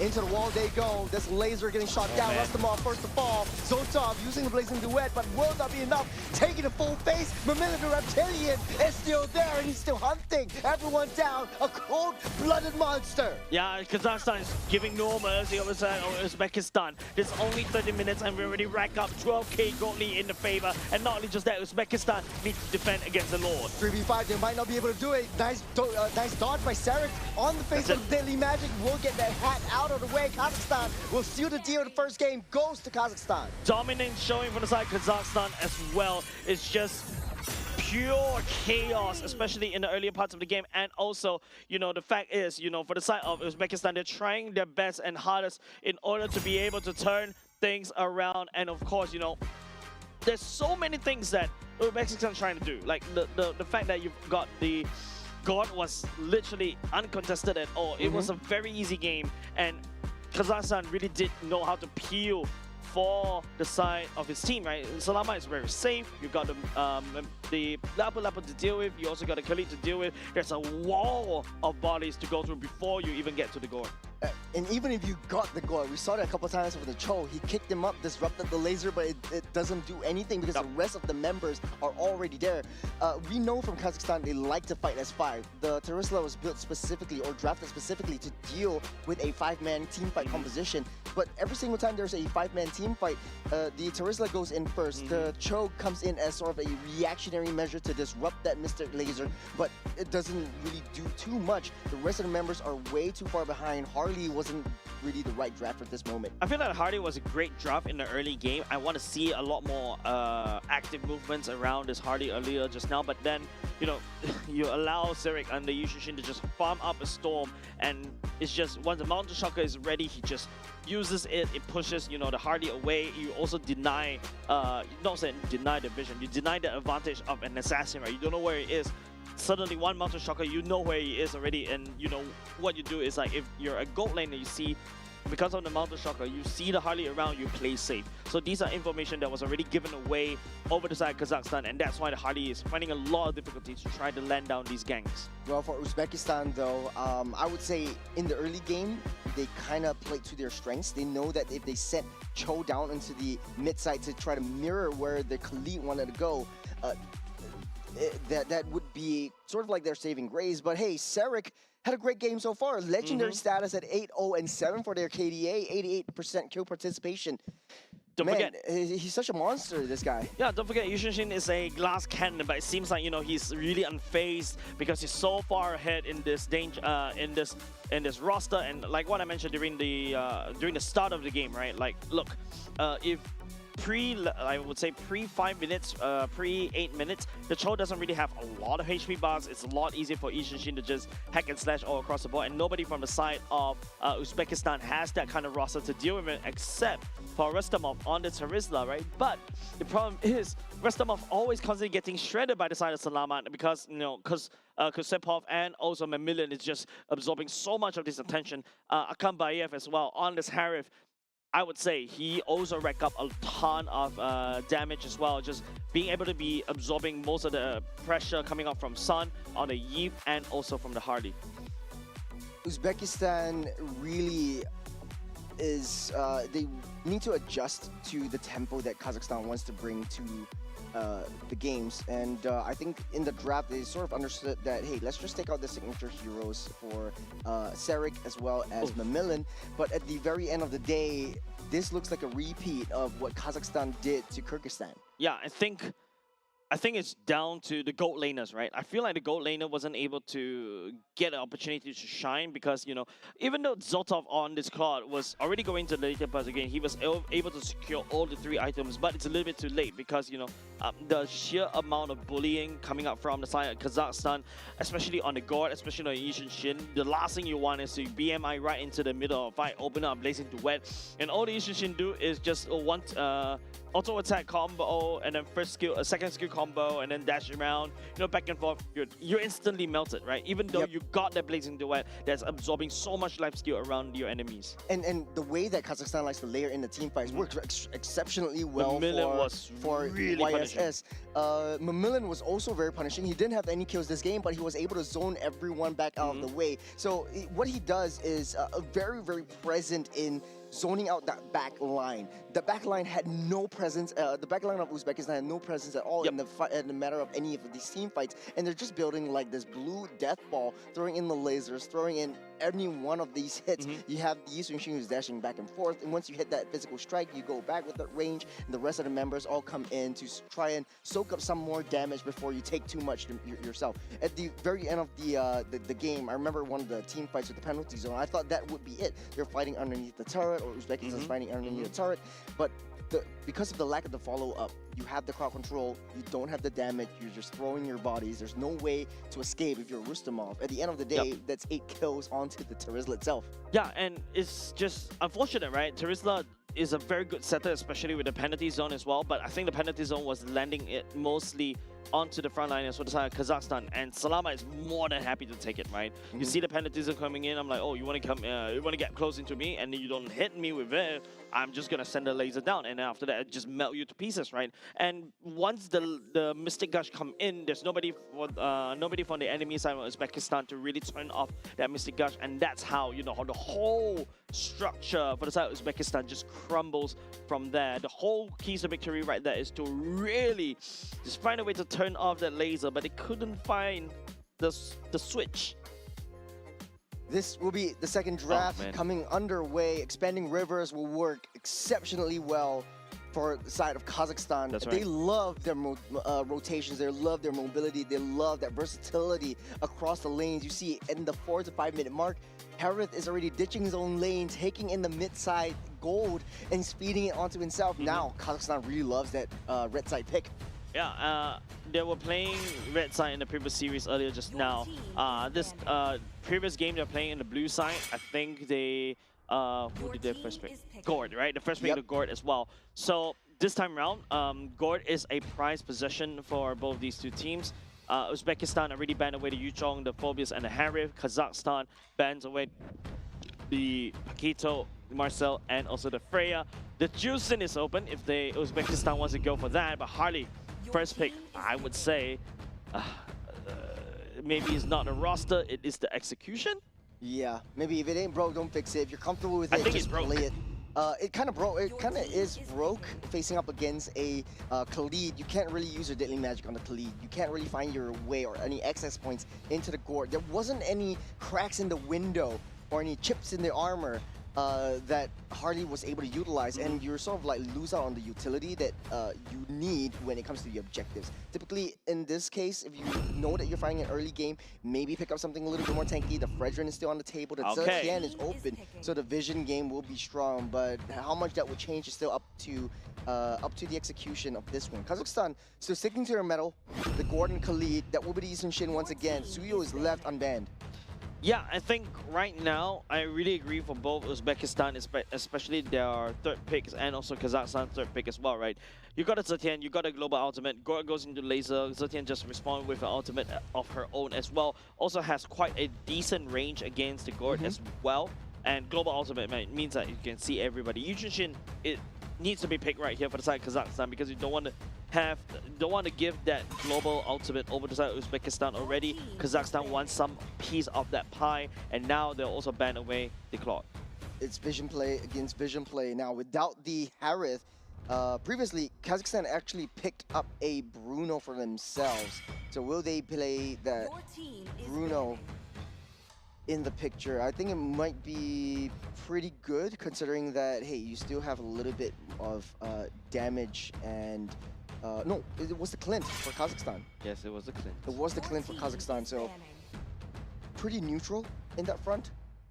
Look, if you got a Yi Sun-shin already in the jungler, most teams tend not to bring in another form of marksman into the gold lane. Well, there are also a lot of cases how you want to swing it, right? Double marksman means that you're really greedy, you really want to just hard shove it, and of course, you know, technically speaking, Yi Sun-shin, I think it's already starting to feel unfair to call it the double marksman kind of composition, because Yi Sun-shin acts more like an assassin. Yep, in this particular patch, or well, the previous patch.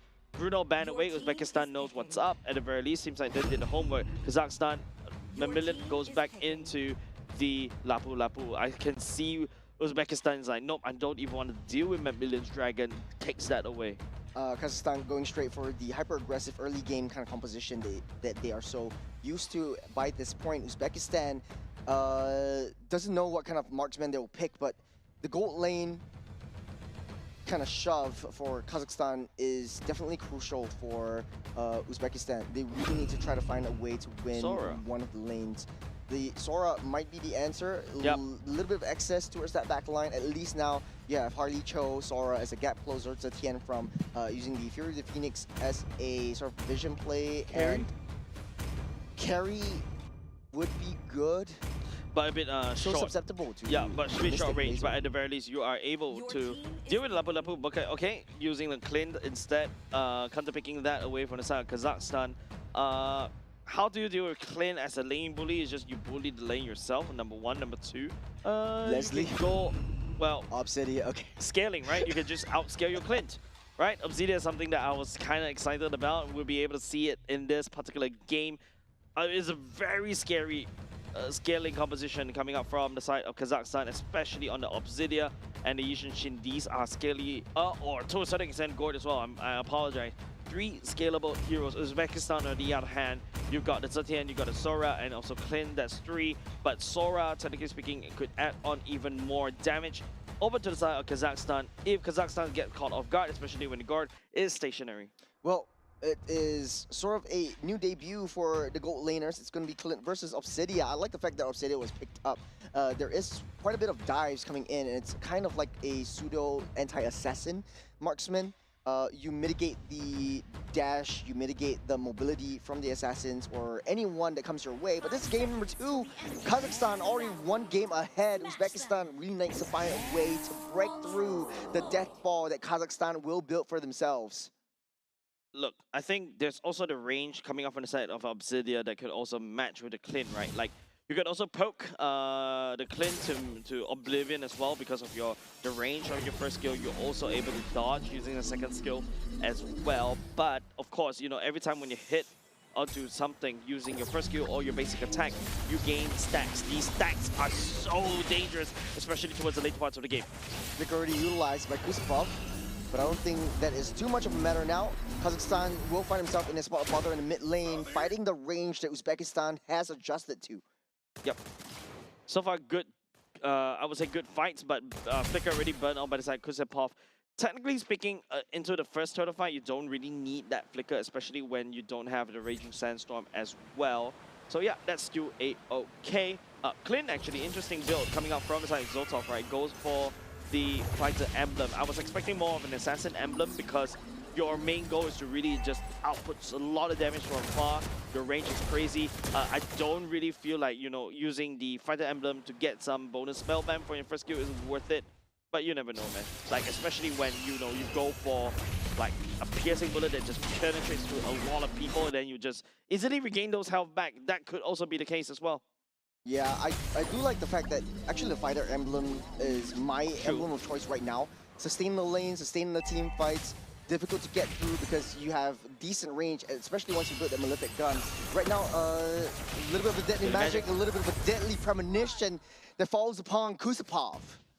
Yeah, like literally, that was exactly what I was expecting from the side of Uzbekistan, especially when they go for this Harley pick, right? The Harley pick in the early game is just meant to do that. So which means that Kazakhstan kind of going to lose out this first turtle already. Rustamov doing a great job zoning away Surik. A little bit of a difference right here. That's the Fury of the Phoenix already laid down. Heavens open wide. That's a lot of damage coming into Kazakhstan's face. And they lose Kusupov. Sora was a great pick, and that's why I was mentioning a very flexible kind of hero. Will not be able to reach onto Rustamov, and he gets out safe. Yeah, like as I was saying, Rustamov on this Sora was a great hero. You got that versatility if your team needs tankiness and also sets. You can go into your cloud form. If you need the damage, you can just inflict so much of annoyance on Salamat. Good lock on, but not enough to finish up that job. Kusupov hits onto the wrong enemy, but hey, he lost his life once again. A little bit of adjustments from Uzbekistan. They win out that gold lane, they win out that mid lane, and Kazakhstan finds themselves in an uphill battle. Yeah, this time around, I feel like it's just Kazakhstan that definitely need to change the MO just a little bit. If you take a look, the ultimate coming up from the side of Sun as well, with the Sora just literally clumping everybody together, pushing it away. Salamat activating Mystic Gush earlier just now was a little bit too shallow, unable to reach, and I believe there was also a flicker burn in order for him to get out of there as well. So great plays coming out of Uzbekistan for now. They need to take advantage of this early game snowball that they've built to snowball out of control, because they have to face down Obsidia and also Yushin as well. Yeah, this is very unlike Kazakhstan, or the Kazakhstan that we know in the past 3 games, because typically you have a burst marksman up on that gold lane, be it a bottom side. Little bit of a pushback. Brave Spider will keep Mamilin safe. There's a stun up underneath the turret, taking a whole lot of damage. Pure Phoenix lands, but a little bit too late as Rustamov goes down. Yeah, Mamilin on the Lapu does have a lot of damage as well. Don't forget Rustamov, when he goes into the Thunder form as well, he doesn't really pack any more CCs. He does have a lot of damage though, but if Rustamov gets bursted down right there, then you don't even have the opportunity to go out with the damage at all. So good plays coming out of Kazakhstan for now to kind of equalize the gold lead just a little bit. Yeah, but there's only 1 kill as Kazakhstan still has 1,000 gold lead that have to left climb up.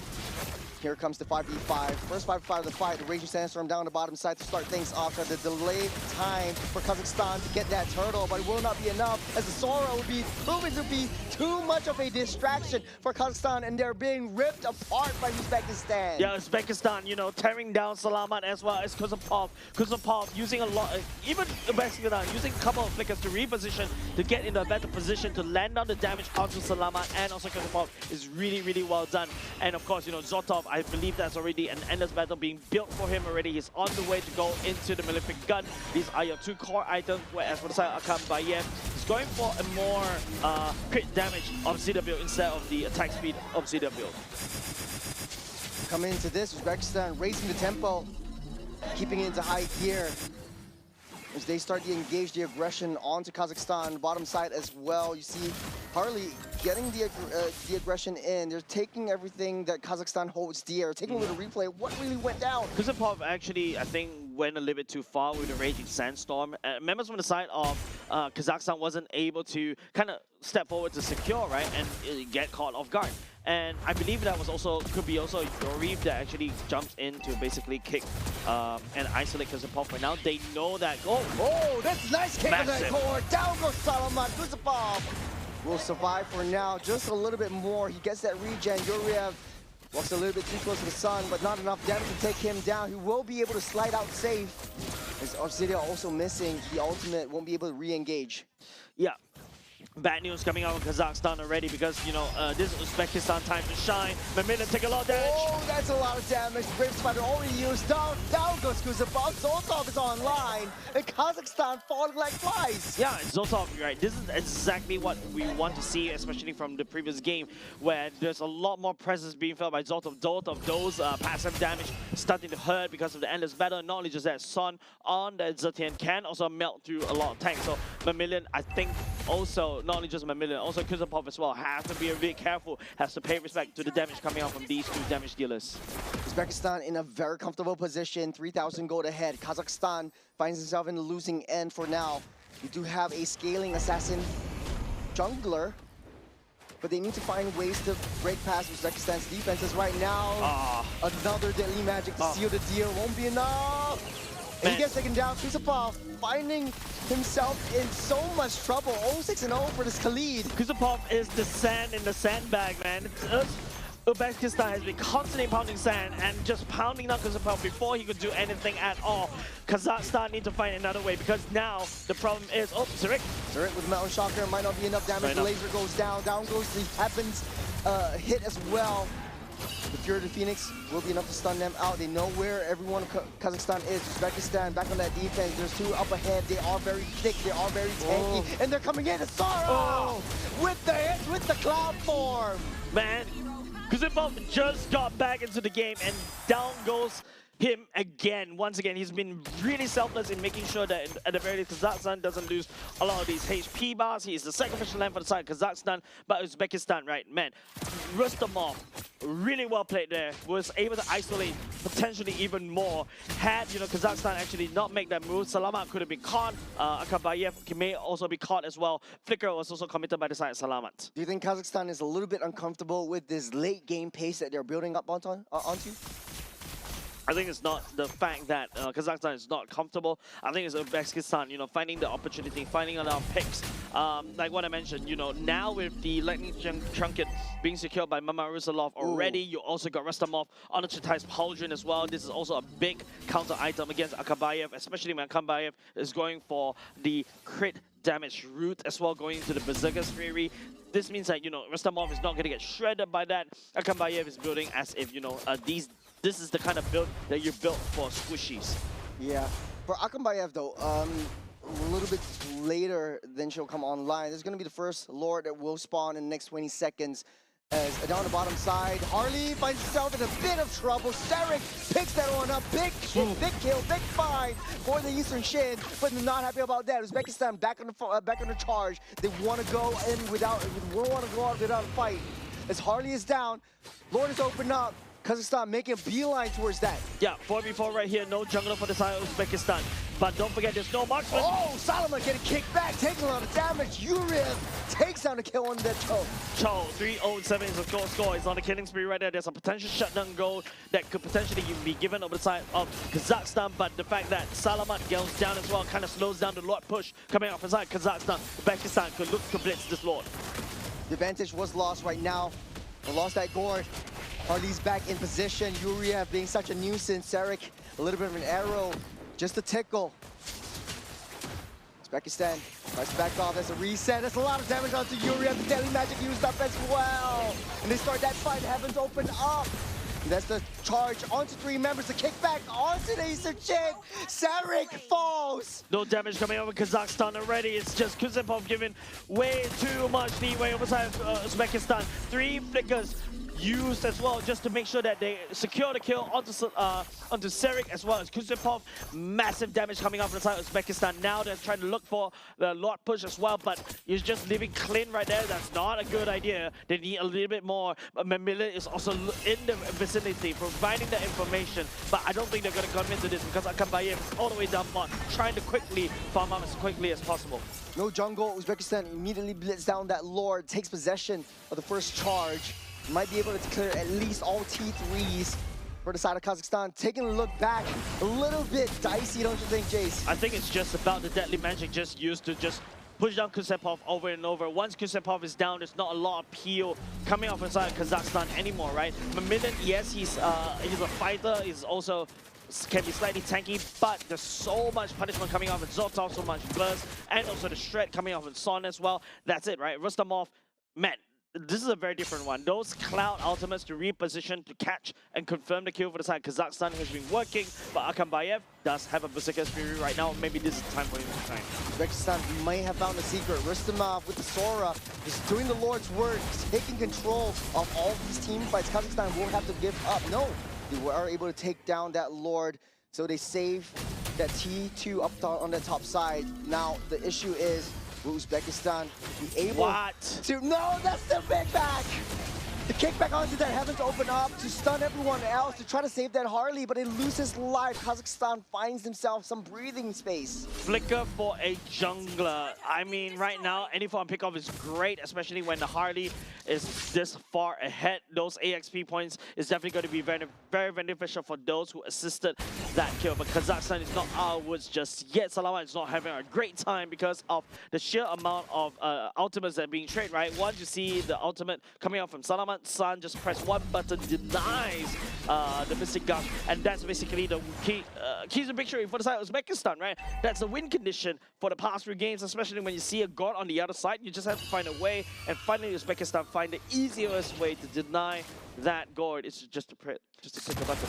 Zotov as well, right? Redeeming himself from game number 1. Right now with this Clint staying happily down on the back line together with Sun and just free hitting. He hits like a truck right now. Hopefully we'll be able to see the itemization, see how far he has gone so far. But for Kazakhstan, losing battle is definitely not where he wants to be. BOD.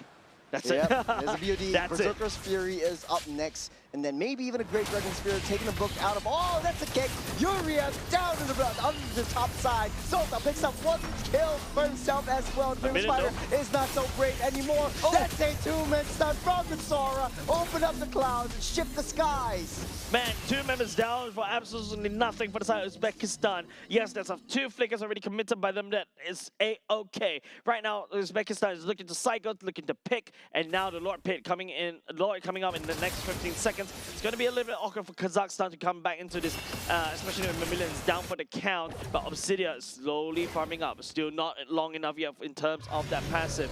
I think it's on, yeah, that's only halfway there. And even though Akabayev on this Obsidia has already secured, I would say, yes, the Philippine gun. This could be it, but it feels like Uzbekistan is now dictating the pacing of the fight. Yeah, taking the pacing with Yuria down with Fear of the Phoenix, landing on all 4 members, getting the stun up, Raging Sandstorm buys them some time, but Akabayev will be able to take out laser. 1, down goes the Hardy, the laser comes up, and Gore puts out the laser, but gets punished in the end. No one can take down Zotov, he's charging in the back line, closing up all escape routes, Sarek 1 hit away, he changes his sights onto that Lapu Lapu. 4 members will not be the case. Mamilian is trying to peel right there. It does have the damage to really threaten just a little bit. Zotov, you can start to see his damage, his BOD coming to fruition right there. Just shredding Kazakhstan apart. Slama, Kusepov, and of course, you know, one after another. Son. Yeah, good. That's a flicker. Good son. Anyways, Zotov, yes, you take a look at the damage dealt, right? 81k damage dealt when Obsidia is all the way down bottom. The main damage dealer from the side of Kazakhstan is not able to find any form of damage at all. Oh man, look at that cleanse damage on the charts, man. Your gold lane is, the enemy gold lanes on the first, Kazakhstan gold lane is on the bottom. If you take a look at the replay, it's just very decisive decisions making coming up from Yoriv and also Sun as well. Kusepov actually did quite good in that engagement, but it's a little bit too late, right? There's not a lot of tankiness in him. He's unable to hold everybody, and then he just goes pop, and Uzbekistan just took over the fight. We can equalize scoreline. Ward on the top side. Sun still has to cure the Phoenix. We'll be holding on to that, not for long. We'll be able to change out. That's a 3-man stun up with the Sora. Lapu jumps in. Will not be enough to save that turret. He's taking all that damage to the face. He's hitting sights onto Zotov. Zotov not enough. He's getting locked on. Zotov falls. Kazakhstan found a way, found its sights, found the crack. Whoa. And Uzbekistan roll back off. They lost 2. Kusepov is going into double-digit death numbers already, but it's still okay. He's buying time for Obsidia to really scale, and you can start to see a bit of a glimpse of the Obsidia scaling. Mamilian as well, holding down the rest of the members of Uzbekistan. He has no fear. He is the bravest warrior, but Zotov finally going down for the count. That's a shutdown goal that is absolutely necessary for the side of Kazakhstan. And all of a sudden, you take a look at the gold lead. It's only 1.5k. Yeah, Akambayev also. Damage is starting to show. This is where you want to be when you have an Obsidia.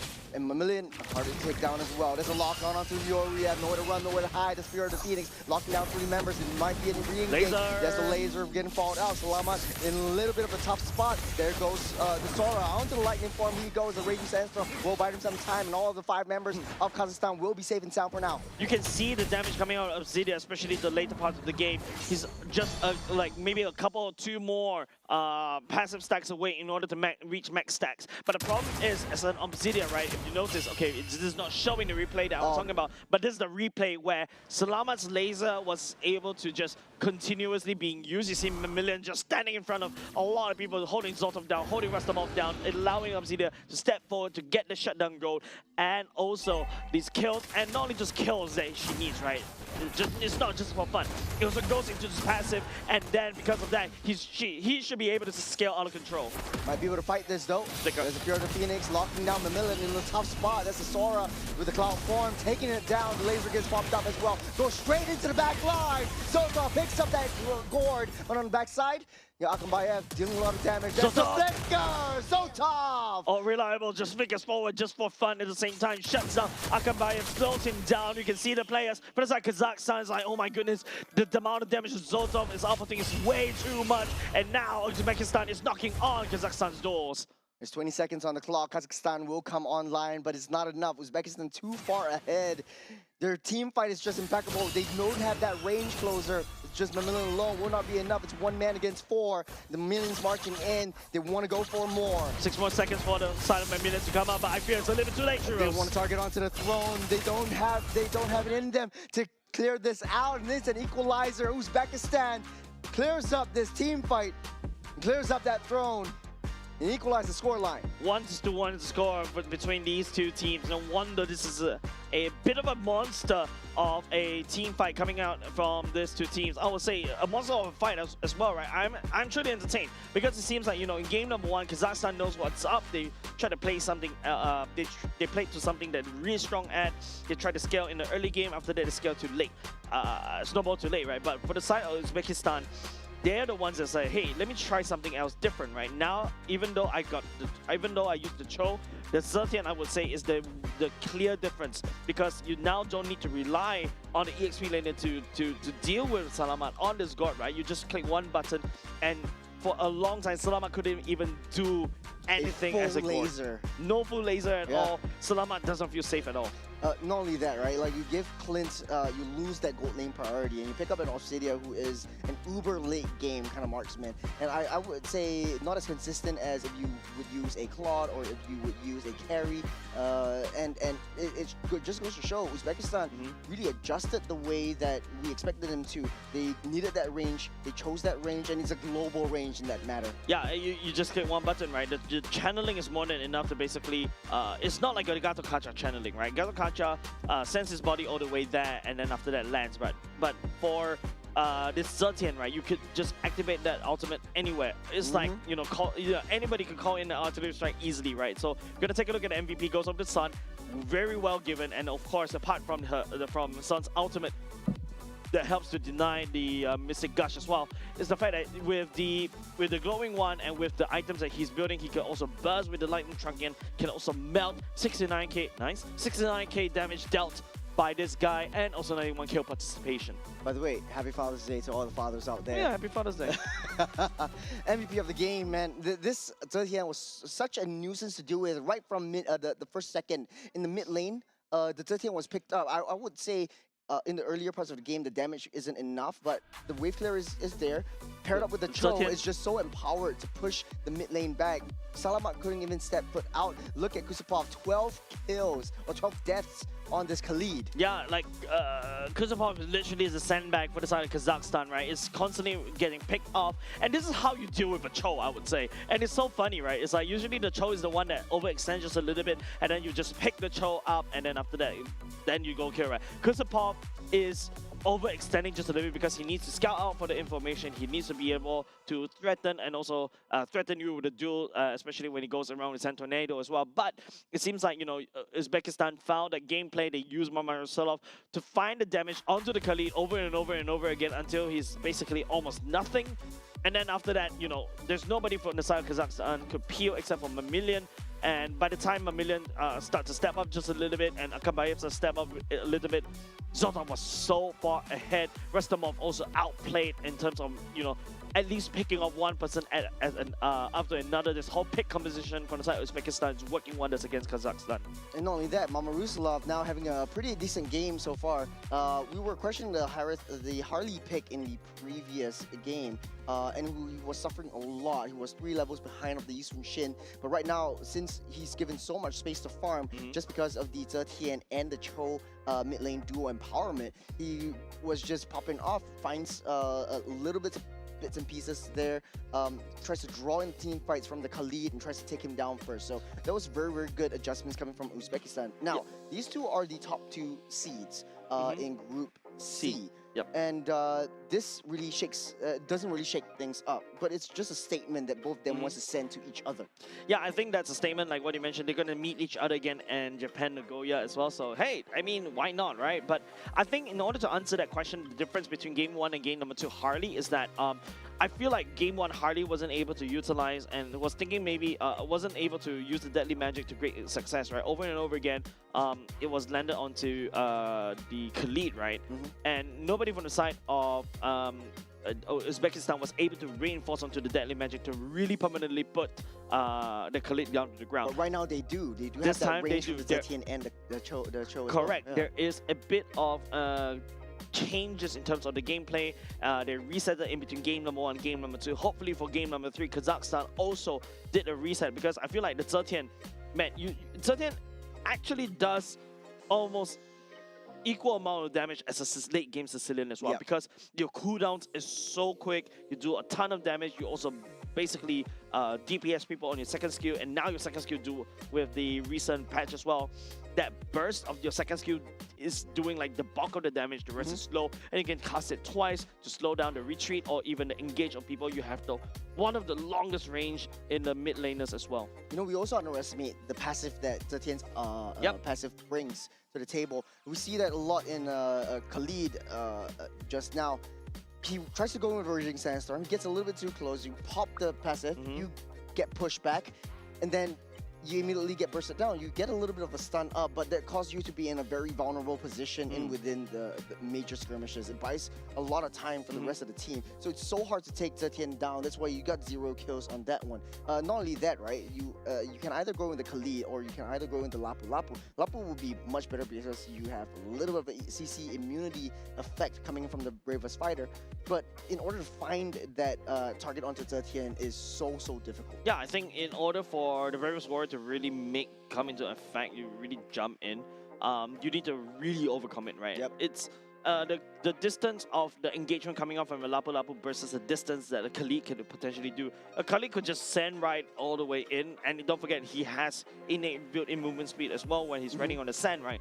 Lapu Lapu on the other hand needs to really burn that flicker, and then after that there's a small little jump. Then after that the slash. The slashes are the one that allows you to gap close, but those slashes are your main source of damage. If you use those to gap close, you're just going to get burned to pieces and push away. Zetian, technically speaking, the first skill as well can also be used to push. So, there's also a form of CC to push and knock people back as well. So that's why Zetian, surprisingly, not getting a lot of attention. Kind of like a Valier effect with the first skill, with the S1 as well. No, S2. S2, oh yeah, Yeah, it's the S2. But it's even faster. The cooldown of that skill 1 is very quick. And I think also another thing to also take note for the side of this Zetian is that, yeah, it's there to just deactivate the laser. Just switch it off. Well, it feels like a remote to switch off the laser. I love the fact that Zetian effect is actually coming through to this one. A lot of teams are actually picking up that gourd. They are sussing out that, hey, you know, Zetian wants to be picked up. This is, in fact, the main reason why the Zetian has been so viable against that gourd as well. Right now, it kind of feels like a situation, Jays, where, you know, Kazakhstan has been playing the same kind of lineup for 3 games in a row, especially earlier on against Kyrgyzstan. Yep. And so it's kind of like this. Uzbekistan is saying, fool me once, shame on you. Fool me twice, shame on me. Fool me thrice. Man, I'm gonna be out of here. Now, this is gonna be the draft coming in. Kazakhstan will be on our blue side. They really love their blue sides as well. The Bovias, the Freya, and the Cho will be banned out. Cho is definitely a huge problem right here. Cho was the problem, right? Yuri was piloting the Cho very annoyingly just now in game number 2. Game number 1 is a little bit sus, but hey, we don't look at game number 1 if you're cheering for Uzbekistan. That's going to be Marcel picking up by the side of Uzbekistan. If you play the Cho, this is the same playstyle as a Marcel as well, but Marcel is a solid counter over to the Harith. Harith first pick right there from the side of Kazakhstan. The Juicin is open. There's also, you know, the likes of the... no, Freya's already banned. Okay, so there's a lot of things like... even the Claw to a certain extent is also open. You can give it over to Akham Bayev as well. I'm surprised that Kazakhstan opted for the Harith pick because it also just gets countered easily, right? Uzbekistan. Marcel pick R2, R1. If they want to really deny this Harith, just pick an Akai. Yeah, I was going to think Akai as well, but he's been picking Harley 2 games in a row now. Might be able to go back, but they want to try Lapu Lapu once again. They will go into the hands of Rustamov down on the bottom side, but we'll wait and see. Mamilin back into his reptilian form. Reptile. I love it. I love it. Okay, the reason they're gonna try it again. Okay, look, now I'm not liking Kazakhstan's pick right now. You got the Marcel on Uzbekistan side. The Golden Hour is definitely gonna deny you from the Zaman 4. It's gonna deny you from the laser. Hey, wait, hold on. Does it deactivate the laser? I can't remember. We'll see that interaction later on. If it does, that would be absolutely wonderful. But of course, you know, we talk about how Kazakhstan wants to play the early game. There you go. Yu Zhong and also the Harry fits that bill. Uzbekistan as well, on the other hand. Zetian once again. Yep. Easy counter against the Goan. Easy lane counter. Now it's already up to the roams on both sides. Khalid and Cho is taking off the tables. I think that for Uzbekistan, if they pick a counter engage kind of a mechanism, that would be the most ideal factor for it. Yeah, the counter engage. So Balaric. The counter dive, you mean? Yeah, counter dive. That's going to be Balaric taken away. Kazakhstan seems like they're going to lock down even more lane bullies in the lane. I'm not surprised if Clint goes into that banding phase for the side of Kazakhstan, especially against Uzbekistan, because Zotov on that Clint was super deadly. Yep. It also banned out. We'll wait and see if this is the Clint, but I do like the fact that Marcel is also banned out, is picked up alongside the Zetian. I'm just thinking in my head, like, hey, they have a lot of movement speed, especially Marcel is so sneaky, and he's like putting on running shoes and just zipping, zapping around the map. Doesn't Doing even need a cardio dash. around the map. That's right. And he's decently tanky. He has a innate stun with him as well, or not really a stun, but like a little bit of a Immobilize. Actually, it's a stun. It's a stun. Lockdown. It's a stun. It's a stun, but you cannot target onto that stun, especially in the passive. The first skill was changed. Now it becomes a slight slow, so that's a little bit unfortunate. But now, at the very least, in trade of that, in return, now you can target anybody that got caught inside the golden hour from the enemy. Yep. Yeah. So I think that's one thing that they can play around with. The carry comes into play for the side of Uzbekistan. Not a big fan of this one because you know you have a shorter range as compared to the Gord, and also the Yu Zhong could dive onto you. But it's a lot easier to execute, right? You just stand there, you just throw your light wheels, and you just win games. It's more of a late game kind of situation for Uzbekistan once again. Once it reaches the uber late game, once it flies over Carry's head, they're immediately going to send artillery missiles or basically to do a light wheels and just shoot him down from across the sky. The Gatot is getting picked up once again for Kusapov in place of the Khalid ban. So last pick over on the side of Uzbekistan will be the jungle though.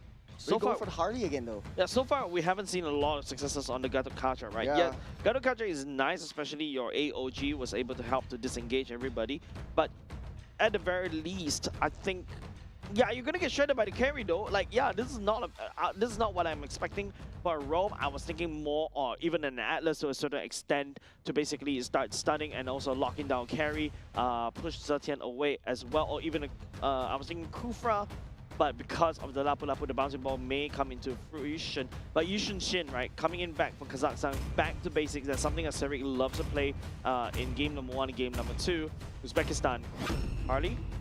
Leomord, okay. Hyper dive, wants to go into the back line, disrupt board. I think that is their modus operandi. But for Yu Zhong, it might be easier to pop the passive for the Zetian. So easy access for him as well. The carry will be a huge threat in the late game if Kazakhstan wants to pull this game into the late game though. I was thinking even the highlights for side Kazakhstan in replacement of the Gatot Kacha, right? The glorious pathway, number 1, it also slows down people from reaching the laser as well. You also cut off people from and slow people down. So well, we have to see as we load into game number 3, ladies and gents. Kazakhstan and Uzbekistan.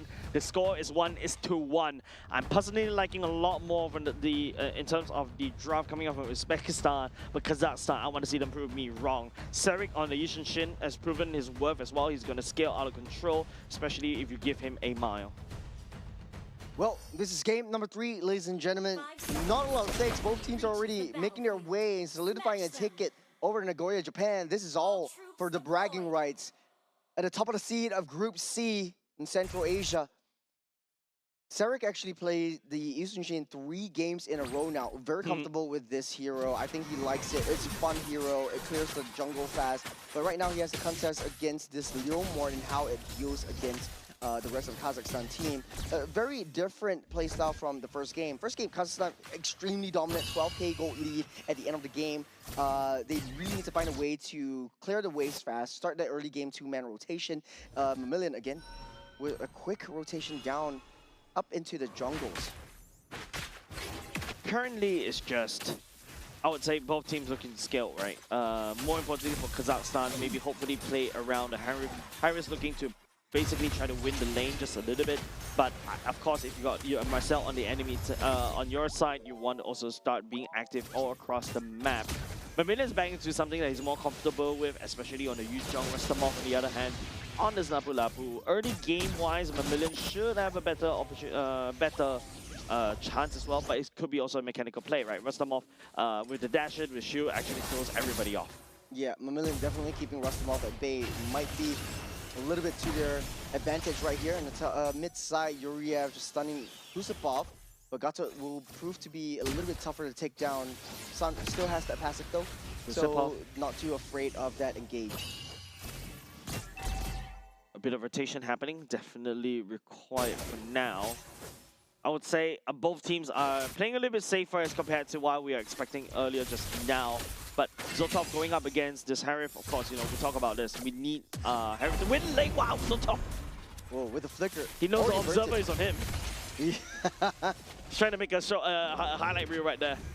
A little bit unlike Akambayev. Typically he'll win out that one, but on bottom side, gets the stun up on the Dragon. Actually, even with CC immune, you're actually getting stunned up. I like the interaction right there. Laser already popped up. The Fury of the Phoenix lays down, takes down this turtle. But on the back side, Rastamov finds his way onto the Gord's face and takes him down as well. Mama Rusulov down low, 1 pixel away, finds himself some breathing room. Salamat going down for the count right there. Nobody from the side of Uzbekistan go down. Turtle still goes over the side of Kazakhstan. I think that's a very expensive trade. And Uzbekistan, you know, Nice little jump on Mamillion. Neutralized almost immediately. Both these two teams are stalemate right there. No, there's no reason why Rustamov should go back into lane. Should just go back, reset, and then continue fight. Now you give a kill over the side of Mamillion, and now he will start to snowball. Still, Mamillion is really showing that he is quite a big threat in terms of these big team fights, and Kazakhstan really likes that. Let's break it down. We saw the interaction with Mamillion on the backside, but Fury of the Phoenix actually starting things off and stopping up the Mystic Gush.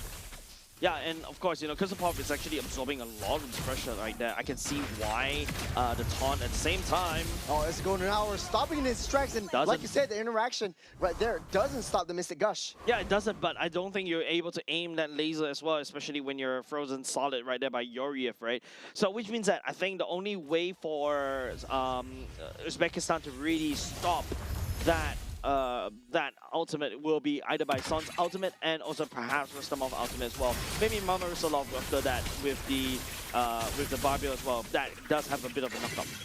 Zotov and topside Akambayev showing a little bit of a one-on-one, mano-a-mano.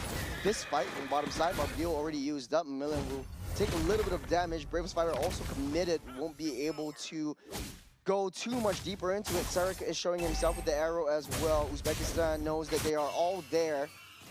We're moving up to another side of the team fight. Yuriev left all alone, trying to go for Salamat. Yeah, you see the problem coming up from Yuriev as well. I think that Gado counter is going to get countered right there. Ooh, Zamaforce. Reinforce on the top side. Zotov taking a lot of damage right there. That is also Mountain Shocker. That's a vision play onto the turtle pit. Directly onto Yuriev. Going to stop that Marcel from getting into deep. Uzbekistan knows their position and decided to back out of the way. But the laser on Son! The burn will take him out! Yeah, and if the stun lands on Son, that's it, right? No ultimate for them, and after that, you just easy pickings. AOG blocking off the escape routes. Mama Rusalov still finds a crack to slither through. Yeah, it's just, at the very least, Kazakhstan is more stable in game number 3 this time. Game number 2, they're trying to make it feel like that was a fluke coming out of Uzbekistan. Uzbekistan, you know, I think that certain works for now, but you have to be careful. If Salamat lands the bomb onto you, you're just gonna get melted straight in the face. If you take a look at this replay earlier just now, it's just Mountain Shocker and also the laser coming out from Sun. It's just easy pickings for the side of Kazakhstan. There's no way Azertan would be able to survive from that. Beautiful burst, also forced a flicker out of that one. Kazakhstan in a pretty decent position right now. They have that lead. Whether or not they can control that lead is really yet to be seen, but they are still on a timer. We talked about this during the draft. Once it goes to the uber late game, Zotov will come online. It will be hard to deal with. You'll land it on the AOG, immediately gets melted down. You land with the Dragon on Mamillion, you also get melted down. There's a laser as well onto Yuriev. Will be able to run its way out of there. He's got some new shoes, he's got some running boots. He's joining a run club.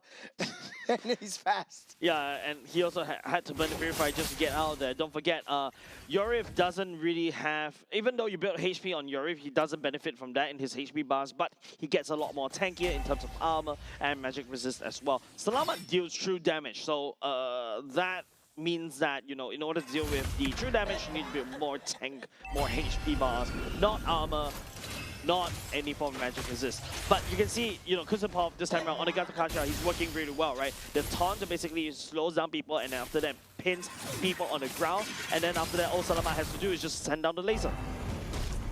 Speaking of which, turtle fight, we'll see if he actually has to hold it on.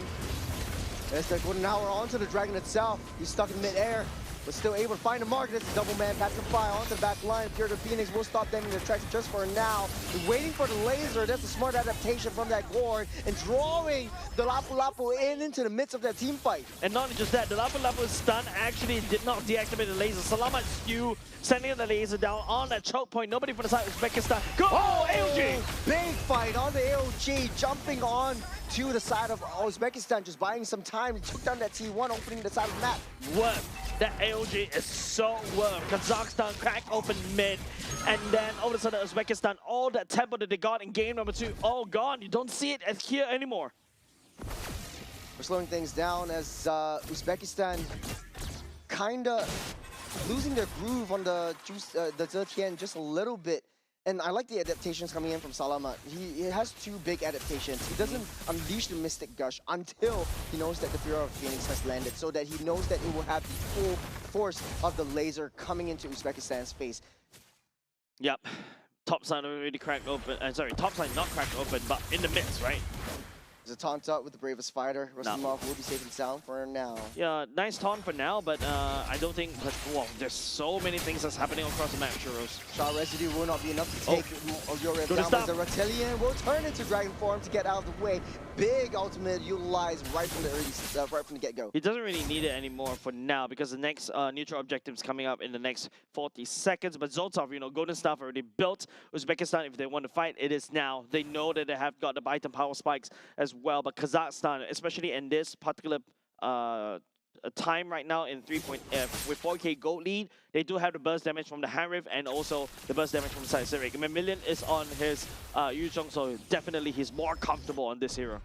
Yeah, definitely don't want to fight Uzbekistan, not as 5. Very calculative onto Kazakhstan's side, methodical in their approach, methodical in their engage. There's a taunt up onto Rustamov just to scare him off a little bit. He does have the bravest fighter up and running again. The Lord will be started up. Uzbekistan not in the right position contest for this one. Sun does have the ultimate. He's holding on to that one.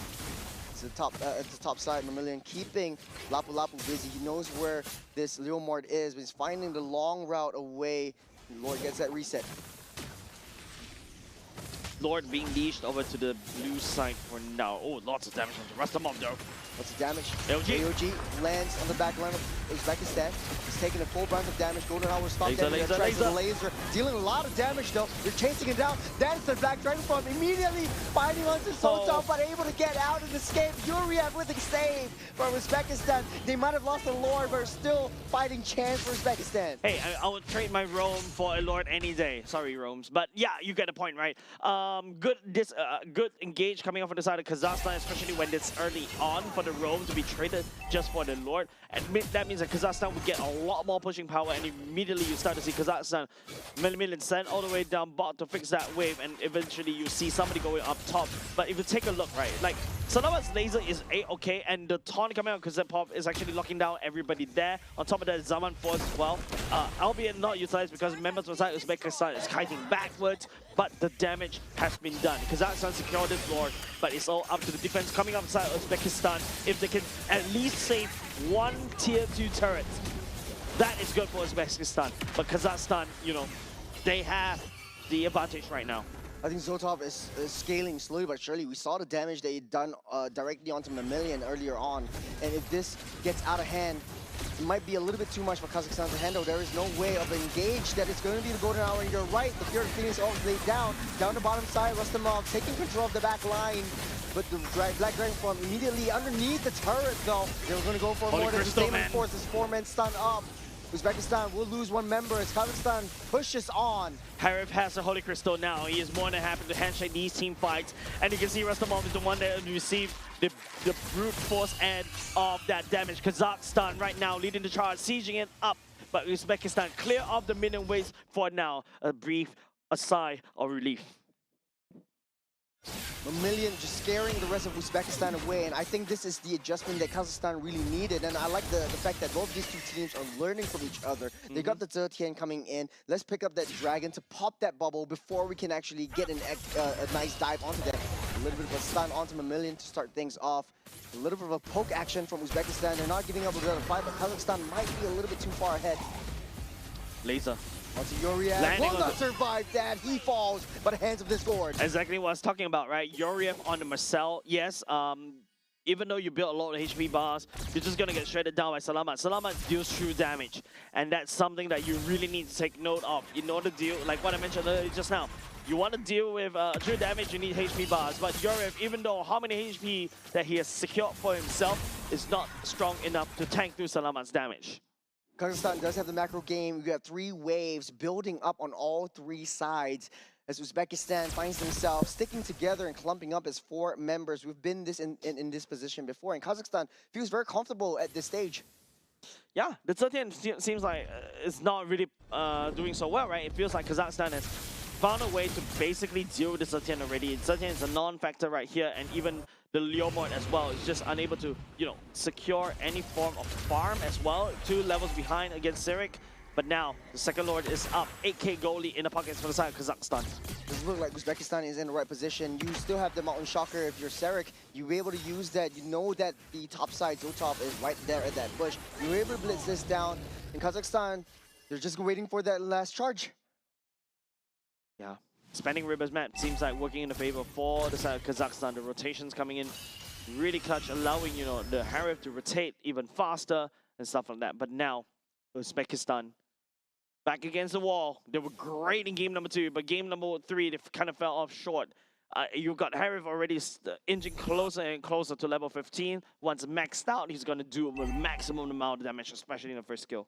Yeah, they're way too far ahead. All this time, Uzbekistan was focusing on those team fights. You don't really see Sirik around. You don't really see Akambayev. They're busy on the off the other side of the map, trying to maintain the waves and get as much experience as possible. You have 4 members up on top of gold, up on top of economy, up on top of levels to Uzbekistan. So Uzbekistan playing on the losing end.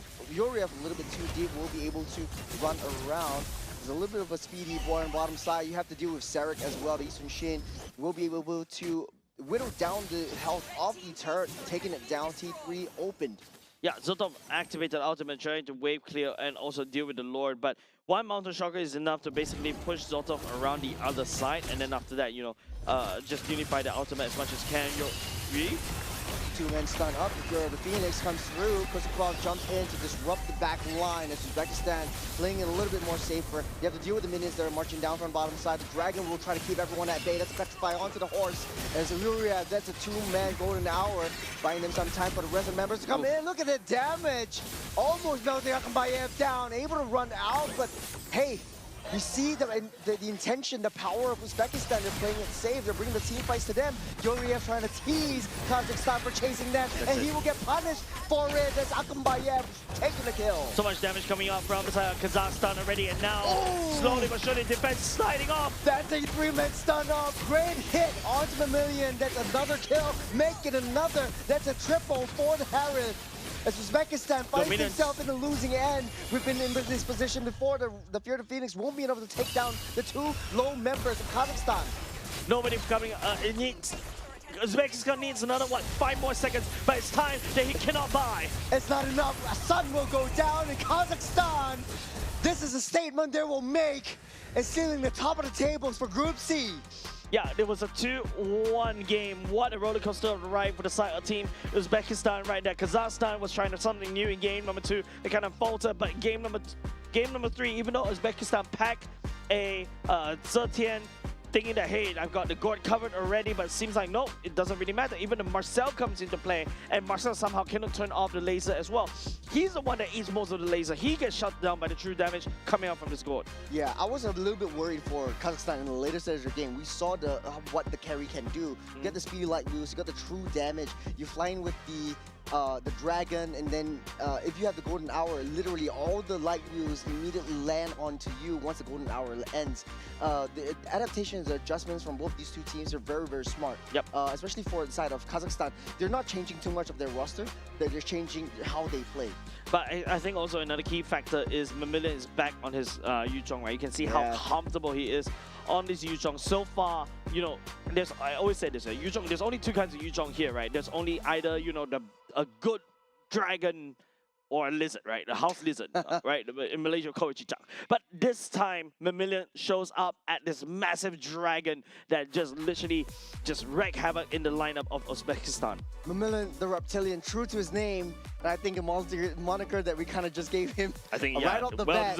Well deserved. Well deserved. He is so cold-blooded. He knows his target. He knows how to zone out the enemy marksman and creates so much space for at least the mid lane of his team. And that creates the opportunity. He doesn't care if he dies, but in this game, he doesn't die. It is such a threat to deal with in this current patch. Yeah, that's why you notice Uzbekistan actually banned the Yuzhong, I think, twice. Yeah, Let in it a row. leaked out in the third game. Let it leaked out in the third game, and Mamillion literally took it right off the bat. So GG well played for the side of Kazakhstan, identifying what they need and what they packed. And also another thing, it's, you know, Uzbekistan, I think they're not too shabby either, right? They know what to do in terms of these fights. Unfortunately for the side, Zotov back into the carry. I feel like Zotov needs to play, you know, marksman with a longer range. That's why he's like so prominent on this clean. Heck, even Leslie is actually maybe a better pick for the side of Uzbekistan. But let's take a look at the victors as well, right? Akam Bayev back on his Harith, was able to use a Holy Crystal as well. He's just outputting so much damage once he secured it. Salamat, yeah, we talk about him a lot. The missing gush coming into really critical times. But if you notice, this game is a very kind of low skill game, right? There's not a lot of depth coming in, especially on both sides. Yes, Kazakhstan was able to kill 11 people 11 times, but it's only 15 minutes.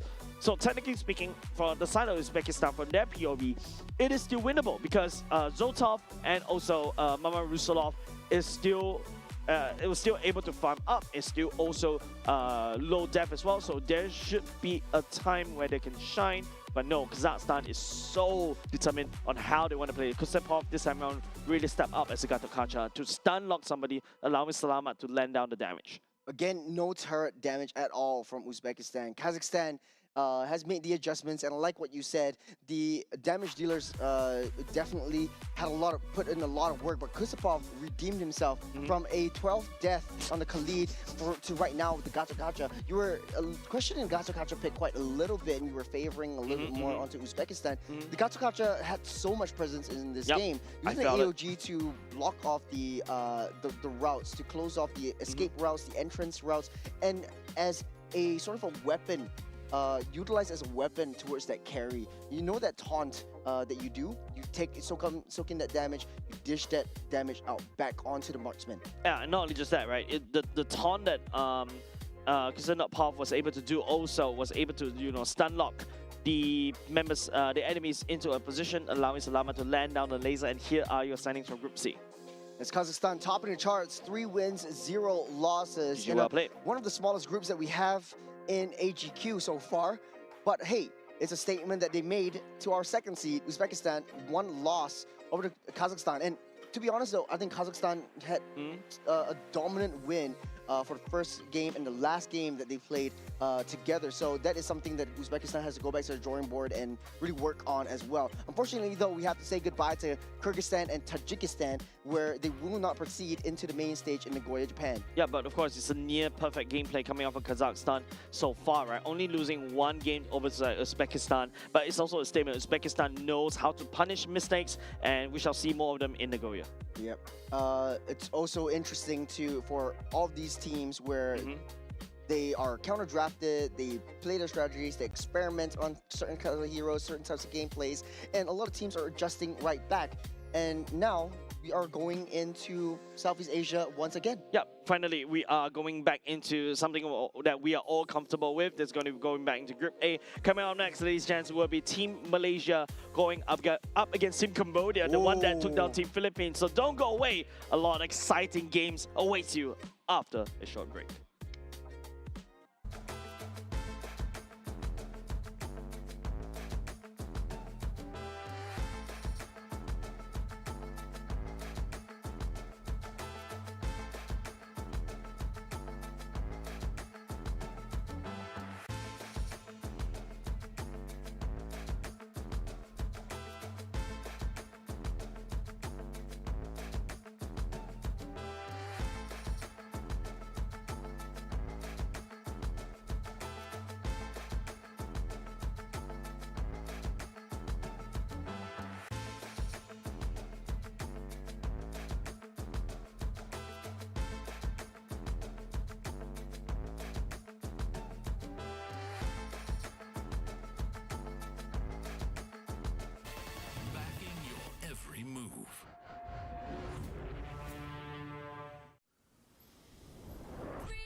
so crude can be graced with a splatter of beauty.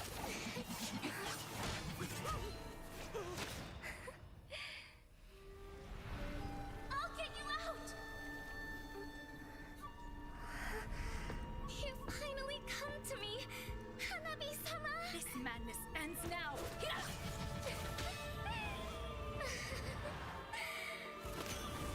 At last, I'm shivering with excitement!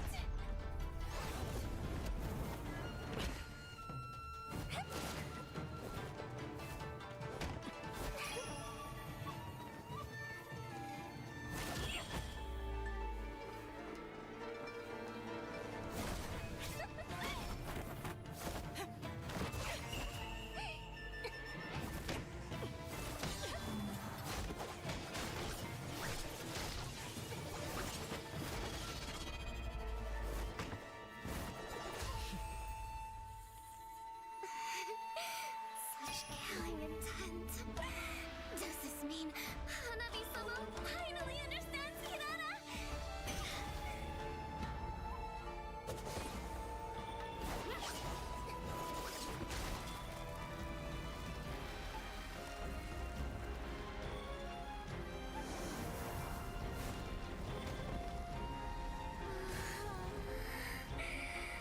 So warm. So beautiful. We can finally embrace eternity in hell. Just the two of us.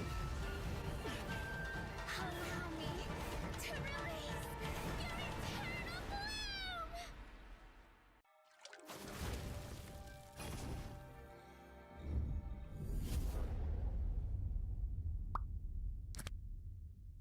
The human body was built to move.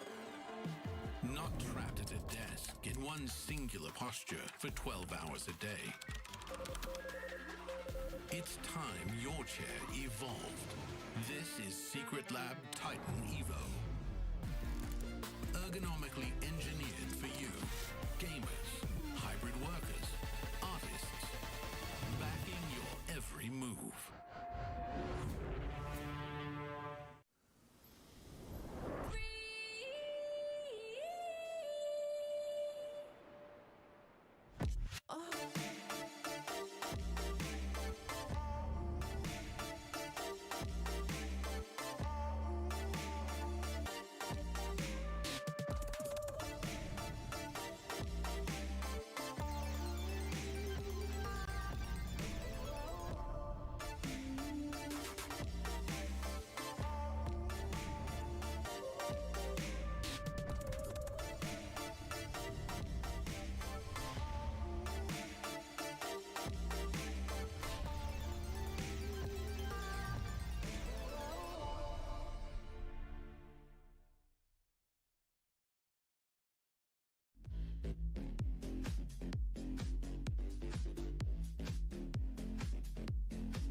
And we are back for the 2026 Asian Games Esports event MLBB qualifier. This is still Jace and that's still Churros. We are still your casters for day number 4, and this is also the last day. That also means that it's the last opportunity for some of our teams to rack out the points in order to qualify over to Nagoya. I wish we have the brackets, the standings up earlier just now for the Group A, because I feel like this is where we really have to set a stage, because subsequent games that we'll be seeing on the main stage, especially if you're tuning into our broadcast here, will be mostly for Group A. Right now, it's the center of the pack that's still really shaky, Churros. Yeah, Group A, definitely in the Southeast Asian region. We're back to somewhere we're more familiar with. And talking about the standings up here, Cambodia has 4-0 so far. They only need one more game to be in an extremely safe position. And this is the next game they're going to play against Malaysia. And speaking of Malaysia, Indonesia, Malaysia, Vietnam, and Myanmar, they are pretty evenly tied. 3-2, 2-3s. It's still nowhere, but still somewhere. I feel like there's a lot of movements that could potentially happen for the subsequent few series as well. So that's why I was telling, we were just discussing, right? I feel like the later parts of the day for today, which is happening now, right, is where most of the points will get shifted, the position will get shifted, and of course there's a very interesting, potential ties that could also potentially happen if, Cambodia decides to show up, or even if Malaysia decides to show up as well. Yeah, so what will happen if Malaysia wins this one? They will be in a pretty safe position, but safer position. But if Cambodia comes in to win this one, we'll talk about Cambodia later. Malaysia, it's Elton, Akif, Amar, Najan, and Razif. So they're going back to Akif. It won't be Hashim anymore. Hisham anymore. Where's Hisham? Yeah, we're looking for the Zorn effect. You can tell there's a visibly change of placement, as also the change of game play style when Team Malaysia drafted Hashim in Hisham. Man, Churros, stop it, Singaporean. Hisham comes in and also, just change up everything, and then after that, set the pacing very well. It feels like, with Hisham in the mix in terms of... Hisham is on stage. Oh, Hisham is on, okay. Second person from the left, yeah. So that's Hisham still on stage, so not Zakif right there. So yeah, so this is the Hisham effect that we know and love for now. And of course, a different Team Malaysia as compared to without Hisham, right? Yeah.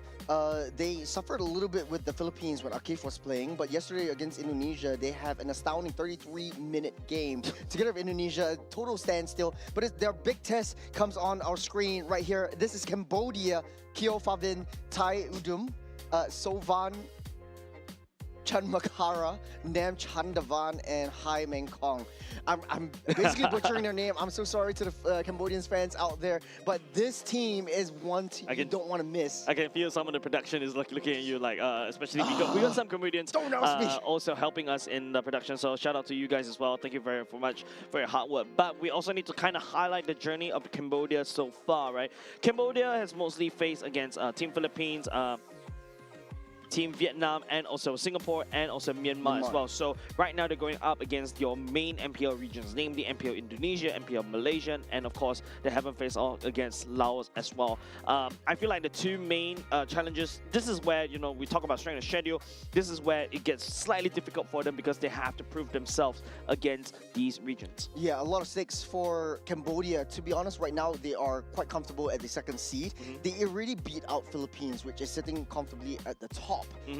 And this was a long-fought battle for Cambodia as well. 2-1 was their score. And right now, today, they will be facing another two gauntlets, Indonesia and Malaysia. Malaysia coming up first, definitely with a little bit of a different lineup, a different roster. They have to understand how Zorn wants to play or how Hisham wants to play and what he brings into Malaysia's table. Yeah, I think in terms of how Hisham plays, right? I mean, it's like the good old days when the legend, right? Yes. The MPL Singapore legend, JPL likes to play, right? Exact same pattern as well. In terms of how sacrificial he is, in terms of giving off information as well, and then after that, just try to find the pick-offs as well, being annoying, being a nuisance, and then after that, all of a sudden, your whole enemy map was like an open book test, right? You know exactly where you are, you can path accordingly as well. But for the side of Cambodia, it seems like a few people on the internet saying that it could be a fluke as well, but I'm not too sure because I think we all have to take a look at how they perform against Team Malaysia. I think this would definitely be pretty interesting. This is going to be the real test, and maybe with a different lineup, a different roster for Malaysia, things might pretty much shake up. I'm thinking this might be a pretty long game as well for both teams.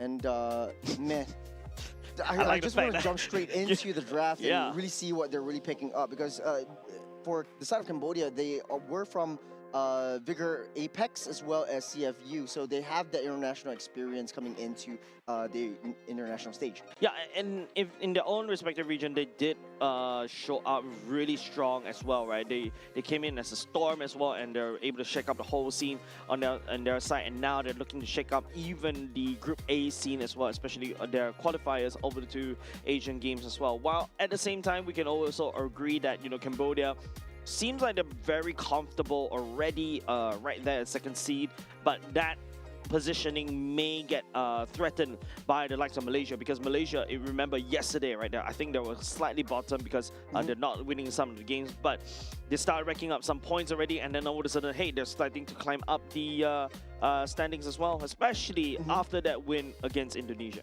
Yeah, Malaysia, this is definitely bigger for them than it is for Cambodia.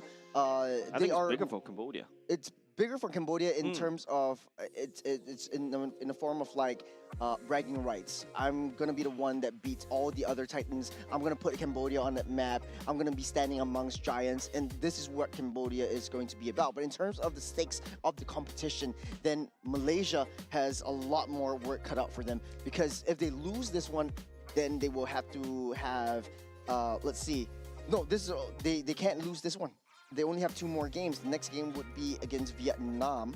And so if Malaysia loses this one, then they would stand a chance to be relegated down into the bottom. Yeah, I mean, based on the power rankings right now that we're seeing on the standings, of course, Cambodia is 2nd seed, Malaysia is 4th seed. Now, you mentioned the next game after Cambodia is that Team Malaysia is going up against Team Vietnam. That's 4th seed versus the 5th seed, so they're not too far apart. So this is actually exactly what I was talking about. The subsequent few matches that we'll be seeing upcoming next is the battle of that middle pack. Ground. The battle of the mid pack, and that mid pack, unfortunately, you know, some of the battle of the mid pack is like what, 2nd, 3rd, 4th area, right? Yep. But now that mid pack may cause, you know, may cause Vietnam to get knocked down into the not being able to qualify as well. So there's a lot of things that could potentially change in the standings for the subsequent few series. I agree. But before we get into all of that, we have to see how Malaysia fares against Cambodia. They've taken down the top dogs of the competition right now. This is another test that they have to face up against. And Malaysia starting things off in the blue. They're banning out that Fovius and Juicy. Cambodia, on the other hand, they don't want to face up against the double fighters that have been shaking up the meta. Yeah, Marcel should be an R-side pick. R-side ban. Juicin already banned away. Usually it's a B1 pick instead, so really don't want to see Juicin at all. So which means that Team Malaysia may go for the tanker heroes, like even to a certain extent Akai gets deactivated by this Juicin over and over again, because he's always constantly in the face, and this is exactly how Team Malaysia wants to play, right? And that one hero, I feel like, counters the whole play style of Team Malaysia. Ooh, the Arlot gets banned, so they're trying to open up options for them to pick from. So the ball's in Cambodia's court. Like you said, there is quite a bit of options to pick. The Kai will be banned out, so no heavy spins for both sides. Claude definitely will be in high contention, especially for Malaysia. Elton does extremely well with a Claude once he's empowered by Hisham coming into the table as well. You remember that the 80, the around the world flank that Hisham brought Elton along as well. Yes. I think it also caught me off guard. That is the flank of the lifetime that actually brought them brought them back into the game as well. So now Claude secured by the side of Elton. Claude really, if there is a tier above S++, I give it to this Claude. Yep. A lot of late game insurance, but early game, to be honest, because of the recent buffs, because of the recent sustains, he's able to dish out a lot of damage, and he's extremely sneaky. A lot of teams are finding it hard to focus their fire onto that Claude, especially with a very reliable stun or very reliable pick off, and Claude is just going to be all over the map. Cambodia needs to find a way to deal with this sneaky little cheeky monkey. And for Cambodia's side, still quite a bit of options for them as well. They want to try to go with the Harith, they would as well in order to have a lane win. But the Gord and the Baxia would be their pick. Akai banned away by the side of Team Cambodia. I was thinking Akai earlier just now, unfortunately was banned away. The Marcel especially get leaked out. Marcel dropping in terms of priority, which is actually quite impressive as well. There's also the Yuzhong that's starting to come back into the meta. We saw how Yuzhong is used to basically deal with the Gord, and now that's going to be not only just the fact that there's Hisham's Cho coming back in, that's also a Fredjin. Fredjin is susceptible to the Gord laser as well, so that's something that Team Malaysia has to play with, especially Nashan wants to play it properly. Yeah, I love that the Cho was prioritized over Hisham. The way that he plays it, and like you said, very reconnaissance, like very special forces kind of mentality. First in, last out. I'm just gonna give you vision. I'm gonna give my team information. I'm gonna give you a lot of space. And the zone potential coming in from Hisham with the Cho itself, very sneaky and very slippery play style. On the other side of the table though, Cambodia now has to deal with not only a thick, juicy boy, but threats to their back line, especially a immobile Gord once the Mystic Laser comes out. Yeah, Marcel coming in for the side of Team Cambodia as well. So a lot more movements, and you can also kind of scout out where the Cho is in terms of the movement speed. But of course, Team Cambodia, this is a very highly mobile kind of playstyle, right? You got the Baxia, you got the Marcel that could just literally roam around. But Gord, I would say, as the roaming trio, it may kind of fall slightly behind, right? Gord, on even though it's Silver Surfer board, it doesn't really have the mobility to match up with the speed of Baxia and Marcel. That being said, though, you don't really have to follow them around because Gord likes that range. And we see how in the previous Group C, using the Zetian to deny the Gord with the Fear of the Phoenix, that could still be a potential option for them, or they could go with a very strong winning early game mid lane duo, which is the Valentina and the Cho as well. Yep, Yuzhong banned away. I was expecting Yuzhong to be in the hands of Team Malaysia as well. They're going to ban Nat 01. There's of course still other options, right? There's still the Lapu Lapu they could also go for. And yeah, I think that's something that they may set their eyes on. Cambodia, on the other hand, may also pick that away. So in terms of EXP, we're starting to run out of options. Terizla? Do have to agree. Lapu would be one of the better choices this time around. There is no more Arlo, no more Yuzhong, no more Paquito, and no Freya in this fight. Yep. Especially for the Phobias though. I mean, he's always sitting in the ban pool right now. Typically, a lot of teams like to pull out some of the pocket picks like Esmeraldas or even the CCs come out as well. I think Team Malaysia has to take away the Terizla, my bad. Lapu Lapu given over to Team Cambodia is fine because Terizla with the penalty zone locks everybody in place. It allows Gord to have ample opportunity with the Mystic Gush. Yeah, free access, but it's extremely high committal. You're very vulnerable once you jump in, especially with the Fredrin's Energy Eruption. You get taunted in, you get forced to attack, and you're forced to engage in a team fight, and you don't want to be in that position. In any case, I would say the Lapu Lapu will be the next best option for both sides of the EXP lanes. But we see also on the EXP side, Malaysia has played Benedetta before. Do they want to risk that again? True. Benedetta looks actually not too bad in the hands of Raziv as well, right? Easy access into the back line. Gord is definitely going to be wide and open. Yeah, for and taking. also more damage that is that's definitely necessary. You already got a Fredjin in the utility jungle position that's already a tank, so why not a more damaging EXP? Harif going to be going to the ban pool for the side of Team Malaysia. Don't want to give that over, but of course there's other marksmen always available. I think Carry would be one of the better picks. If not, you want to go just pure attack, pure dominance, and just lane dominance. Maybe a Bruno. I think R4 should be a EXP pick. I think the Lapu is a no-brainer right here coming up from Team Cambodia. It's really strong, especially in this particular patch. You also have damage reduction, the Bravest Warrior as well. That's also a stun, similar to what Terizla want to do as well. And it pairs well along with the Gord. Yep.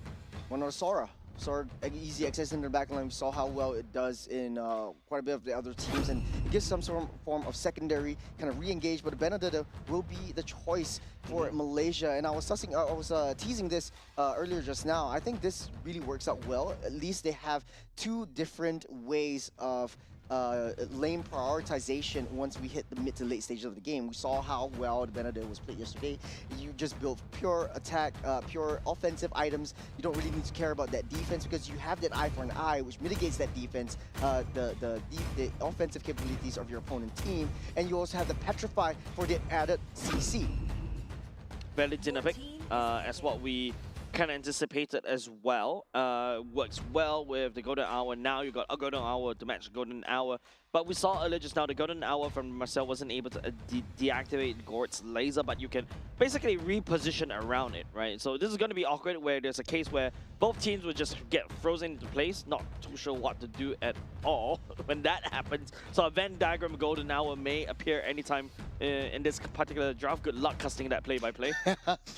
Well, this will be extremely interesting. Valentina has so many options. It will be a bit more difficult to try to take the IMU from the Gord, and like we suspected, the carry will be that last choice, sealing up this draft. It's something that we're more familiar with, a little bit more traditional as a lane-to-lane matchup goes. But the Benedetta will have a little bit more dimensions of playstyles. In the earlier front, I feel like the lane proxy used to be the flavor that Benedetta likes to do. Immediately go in, proxy that wave, and try to disrupt that jungle. I don't know if Malaysia wants to risk that. Maybe because you have the Hisham's Cho to be a secondary layer of support. Yep, gonna go into the loading screen as you take a look at the roster for both of these two teams. High octane gameplay, I would say, expecting coming from the side of Team Cambodia because of the Baxia and the Brazil that will be roaming around the map actively. Lapu Lapu also not too shabby either, but Team Malaysia on the other hand, with the Cho and Benedetta, hopefully they can make some waves around the map. Well, this is game number 1, Malaysia versus Cambodia.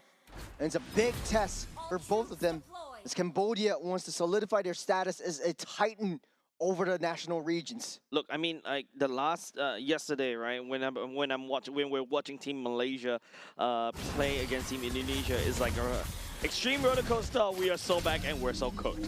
Yep. I hope, for my sanity for today, I hope that is not the case. But yeah, we shall see whether they can put a good, solid, clean win against Team Cambodia.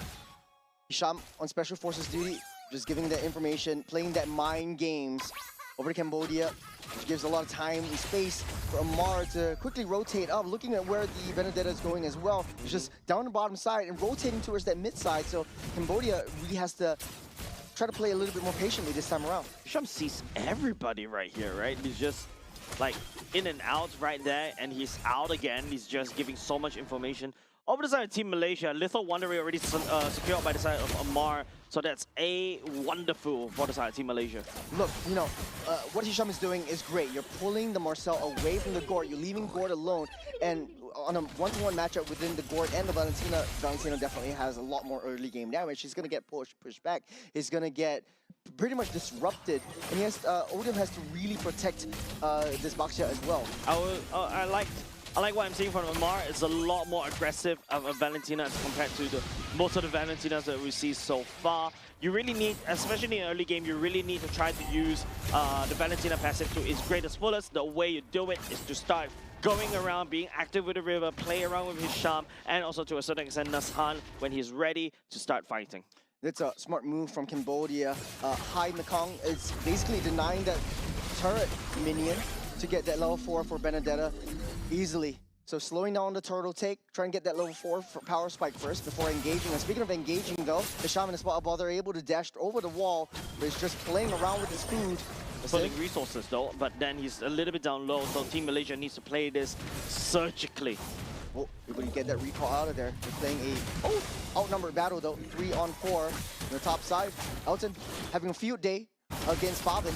On the bottom side, Mystic Gush already comes out, taking full damage. Lapu Lapu will be the first to fall. High will not be enough to take any damage at all.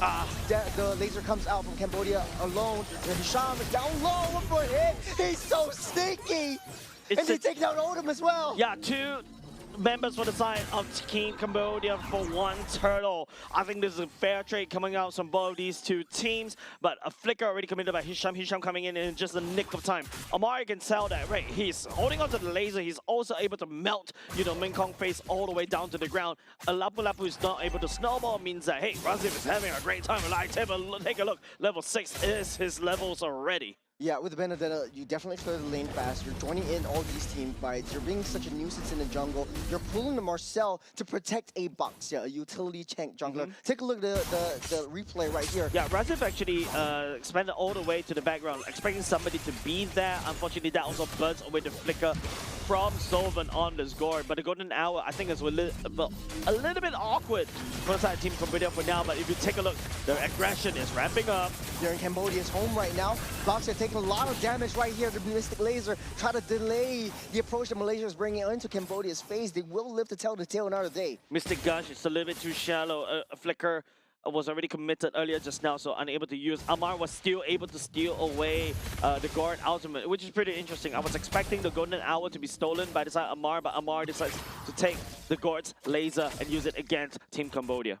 Hisham just doing Hisham things, being super annoying, being such a nuisance, but Boxia finds himself in a very difficult position. Laser. Kick back directly to the laser, but not enough. Amar will still deal with the S1 as Cambodia finds his way out. That's the flicker and the mind games once again. Hisham. The Hisham effect. No, call Hisham a waiter. He's serving any food from the side of Team Cambodia over the side of Team Malaysia, right?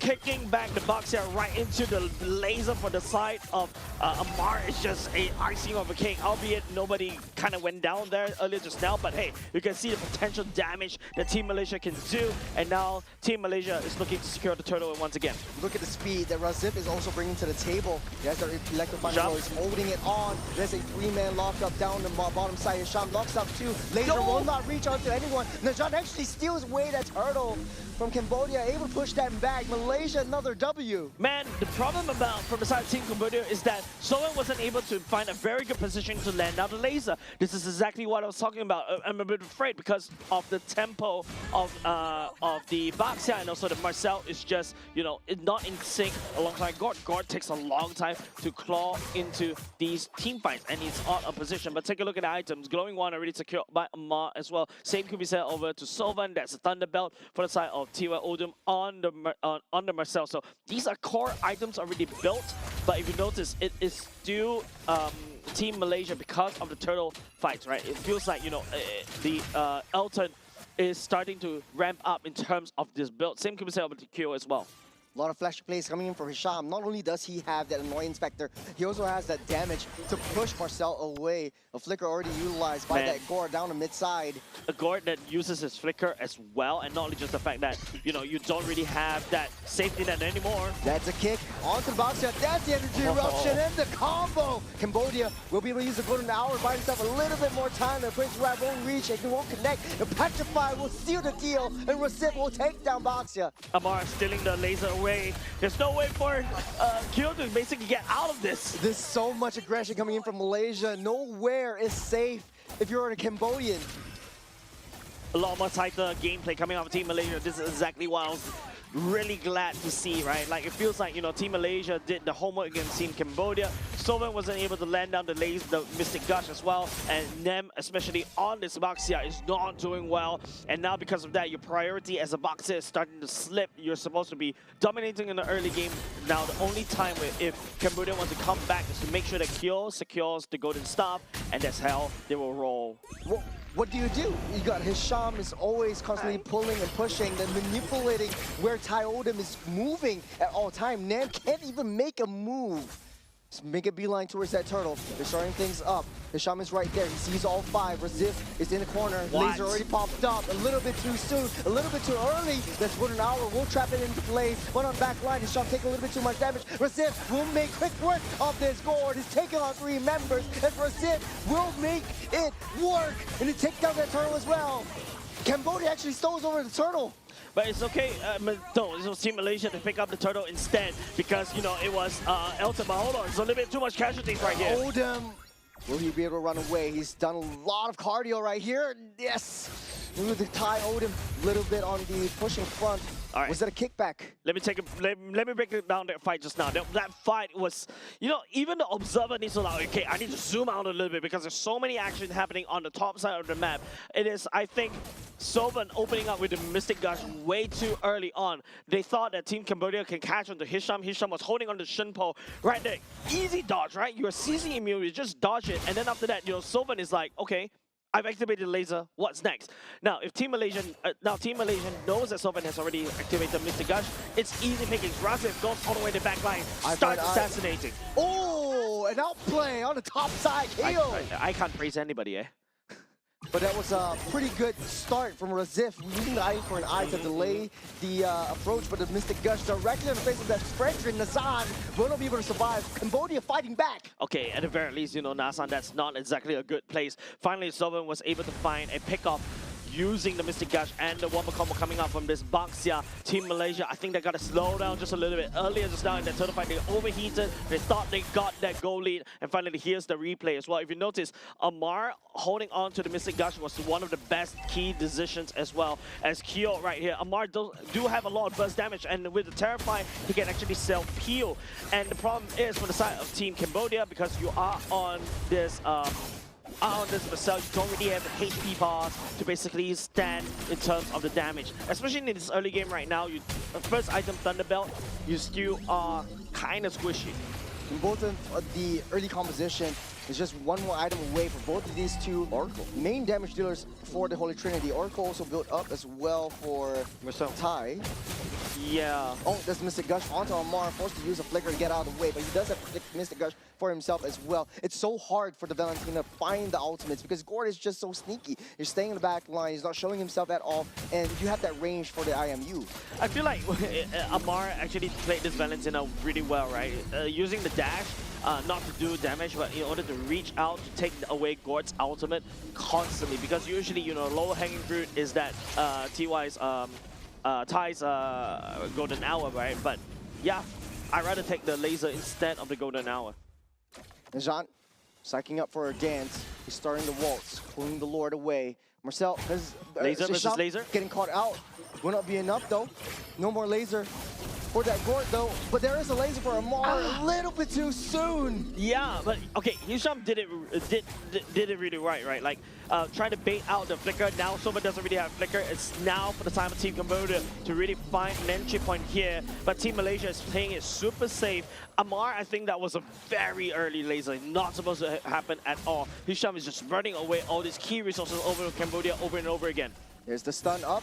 Odom taking a little bit too much damage, able to use the golden hour to keep himself alive for now, but Tai has to get back with that recall, so they're going to be facing a losing battle. And speaking of which, Carry actually takes down Reciv, as they are still starting things up. Elton able to get out of there with the BMI. 5v4 as well, not just that Kyo has a lot of damage right now. Packing onto the golden staff, I bet currently, and Hisham looking for a pick. Oh, that's a kick. But Kyo is still safe, he's still free, hitting him run back. The Blazing Duet won't land, but Kyo is just causing so much hits onto Malaysia. These trades are getting a little bit ridiculous between these two teams, but in terms of trading, you can see that Cambodia is starting to lose a little bit of priority because of the Baxia, whereas Nashan on this Fredrin has been slowly farming up, but Kyo is his natural predator. Oh, there's the Tank Melter making his way in. That's the steal. Cambodia steals the Lord. Hisham knocks 3 off. He's taking a lot of damage as well. It's a 3-man lockup, 3-man petrify. Reciv won't be able to take anyone at all, but Appraiser's Wrath will take Tai's life. Yeah, that is just a consolation prize, right? Team Malaysia was trying to duke out for the Lord. You can see the golden hour right there. Everybody doesn't want anything to do with it. Forced to go one long round as well in terms of these fights. Kind of help Cambodia to save themselves just a little bit, right? But now Team Malaysia has to round out a defense. This kind of roster, especially with Amar on the Valentina, you don't really have a lot of wave clear. Lord on the top side. Cambodia trying to fight their way back into Malaysia's side of the jungle. There's a stun onto Hisham, but he's just baiting everyone, the Cambodians, into his face. The laser already baited out by Elton. Wait, it's so funny that it's the marksman that baits out the laser, right? You can see how Cambodia is really trigger happy with these ultimates. They're not afraid to use it, but being trigger happy means that, you know, you don't hit if you don't try, right? So that's the mentality for the side Team Cambodia. On the other hand, items check. You already had Brute Force, Restmates, Oracle, and also Chatai's Pauldron to be able to deal with Kyo. But Kyo, natural tank shredder with a Wind of Nature in hand already. This is something of a key item to deal with Elton, especially in the next team fight. Tai trying to find where Hisham is. This concealed play. Going straight to the back line. Forced a flicker. The mind games for Hisham never ends. Yeah, it's just crazy. Like what I mentioned, Team Cambodia is still trigger happy. I'm not really a big fan of this one. Amar trying to look for the laser. Two-man stun. Najan will take the tip of the laser. A Cambodia, little bit of damage. these utilities don't grow on trees. Stop! I think Malaysia would be able to find a chance. It's easy to bait out this Gore. We see him using the laser pretty trigger happily. Using a flicker when Hisham gets close. They need to try to find a way to slow down the approach that Malaysia is bringing up to the table. Just now, they equalized the scoreline with that one ward fight, but Malaysia is still crawling themselves back. Yep. Cambodia is playing into what Malaysia wants them to play. 2K goal lead in the favor of Team Malaysia right now. Elton is starting to do the split push. Claude, same could be said over the side of Razif as well. But in terms of Team Cambodia, this is a massive death ball strategy. You don't send the carry to the side lanes to kind of push. The only person that you can send is Mengkong instead. Someone that can basically hold themselves and also try to get out of the fight if they got caught. Nicely said. Malaysia just splitting their heads as Thai tries to poke a little bit of damage, but they know where Hisham is. Yep. So this means that Elton is kind of safe for now. He's playing away from Thai. Yeah, I think because, you know, lots of information coming in from the side of Hisham, right? Allowing that Elton and also Razif to do exactly that. Thai taking a little bit of damage. Will get that heal up. I feel like he should get that recall, but he doesn't want to risk it. Malaysia trying their best to blitz down this turtle. Gord laser coming in. There's the kick. That's the taunt. That's the petrified. The laser comes up. Najan takes the Lord at the same time. The golden hour lock 2 into place. As Malaysia taking a lot of hits, taking a lot of damage. Cambodia got what they can, and they're out of here. Man, Cambodia, that golden hour actually slowed down the Lapu. It saved Team Malaysia. With friends like these, man. I don't need enemies. But Team Malaysia, that was a great pickoff in terms of picking up the Lord earlier just now, right? Nashan letting the retribution. Now with that additional pushing power, they're going to escalate in terms of the gold and hopefully, you know, shove Team Cambodia back into their own base. It was a very tight situation. Hisham knew that he needed to control Nem. He needed to kick him away from that Lord a little bit too soon, though. That's a laser already utilized. He's taking a lot of damage, especially from that Claude. So this Elton and Keo are both huge threats for both teams. Okay. But Cambodia right now has to deal with the Lord coming up on the top side. Talk about threats right now. Keo already secured the Minific gun. Nasan getting caught. There's a two-man taunt up. Najan will keep himself safe for now. They have to split their heads. Cambodia doesn't like this at all. Man, it feels like Team Cambodia wants to fight as 5, but Team Malaysia is like, nope, I'm not going to handshake this kind of fight. I'm going to make it unfair to you. They're splitting these team fights over and over again. Razif is like a one-man army on the other side, trying to fix the wave and also find a pickup. There's a kick over the highs, kick things off. The laser will go. Okay, that's always towards the minion, so he's a little bit more focused on clearing the waves, trying to push it back, trying to save that T3. I think worth, right? This is a time where it's like, yeah, sure, go ahead. Use the laser on the minions. But it's just, you know, base defense. It feels like Team Cambodia is using bandages to try to fix a broken ship, right? It doesn't work. You definitely got to need a lot more time. And I feel like it's not only just the fact that it's the roster, it's the items. No, I feel like it's just the way they've been playing is just so...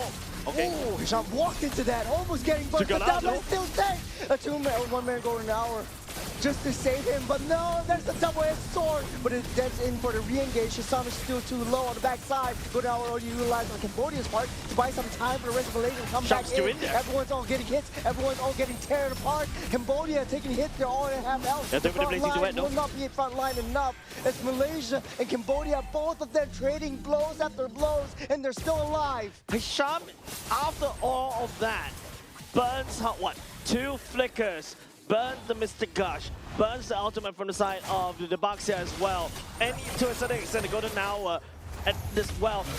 And it seems like, you know, he's still in and out, despite nobody is, he's just going unchecked, and it's just being a nuisance against Team Cambodia's roster. He's first in, last out. What am I saying? Hisham, again, with a little bit of mind games for Cambodia, trying to bait everything out, everything that they hold dear. This Lord spawns up in the next 5 seconds. Cambodia, they're better as 5, yes, but they also have to deal with the threat of the lane splitting Razif at the bottom side. Yeah, not only just that, right? There's also something that Team Malaysia has to be careful right now is that the carry is starting to scale. So this is a late game carry, easy to execute. Oh, there's a blazing duet. Take a lot of damage. That's a laser directly on top of Elton. Down goes the clock. This is a winner opportunity for Cam. The electric final blow won't land. Nazan still needs a little bit more time for that Lord. The golden now will land. Malaysia picks up that Lord on the backside. Cambodia leading the charge. They know they can cycle them. Razif a little bit too fast for them to chase up to. It's Malaysia sealing that deal. Najan taking a lot of hits, taking a lot of damage from Kyo. It might not be enough this taunts up. He will be able to prance out of there alive as Oldham will be the one to take that kill out. Hi. It's a one-on-one fight. Benedetta also out and alive. They're just trading blows. That's a cycle. And that is the Mystic Gush once again. The laser will not be enough to save himself at all. On the backside, Hisham, the fight's not over yet. Seems like, Hisham may be able to find a kick there, but it's going to be scored. They're still going, though. Hisham is still in the midst of everything. They're trying to cycle everything they can. They're going down once again, just barely by the skin of their teeth. Going out of that circle, and they end it right here and right now. A long-drawn team fight, but Malaysia actually bought so much time, so minions are actually pushing through.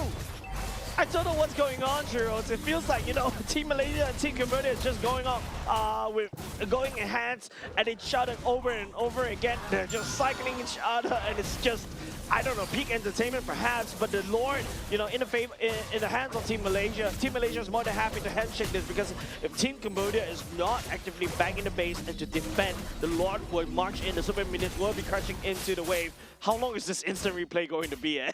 Yeah, Hisham, honestly, he started things off. He was super down low. They managed to take Gord out at the very least.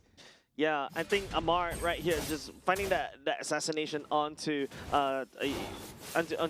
someone from Team Cambodia is absolutely nice and dandy. But we're entering late game territory right now. In fact, you can see the marksmen selling off their boots, going for the Rose Gold Meteor. This is where you know that, yep, we're in late game territory already. It's also going to be any mistakes you make will be converted into the advantage for your opponent team. So tread lightly every single step in the jungle, every single ambush. Speaking of ambush, Razif finds himself in the spot of bother, able to use that electric final blow to get out of the way, and he will be safe and sound. Unable to force any mistakes coming in from Cambodia, though. Yeah, and the reason why it's so hard to really decipher what's going on is just because you're not expecting any team to really duke it out like that. It is just way hyper-aggressive gameplay coming out from both Team Cambodia and Team Malaysia. Team Cambodia already lost the Lord. There's no reason for them to fight, maybe to try to cycle. They are able to catch onto Nasam, but they burn a lot of resources just to try to get him. Speaking of resources, Odin taking a lot of damage. The wheel will land onto Amar. He wants to stop that approach. Amar will use the golden hour to save himself, but on the other side of the map, Razif keeping that thing busy. The concealed play from Hisham trying to push Kai back. But it will not be enough. A lot of key resources already utilized. No more golden hour for the side of Amar as Cambodia tries to pull and start that dance. Look at Benedetta where she's going. You gotta proxy that wave. Definitely. I think Team Cambodia needs to try to blitz down this Lord right now. Stop dancing around. But Hisham is being a major pain in the backside of Team Cambodia. And now Razif decides to go to fight. That's a laser directly on the Claw once again. No more Elton. No problem. Razif facing a little bit of trouble right there. Winter Crown will save himself for just a little bit. Still got Kyo down the top, that top side. We'll be able to chase the rest of them down. 2 members down for the side of Malaysia. We'll be able to blitz down this Lord now. Elton making a mistake right there. It's not supposed to be standing in the vicinity of the laser at all. And now Team Cambodia 5-man strong. They're looking to take the Lord instead. I think Team Malaysia, earlier just now, Razif had a great idea to try to shove bot lane, to try to put a little bit of pressure more on Team Malaysia, Team Cambodia. But I don't know what happened. They decided to go back and handshake this team fight right into the laser of Sovereign, and now Team Cambodia picks up the Lord. I think it was just the Mystic Bombs, right? It just landed that nice stun. Let's just really slow it down and take a look. Yeah, it's just the Winter Crown is already used in the fight earlier just now, before this one. And don't forget, right now, Kyo can easily shred through both Hisham and also Nasan as well, so they cannot stand this fight. Razif earlier just now misses the mark in terms of landing the Petrify ultimate onto the Gord and also the carry, so that's why it's also a little bit difficult for Team Malaysia to find any form of pickings against Team Cambodia. Cambodia, and now Team Cambodia is crashing the Lord against Team Malaysia side. There's the electro final blow. Mystic Gush will clear up the minions, buying Cambodia some space and time. A lot of discipline coming up from Cambodia. He took down that T3. He might be able to rush this. Keo has a lot of damage. There's the attack speed, the attack item built up as well. They don't know where Hisham is. They need to try to find a way to get vision on this Cho. It's Cambodia in the midst of battle. There's a rolling stone down onto Fredrin.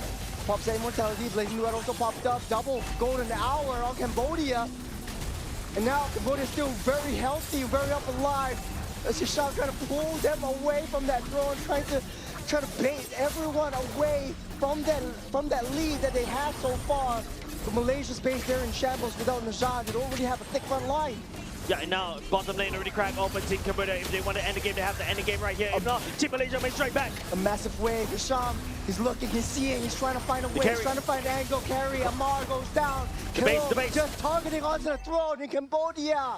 Crawling with their way back up. It's not an easy game. Team Malaysia poses a massive problem beside Team Cambodia. Hisham is that mosquito that lands in the middle of the back. You can't reach him no matter what. But unfortunately, Team Cambodia, you know, they found an insect repellent, they sprayed it on him, and Hisham is not a non-vector anymore. But I feel like the last two team fights, especially when Elton getting caught right there, I think that's a massive mistake because that is a massive laser, and I feel like Raziv should have just committed into, you know, split pushing earlier just now, because Cambodia is the one that is facing the time pressure, and as a Benedetta, you can fix a wave, you can clear it very quickly, and then after that decide to rotate back, or even perhaps do a backdoor, right? Pull Team Cambodia away, and then after that allow Team Malaysia to take the Lord for themselves. Yeah, I 100% agree with you. I feel like Malaysia shouldn't have handshake that fight. I feel like Hisham and Raziv did an incredible job baiting all these key resources, key ultimates coming in from Cambodia. But at the very end of the day, it was just the adaptations and adjustments that Cambodia made on the fly. At the very start of the game, it was extremely shaky for Cambodia, especially during the laning phase where they have to deal with a roaming Benedetta. You clear up that waves, rotating all over that map. They're playing a outnumbered battle against each other. But at the end of the day, Cambodia, they really struck back. Keo came online. He's got that damage, and he's coming through. And there it is, your MVP. Keo Fabin, 5-1 and 4, and he's just so hard to take down. I feel like also to a certain extent, Keo Pavin is the reason why you don't feel anything coming out from the Fredrin, and the Fredrin is constantly getting shredded by this guy.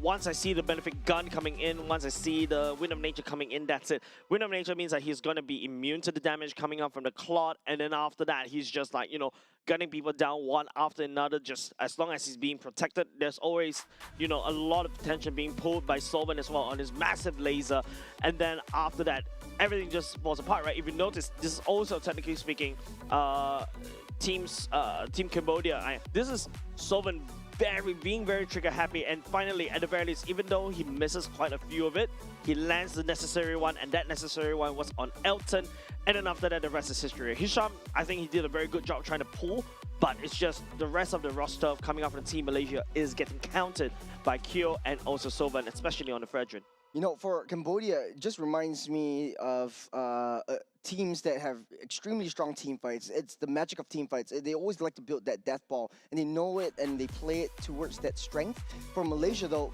what they excel in is the mind games that they play. For Hisham and Raziv specifically, they're moving across the map. They're baiting out their ultimates. They're baiting out these team fights that Cambodia is not ready to take. For Elton, though, big mistakes coming in from the positioning, and something that they have to fix for the next game. But coming into this next game, I feel like for Malaysia, they can just play an entire game without handshaking any of these team fights at all. Just play the macro game, play the long lane, like you say, a potential backdoor.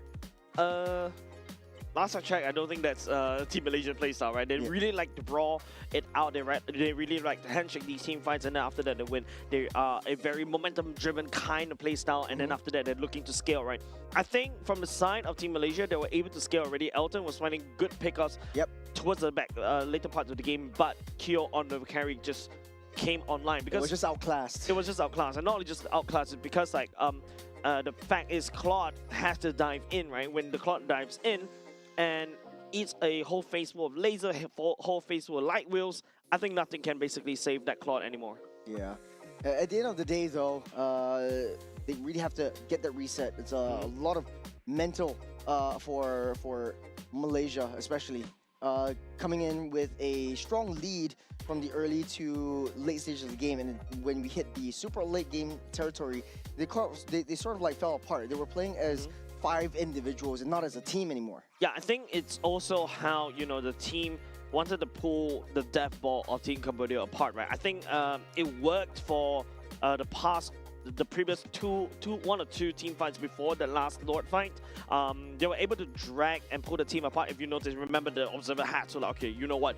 This is too close. I gotta pull all the way out to the maximum zoom setting in order to capture all the action that's happening, because there's small little fights that's breaking out all across the top part of the map, right? I think that's okay. It's because of the nature of how the roster was built for the side of Team Malaysia. But Team Cambodia, at the end of the day, they realize that, hey, they're being pulled apart by Team Malaysia. All they have to do is stick to their guns, and then after that, just rotate as a death ball and literally dare Team Malaysia to basically come at them.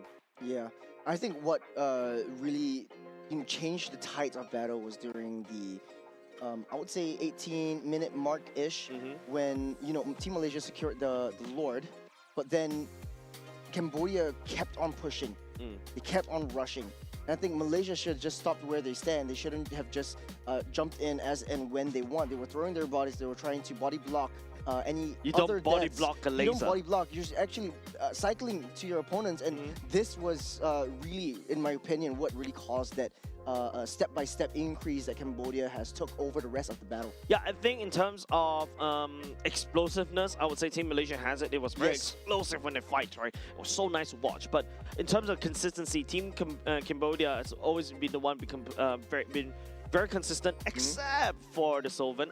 There's a lot of times where there's very questionable flicker, very questionable laser. Maybe it's being forced by the side of Team Malaysia's Hisham as well. But even after a while, especially when you go into late game territory, those lasers, those CDs is going to get even more shorter as the time goes away. So even though, yes, Hisham was able to bait out the laser, Team Malaysia need to react almost immediately. You give it another 5 more seconds, 10 more seconds, that's almost like maybe half of the cooldown of the god already for the ultimate, and he can use it anytime. I agree with you at the last point. Like, at the end of the day, when you reach that uber late stage game, you're using that laser as a third skill instead of I want to keep this and hold on to it until a really crucial event, because any single event could be a crucial event. He's just throwing his balls. He's trying to find any stuns that he can, and at the end of the game, at the end of the day, I think Elton just really made a crucial positioning error where he lost his life first, that they cannot come back from. And whenever they work really, Malaysia works very best when Hisham is really supporting and empowering Elton, and it just goes to show a lot of these marksmen nowadays have been always babysitted by the roam, and you always see like the roaming duel coming around, so that leaving Elton alone might not be the best option for Malaysia at that point of the game. Yeah, maybe also another few things to point out as Team Malaysia, I think the whole composition that they drafted was, I think it relies heavily on Team Malaysia's Hisham, right? Especially on the Cho, to be able to pick up somebody as well, and then after that rotate, right? Towards the later parts of the game, most of our fights are going to be clashing, like just literal front to back. Yep. Yeah, that's where, Team Cambodia truly shine. The roster enables that kind of thing. Baxia could also do that pick up to basically body block. You also got the Breakfast Warrior to just jump all the way in laser. Enough said. Classic front to back, right? So it's up to Team Malaysia how to fix that. I think it's not a roster problem. I feel like it's a decision and execution problem coming towards the later parts of the game. Yeah. And the fact of the matter is that that tight turning battle, I remember it was Amar Nazan running away with the Fredrin, and then the rest of the members of Malaysia kept throwing their bodies in. That really helps Cambodia cycle them, and Cambodia really likes these kinds of team fights. So this is the second phase of the game. A lot of adjustments to be made for both sides. Malaysia will start off with banning the Phobius and the R-Lot. Cambodia will ban out the Paquito and the Freya. No changes as of now, but will Cambodia actually understand that, hey, you don't want to give Zorn or Hisham his Cho anymore? I think if you are Team Cambodia, especially in that previous game, learning from that, I don't think you ban the Cho. There's so many things that you really should ban at the first phase. So expect if Team Malaysia wants to play the Cho, they have to pick it in the first two, either B2 or B3 pick. Once again, B1 pick, prioritizing Elton's Claude once again. Yep, this is pretty much Malaysia's strategy and Malaysia's strength. Elton, very comfortable with the Claude. I felt like it was just a small little error that he did in the later stage of the game, but hopefully he learned from his mistakes. He's going to be playing this a little bit more differently this time around. Cambodia will take the Fredrin and the Gort this time around, so no more Fredrin for Malaysia. Will they trade for a Boxer instead? Look, I think personally I'm more of a big fan of Fredrin and Gort because yeah, Boxer can just roll a lot quicker, and you know the Gort can't keep up. At the very least, Fredrin and Gort right now, they're buddies, right? They only got 2 legs, right? They can kind of catch up easily, and you know Fredrin is a aerial taunt and it's a CC monster, so this enables Gort so much. Especially landing down the lasers over and over again. Now, Valentina, I feel like from Mara was really well done. I really like what I saw in terms of being super aggressive on the Valentina in the early game, but uber late game, yeah, the Valentina falls off, so you really need to get that snowball up and running as soon as possible, maybe sub 10 minutes. There you go. First phase pick, you definitely have to pick up a Cho. Baxia selected for the side of Nashan as well. Just a nice little trade over. They're still sticking to the Cho. I think it's just super annoying, and Cambodia suffers in the early game, especially for Gord. And now I think if Malaysia wants to pick up the Valentina once again, they could potentially just do so. Just pick up the laser. Marcel is still on the table, so Cambodia could just snap pick that one up once again. I think Marcel definitely could go back into Team Cambodia. They had found quite a big success right there. And then ban out the Valentina themselves. And then after that, you know, your Fredrin is basically going around and check. Yes, there's a Claude that could deal with the Fredrin later parts of the game, but that's what we call late game, right? Carry already selected by them. Yeah, interesting pick. Not too sure why Carry decided to go here because, you know, if you're Baxia, yes, the Carry is a threat, but I would say it's not as a bigger a factor because I feel like the Marcel is really that key pick from the side of Team Cambodia earlier just now. I would agree to disagree. I think Carry is the core of the previous team fight strategy. You need someone that shreds everyone down. Marcel wasn't really too much of a problem or doing too much of a problem to Malaysia. Now that you know that you're dealing against a Cho and you know how Cho is going to be mirroring your every single movement, you want to have something that is anti-dive, where you can punish the Cho for being a little bit too close. A Belleric maybe, it counters as Claude as well. I agree. Claude, yeah, the Belleric also works well for the Cho as well, like against the Cho as well. You really have to go up front and personal, and you don't kick the tree. You kick the tree back into the Claude or the Boxia. You're just going to eat a full face of the ultimate coming up from the Belleric as well. There's also still, to a certain extent, an Atlas that could also combo really well for the side of the Gord, right? The Fatal Links put everybody in. Fredrin as well to constantly lock down. There you go. Team Malaysia hurt you. Denies that anti-dive away from the side of Belleric. That's also saves the Claude as well. Yuzhong is pretty much open. Cambodia could just snap pick that one up. Provides a lot of early game damage, lane dominance, and then early game rotation as well.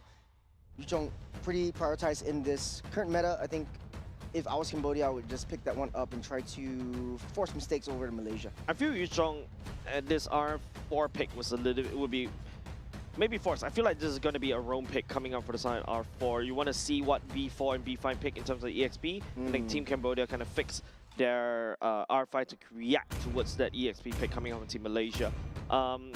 Marcel, I would say, also good. Yep, they're going to go for that one.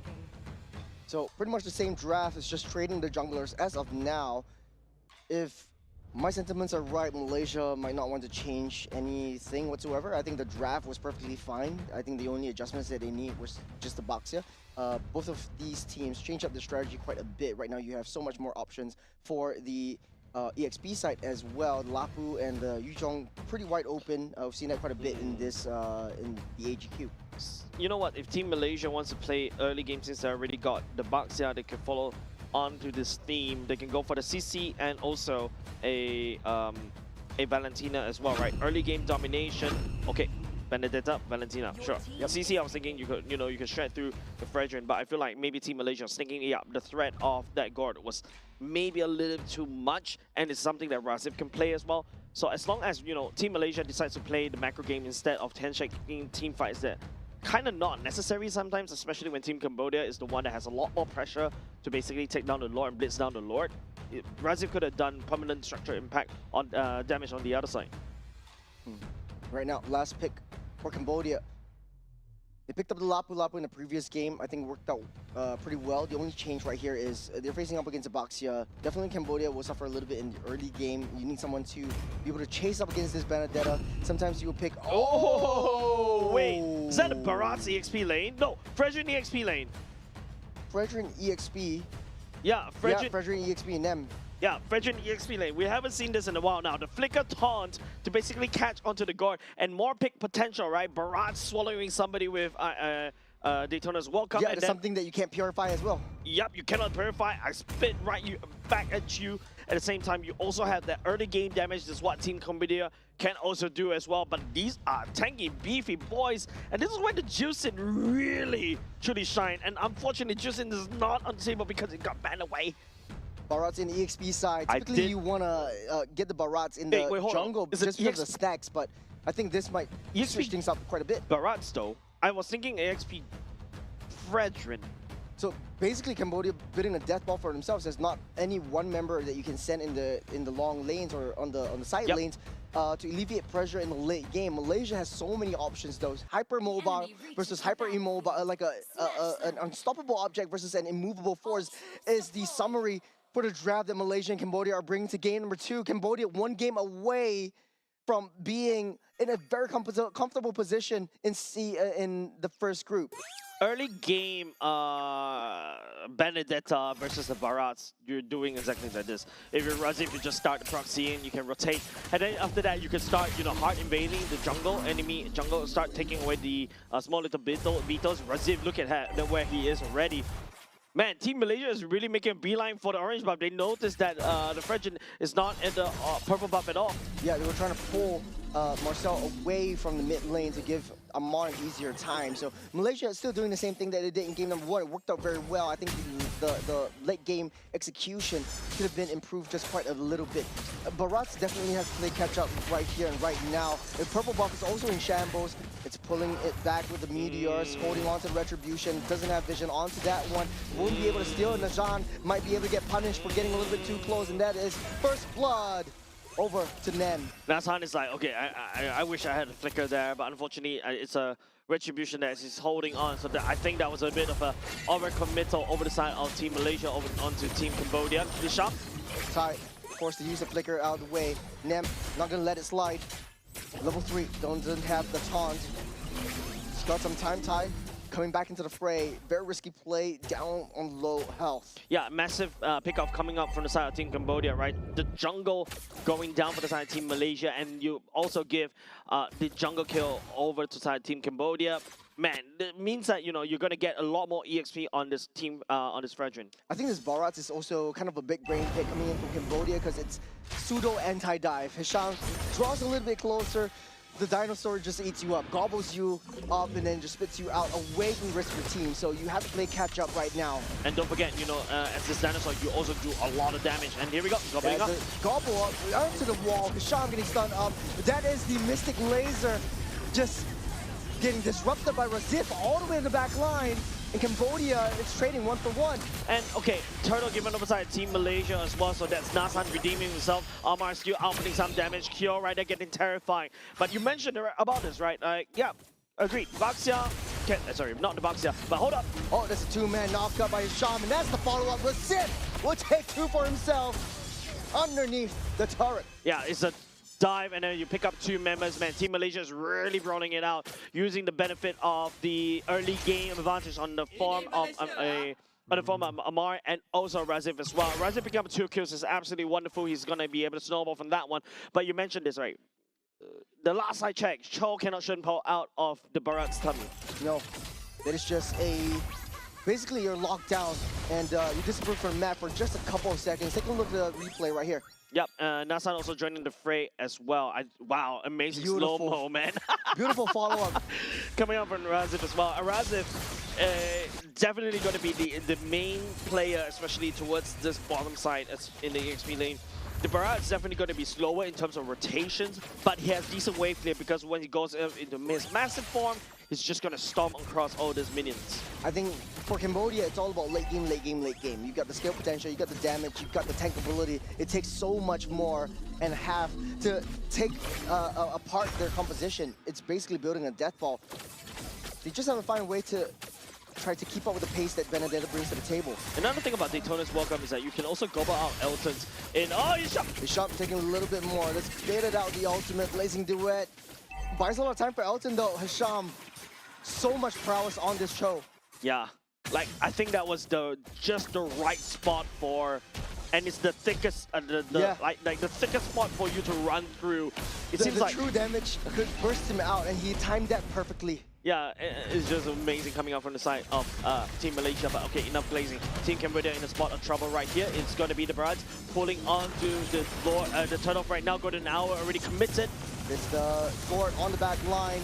Gotta swallow up, spit onto the wall. Fredrin is not there, no damage at all. Disrupted the Mystic Gush as Hisham tries to run away. Razif deals with that Fredrin on the backside. Cambodia struggling in the early game once again. Here is the rest of the Goon Squad, Malaysia. You have all 5 members right there, the Turtle Pit.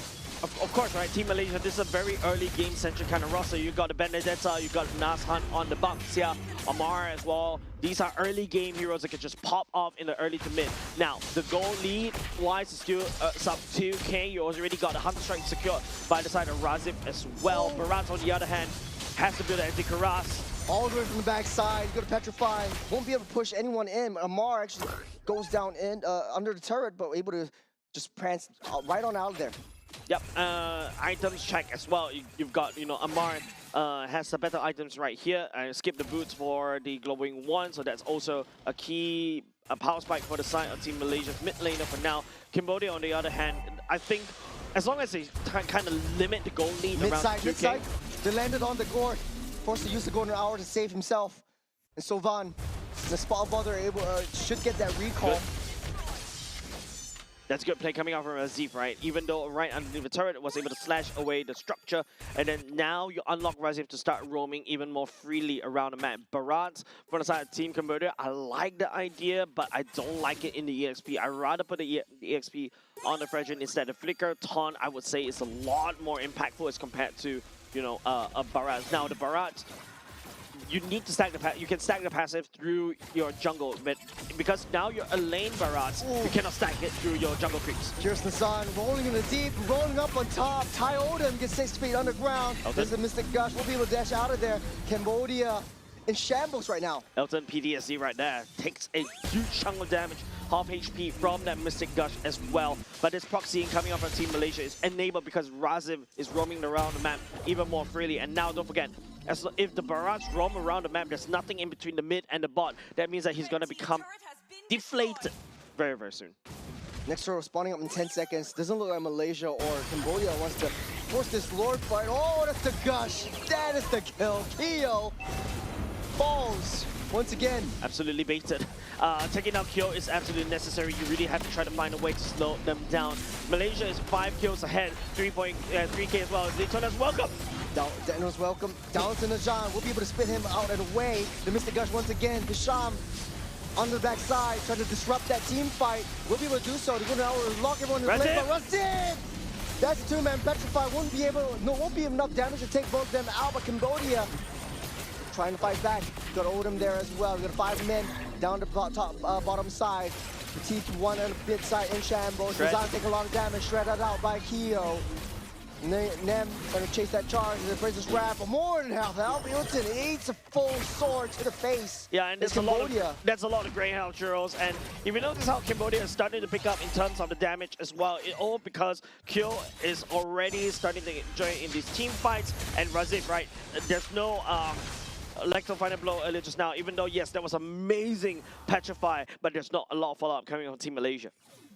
For Malaysia, though, I felt like they played it to the T. Hisham disrupted the Mystic Gush. Cambodia needed to find a way to come back into these team fights. And this was the fight up on top right before the turtle. And yeah, we're back into the game.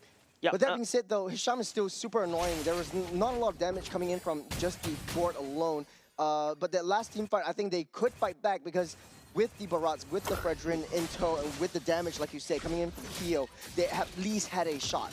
I think Keo using the Purifier earlier just was worth it. I prefer a Flicker, especially when, you know, Rezik could just literally chase you down and, you know, just shred through you. I think the Flicker to gain a bit of more damage so that you can land your passive, that's A-okay. But, you know, Purify can work, especially when you're dealing with Hisham. But I feel like Hisham's role is to try to deactivate Sovan on this Gord, which he did earlier just now, right? But ultimately from Team Malaysia, there's not enough follow-up coming up from them. Had Team Malaysia has a proper follow-up, man, Team Cambodia would have been deleted in that team fight. Yeah, 100% agree. I think the biggest issue was for Malaysia, as much as they wanted to go for the main objectives, they needed the objectives to be able to win on these team fights as well, because the turtle gives extra buffs. And speaking of objectives, they're starting things off with the lore, getting that reset, then leading the charge on the back line. They kicked in the wrong side. They wanted our rule saving just for now, and that's a lot of light wheels, and that's the first. Resist won't be able to reach onto Keo, free hitting on the back line. This blading duet, immediately onto the carry, the Mystic Gush onto the front line. It's just a split fight, and Cambodia loses 3. And that's the power spike coming over Team Malaysia as well. Amar picking up the laser, using it, throwing it back against Team Cambodia. There's too much damage that Team Cambodia was actually unable to swallow. And now, once again, this is a first lord over the side of Team Malaysia. But look at the goal lead. It's only 3K. It's not too far apart. But hopefully Team Cambodia, I don't know, probably find a way as well to climb all the way back in. I think most of the goal is in the pockets of Raziv right now, because if you take a look at the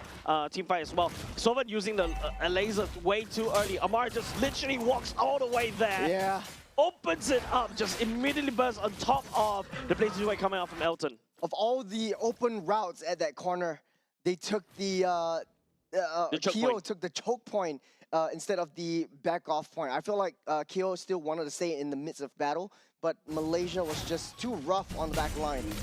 Hisham, Razif was just taking turns and trying to deal as much disruption into the Mystic Gush as they can. I feel Sovan has been really lagging in terms of positioning as his Gord, right? Amar at the very least, because he's a Valentina, he's able to just dash into position and then open up the laser. But for this Gord, you really need to walk.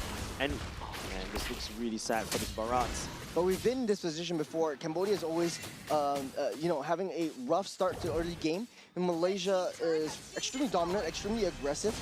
The small Barats definitely will be an Achilles heel for Cambodia. Plating is gone. Bubbles bursted. Malaysia very disciplined this game around. Yeah, definitely. You don't try to force it, especially when the members from Team Cambodia does have the wave clear. Don't forget, Barats, especially when he's on max stacks, can wave clear very quickly, and his damage scales according to his HP. Apart from that, there's also a potential wild bomb from the side of from the Gord as well, and then after that you just get lasered down to death. In terms of the marksman's wise, goalie in the favor of Elton right here, going towards a Malefic Gun as well, but for our friend on the carry, does have the 3 attack speed items. This is also when the carry is also quite dangerous already. Doesn't really need that much items compared to a Claw. Ooh, Gretno's Welcome also utilized the Shunpo. Disrupted the suppression right before the suppression, right before the go. As Cambodia still splitting their heads, and Malaysia knows that as long as Cambodia have 5 different heads and they're not together as one death ball, they are able to win 10 times out of 10. Yeah, I feel like right now what Team Malaysia should do is really tie up the heads together. You know, like Hydra with 5 different heads. What they want, if Cambodia is allowed to basically exist as 5 heads straight ahead and spewing out, you know, all the fire and whatnot, yeah, they do a lot of damage. Oh, Frederick taking a lot of hits. That is Elton. That's the 5. The kick, the Mystic Gush, Hisham in shambles, down by Keo. Cambodia leading the charge. There's a hyper risky play from that Frederick, and it was just one dot and full blast of the Appraiser's Rev and Oko onto the Claude. Elton just disappeared right there. I believe that was what, Elton and max health? Yeah. Yeah, that was Elton and max health. Just one dunk. Elton, what are you doing? Beautiful. Beautiful from this Frederick. And this opens up so much opportunity to burst down this Lord. Nazan is still in the corner, though. Datnos Welcome is right there. He might be able to swallow as Baxia gets a little bit close. Right now, Baxia is starting to stack up. Amar does have the laser. Nazan not into, gets swallowed up. That's the kick, and that's Datnos Welcome. Double lasers coming. It's the Zaphos. Amar, not enough hits, not enough damage. Cambodia fighting their way back again. Man, Elton. That's the final blow. And a taunt onto a Sith. Keo takes them down. The golden hour stuns both of the blades. Elton's wide open, net falls. But it does not matter though. They do have that Lord, and Cambodia gets out of the way. Yeah, and now because, you know, the lack of Elton earlier just now in the team fight, getting dunked by the French earlier just now, that was what? 80-0 in one shot. Elton standing right in front of the French and thinking that he can face tank. I don't think though, because Team Cambodia is starting to hurt against Team Malaysia right now, and now with the Lord Intel, Team Malaysia has to now play defense. Good zone from Thai. Took down that T1. Lord marching down the bottom side. Cambodia has the upper hand right now. Then the team fights, Malaysia are handshaking it. They have so much mobility. Could just send Razif down onto the side lanes to try to get a potential split push. Look at the top side of Cambodia. One more hit to be cracked open. Yeah, and now with the Lord coming in, best defense for the side Team Cambodia right now is the best offense, right? They're going to have to send the Lord charging against Team Malaysia, and now they're also starting to uproot structures against Team Malaysia. There's the laser getting initiated by Cam. A lot more hits this time around. That's the taunt coming in from Frederick, taking a lot of hits. Lord still up. Rasif on the top side though, they have to deal with the Benedetta in the macro game. Malaysia. Finally, Razif is actually doing what I wanted him to do in the previous game, right? Put a bit of a time pressure against Team Cambodia, try to pull them apart, because Cambodia together strong. But Team Malaysia, on the other hand, they know how to play the macro game by right, because they've disrupted Razif. Detton as well, come on to Nazan. That's a full laser, and that's disrupted with the kick as well. Double golden hour, lock double down. And Cambodia trying to push everyone back, trying to turn anything around, but everyone's taking hits, no one's falling right now. Yeah, but you can see like Amar is taking the golden hour instead. Kyo with the damage, melting everyone down. In back line, Hisham made a crucial mistake, trying to find that back.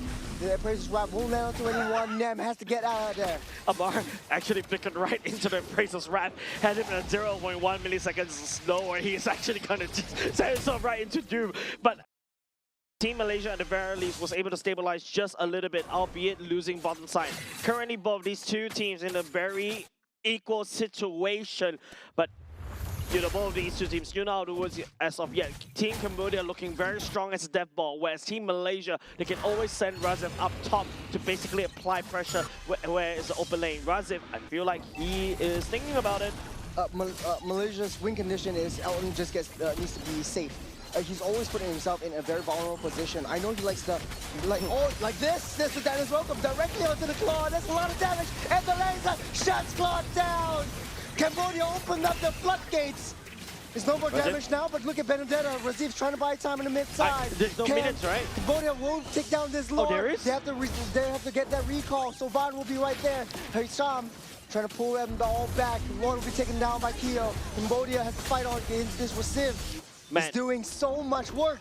No, not good enough. Unfortunately, Team Cambodia is so far ahead. Elton eating that laser over and over again is proving to be an accurate team for the side of Team Malaysia as well. Odom on the chase, and now it's just 3 members left for the side of Team Malaysia. You can see TY Odom letting them go to Alba, trying to slow down the retreat for Razif. They got a fat wave, they got Kyo, they got so much damage. This is targeting onto the throne. Might not be enough though. So much wave coming in, they have to wait for the Lord coming on the bottom side. Elton is already online. Man, that was not supposed to happen, because Elton on this class should be able to get out away with the BMI and whatnot. Maybe also have to be a little bit careful with these damage. The bombs can always lay astray, and that's why you don't dance around the guard. A fat wave coming down on the bottom side. Kyo is right there. High, just in the midst of battle. They're sending Sovan back to deal with the wave that's pushing up on that top side. That's locked down, that's immobilized. Cam taking a lot of damage. It's Cambodia on the back side. That's a purifier already used out by Kyo. He's keeping himself safe. He's doing so much damage, and that's the speedy light boost to take Hisham out.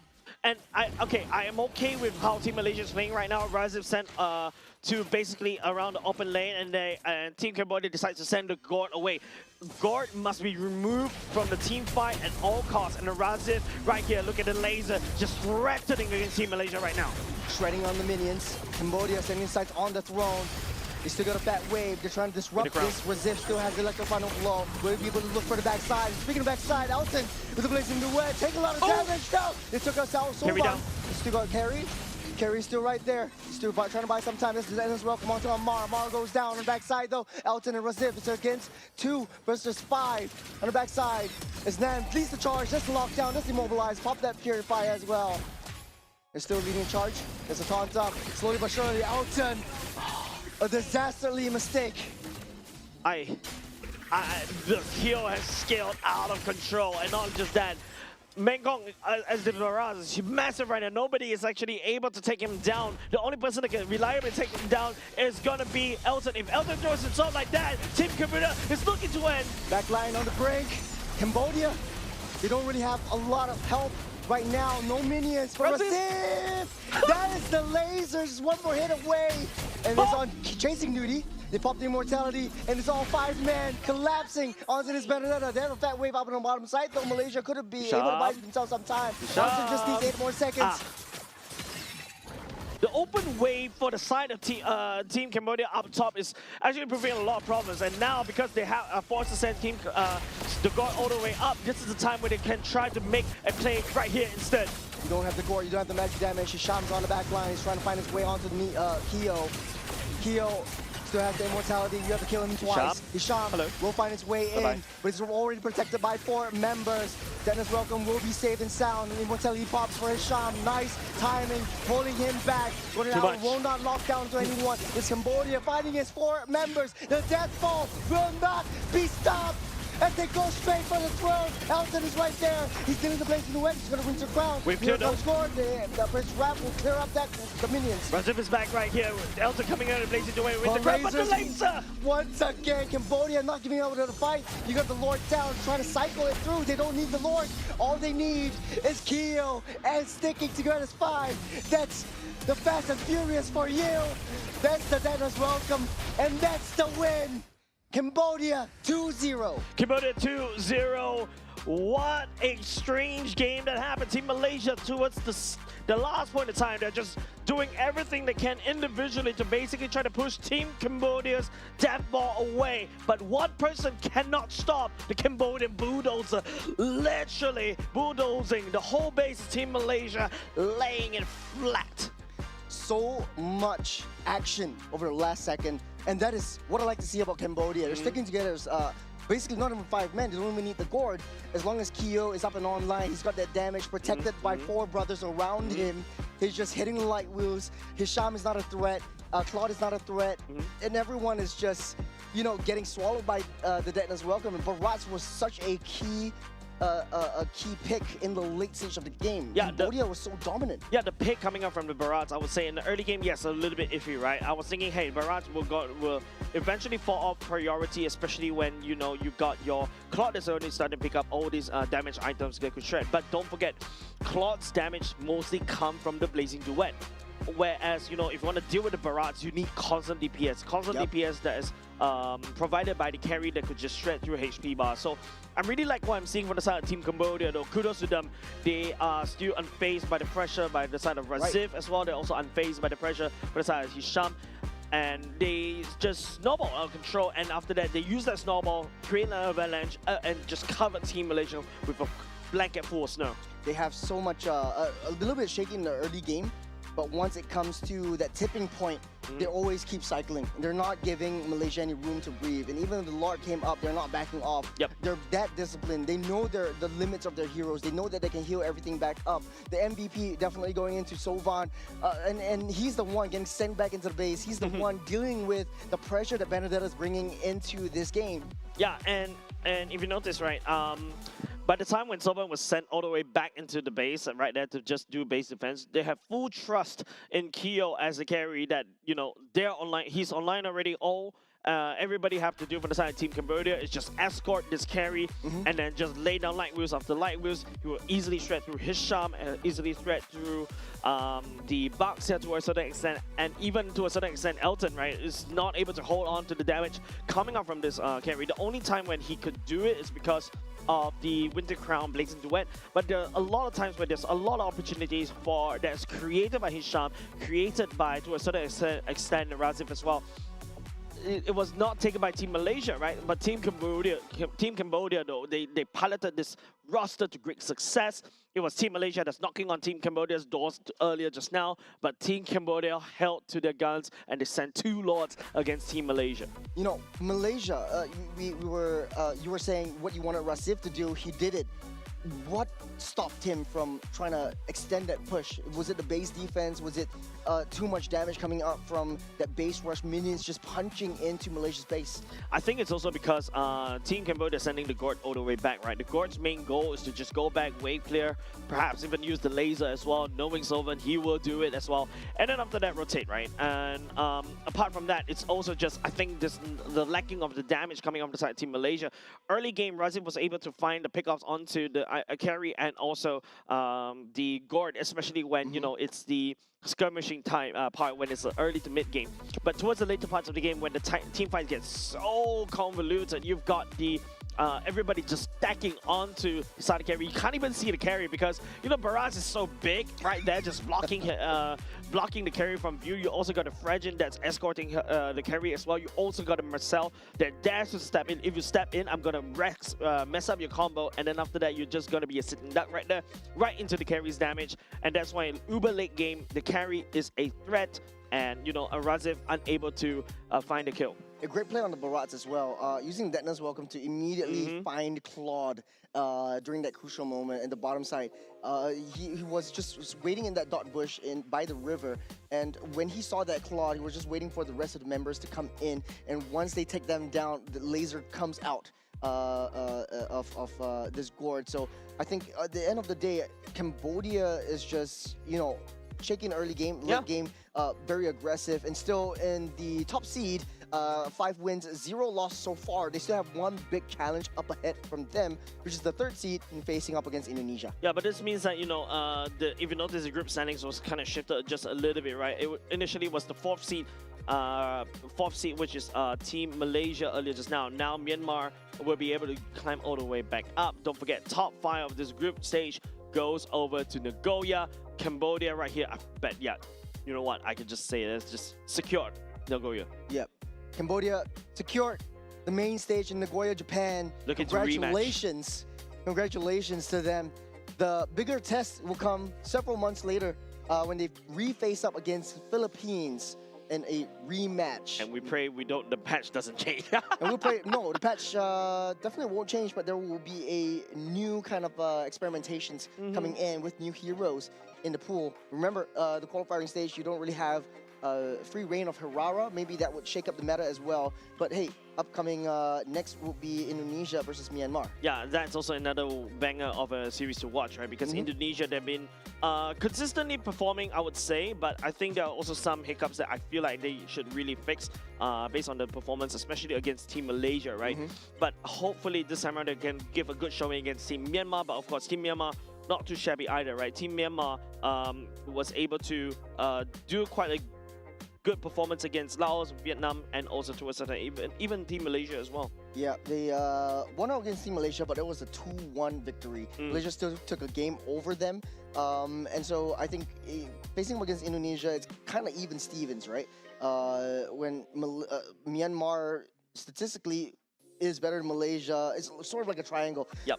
Myanmar better than Malaysia, Malaysia better than Indonesia. So now it's a dog-eat-dog world. Dog-eat-dog world. Yeah, literally. Yeah, statistically speaking, we want to see an execution later on.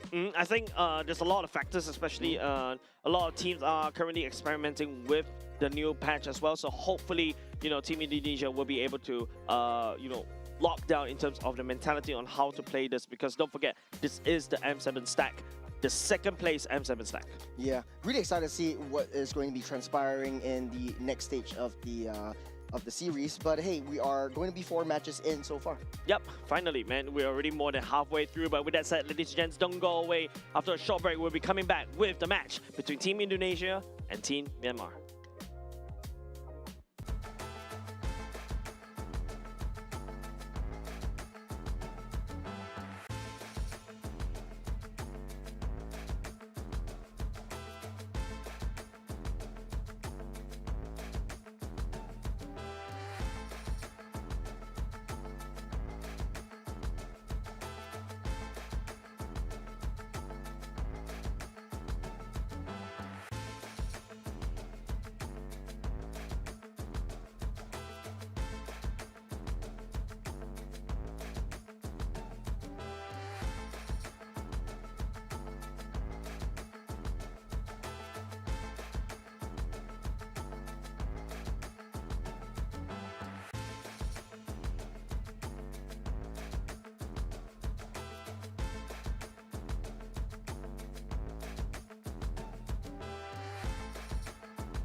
in crimson splendor. Even something so crude can be graced with a splatter of beauty.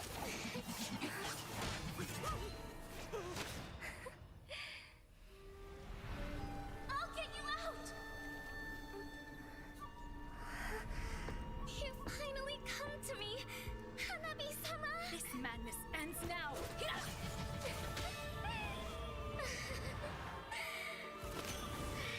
last, I'm shivering with excitement!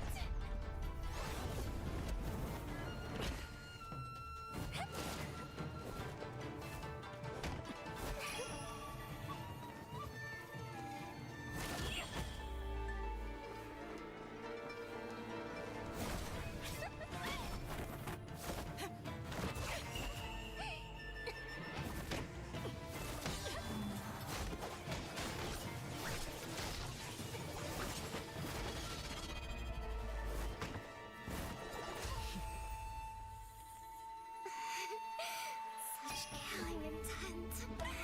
Does this mean Hanabi-sama finally understands Kirara?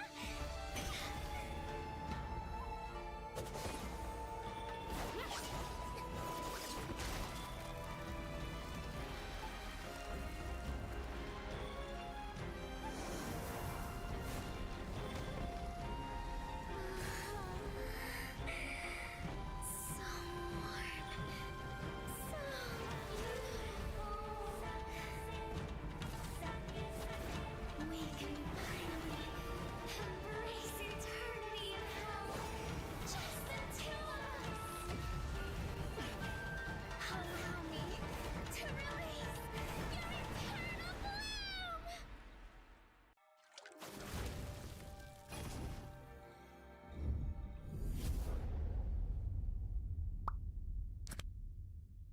The human body was built to move. Not trapped at a desk in one singular posture for 12 hours a day. It's time your chair evolved. This is Secret Lab Titan Evo. Ergonomically engineered for you, gamers, hybrid workers, artists, backing your every move.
something so crude can be graced with a splatter of beauty.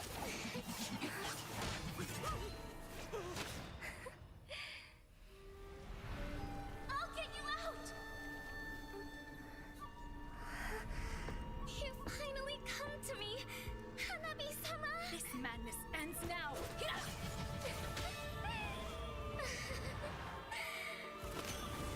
At last, I'm shivering with excitement!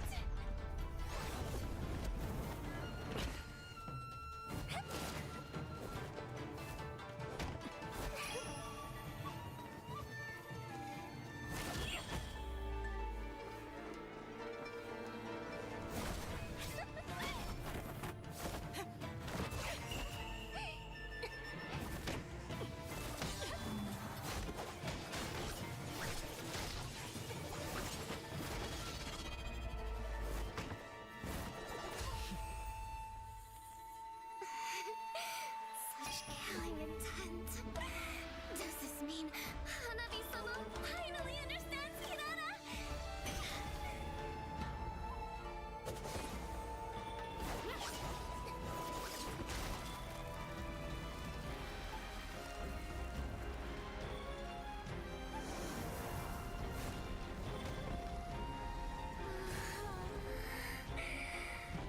So warm. So beautiful. We can finally embrace eternity in hell. Just the two of us. Allow me to release your eternal bloom.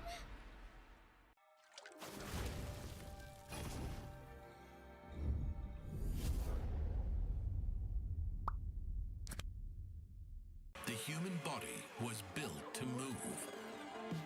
Not trapped at a desk in one singular posture for 12 hours a day. It's time your chair evolved. This is Secret Lab Titan Evo. Ergonomically engineered for you, gamers, hybrid workers, artists, backing your every move.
something so crude can be graced with a splatter of beauty.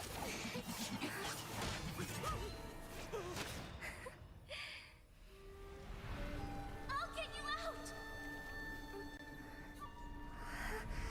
You finally come to me, Hanabi-sama! This madness ends now!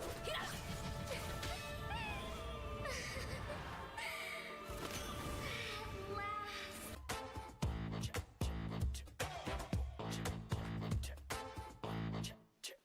Hold up.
couple more matches left for our teams to prove their mettle.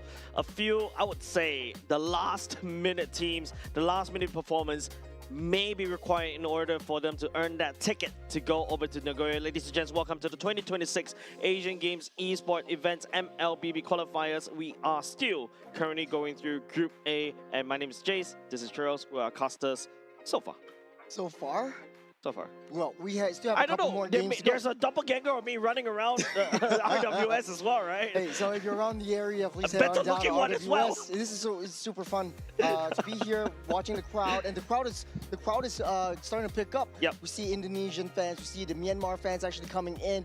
Third and fourth seed this time, Jays. They're 3 wins, 2 losses apiece, and they're pretty even, Stevens. It's all about seeding rights at this point. Yeah, and I think in terms of Team Indonesia, yes, I feel like their consistency is there, but you can start to see some chinks in the armor as well. Don't forget, this is the M7 second place. We're expecting a lot more coming out from this team. Yep. But it feels like, you know, when they come over, I'm not too sure what's happening. Maybe it's a different environment, or maybe it's just a different meta that's maybe impacting them, and they're, I think, less refined as compared to, you know, the past performance back in the M7. Well, there is quite a bit of factors, new meta changes as well, adaptability to the games, and just all around, a lot of the other countries all around Southeast Asia are growing, and they're becoming really strong, especially for Cambodia. A couple of seasons ago, we might have counted them off, we might have written them off, but right now they're coming up strong, so much so that they are cementing themselves as one of the titans in Southeast Asian region. But speaking of which, let's go into Indonesia. There's Dingerai, Alexander, Delvin, Afan, and Shauki.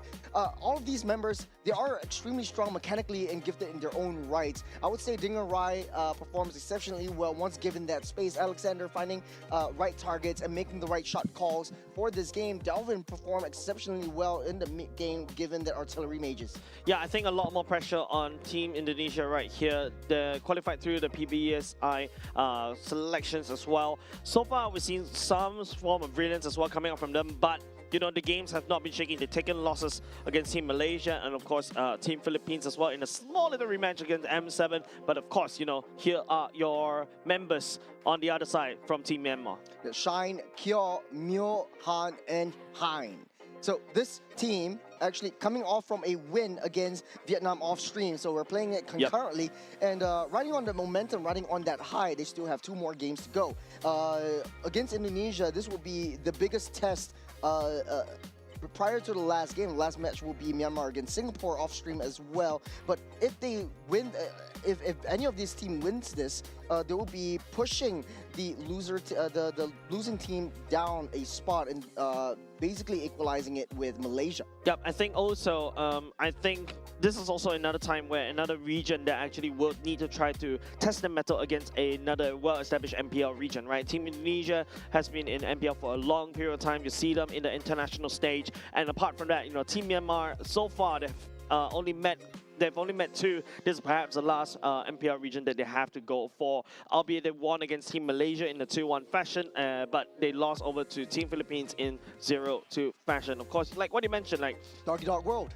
Standings as well, 3 and 4 right here. The winner would definitely go up in terms of standing. I would say more or less you can, I would say 80% buy the ticket over to Nagoya. The loser on the other hand will be at the mercy of, you know, the middle of the pack kind of teams that will be playing later on. Well, it's starting to solidify, right? For Group A, the Hell group, so to speak. Philippines, Cambodia, pretty safe.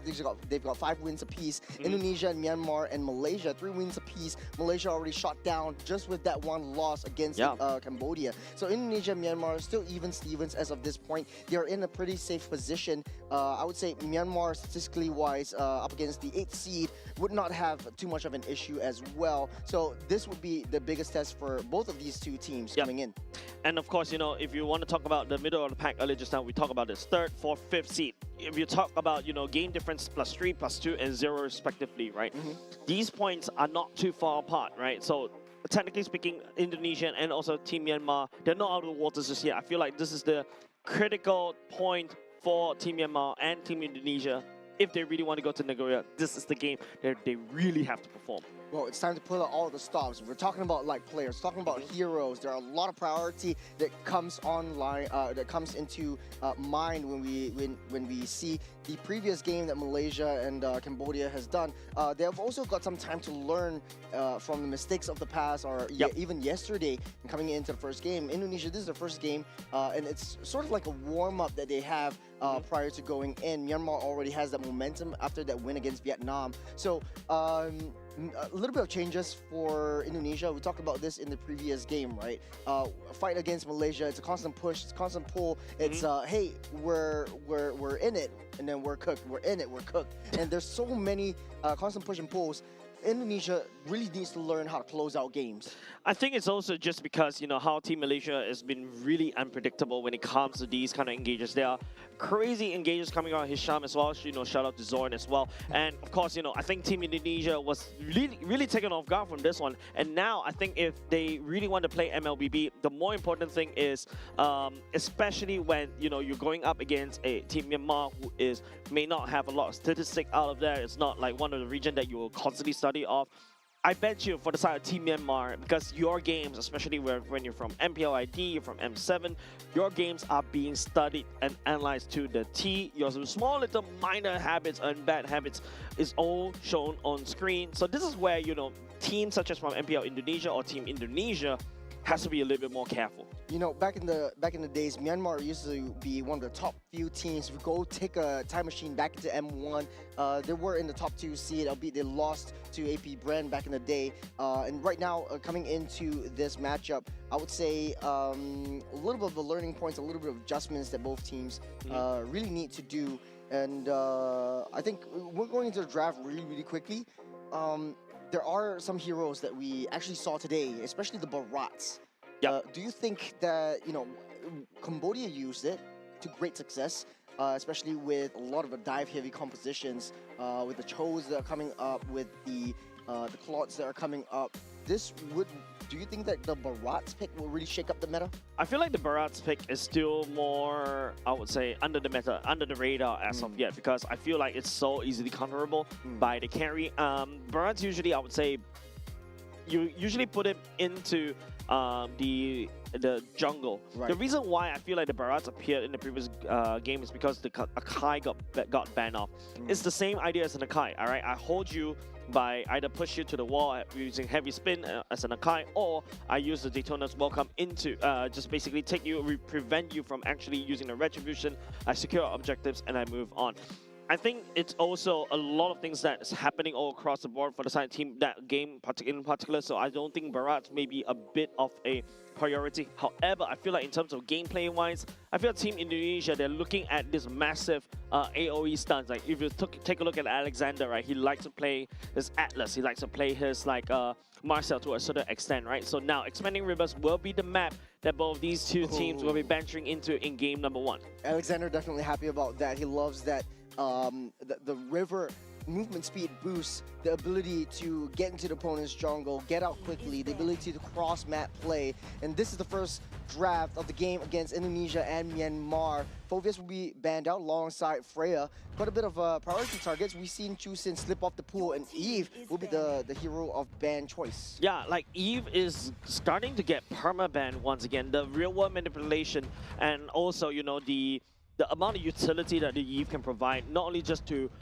set up the CCs and the massive slow, the threat that you can do to basically burn down any form of tank, especially right now we're entering back into the tank utility jungles once again. Yeah, definitely deserving a spot in the banning phase. Now, second ban coming out from the side of Team Indonesia, the Freya and the Fanny. I feel like the reason why Team Indonesia is afraid of Fanny, because usually when you go abroad in the Southeast Asian regions, they love to play these assassins, especially Fanny. You saw even the Suyo, or to a certain extent the Hellcat, get tossed into the ban as well, especially when they're facing up against these regions. Ooh, okay, going for the Hellcat ban once again.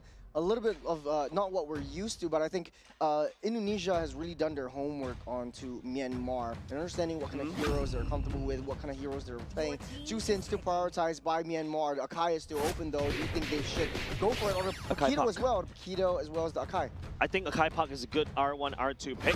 Juicin, on the other hand, I think has been solid, but Juicin is a threat over to the Akai because Juicin always lands onto Lantern, picks up the Akai, throw him away, and now because of the fact that the Claw is also being prioritized so much right now in this current patch, R1 pick going into the Claw, that means that, you know, you snap pick that away. There's also another safety net for the side of Team Indonesia is that, you know, if you see your enemy team pick up the Akai, you're forced to pick up the Juicin, which means that Team Indonesia doesn't really have to worry about the likes of Valentina coming back in unless Valentina roam MPL Singapore. Valentina roam, Valentina jungle, possibly this way back in the past. Moskov and the Fredrin will be locked in. On a lane-to-lane matchup, I would say make room for no room for open AI. Claude does everything right now. He's going to be able to cross that maps. He's going to be able to use the BMI to get out of the way. Dingerai plays a pretty similar play style together as compared to the opponent's team. And right now, I think for Claude in the Moskov matchup, Moskov does quite a bit more in terms of the 4-1 composition. You're able to put that Moskov on the side lanes, and then he's able to join in that team fights. If you do the same with Claude, though, it takes a little bit of time for him to match up. Another thing about the Moskov coming into this patch is also pretty interesting, right? You can use the Spear of Misery to kind of push the Akai away from the heavy spin, or to a certain extent push the Claude away from the BMI. So a bit of a like go away kind of toolkit that Moskov does bring on the table. Fredrin coming into play right here versus Akai. We saw this before, right? Akai counters the Fredrin, especially during the heavy spin. So I feel like if Team Myanmar wants to execute this one, I like the bans coming out from this one, the Kalia and also the Atlas. Kalia, of course, in the first phase ban. They know what Alexander likes to play, takes it away. I think to a certain extent, yeah, you're expecting a lot more bans coming out for this roamer from the Team Myanmar side. However, for Team Indonesia, the R-Lot ban as well to secure at least a very good game for the side of Lapu. Sorry, for the Paquito. I was thinking also a Lapu could also go into the mix as well. Lapu to really output the damage to kind of peel for the team. It's always great. Sora, yeah, Sora is definitely one of the better picks out here.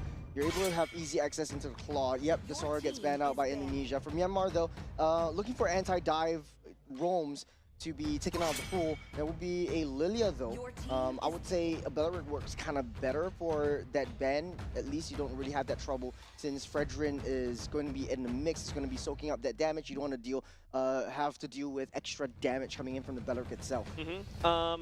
I like what I'm seeing right here. Beleric is also an interesting pick coming from Team Indonesia.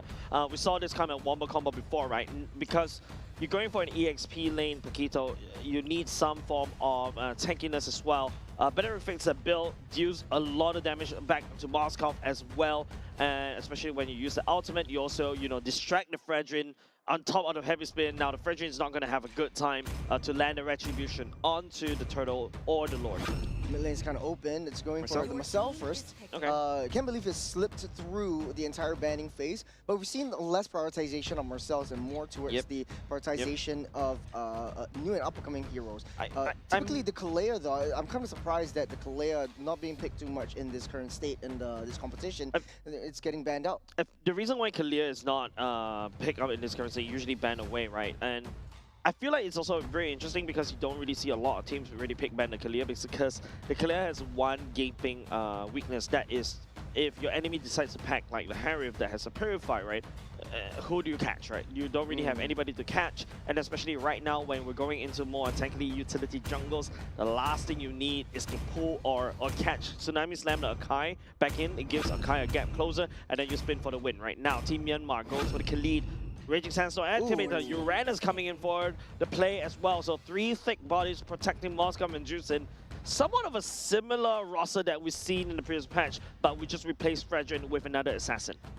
In this current state, I think for Juicin, the build typically relies on a little bit more sustainability as well. A lot of teams are going for a pseudo-defensive Juicin, by the clock of Destiny as well before anything. Typically, if you want to risk it, you go for a Sky Piercer as well if you want to play that Gambit. Yep, but another thing that you can also think for the side of Team Myanmar, right? They're using the Uranus to kind of don't want to deal with Paquito, right? Paquito shouldn't try to even punch Uranus. Paquito punching Uranus is like Paquito punching a wall, right? But I think Paquito can punch a brick wall, fine. Punching a steel wall, right? Yeah, so that's what I'm thinking, right? So I think what Uranus is, the role of Uranus here is to basically just wave clear, being annoying, find the back line, annoying, and then after they go away.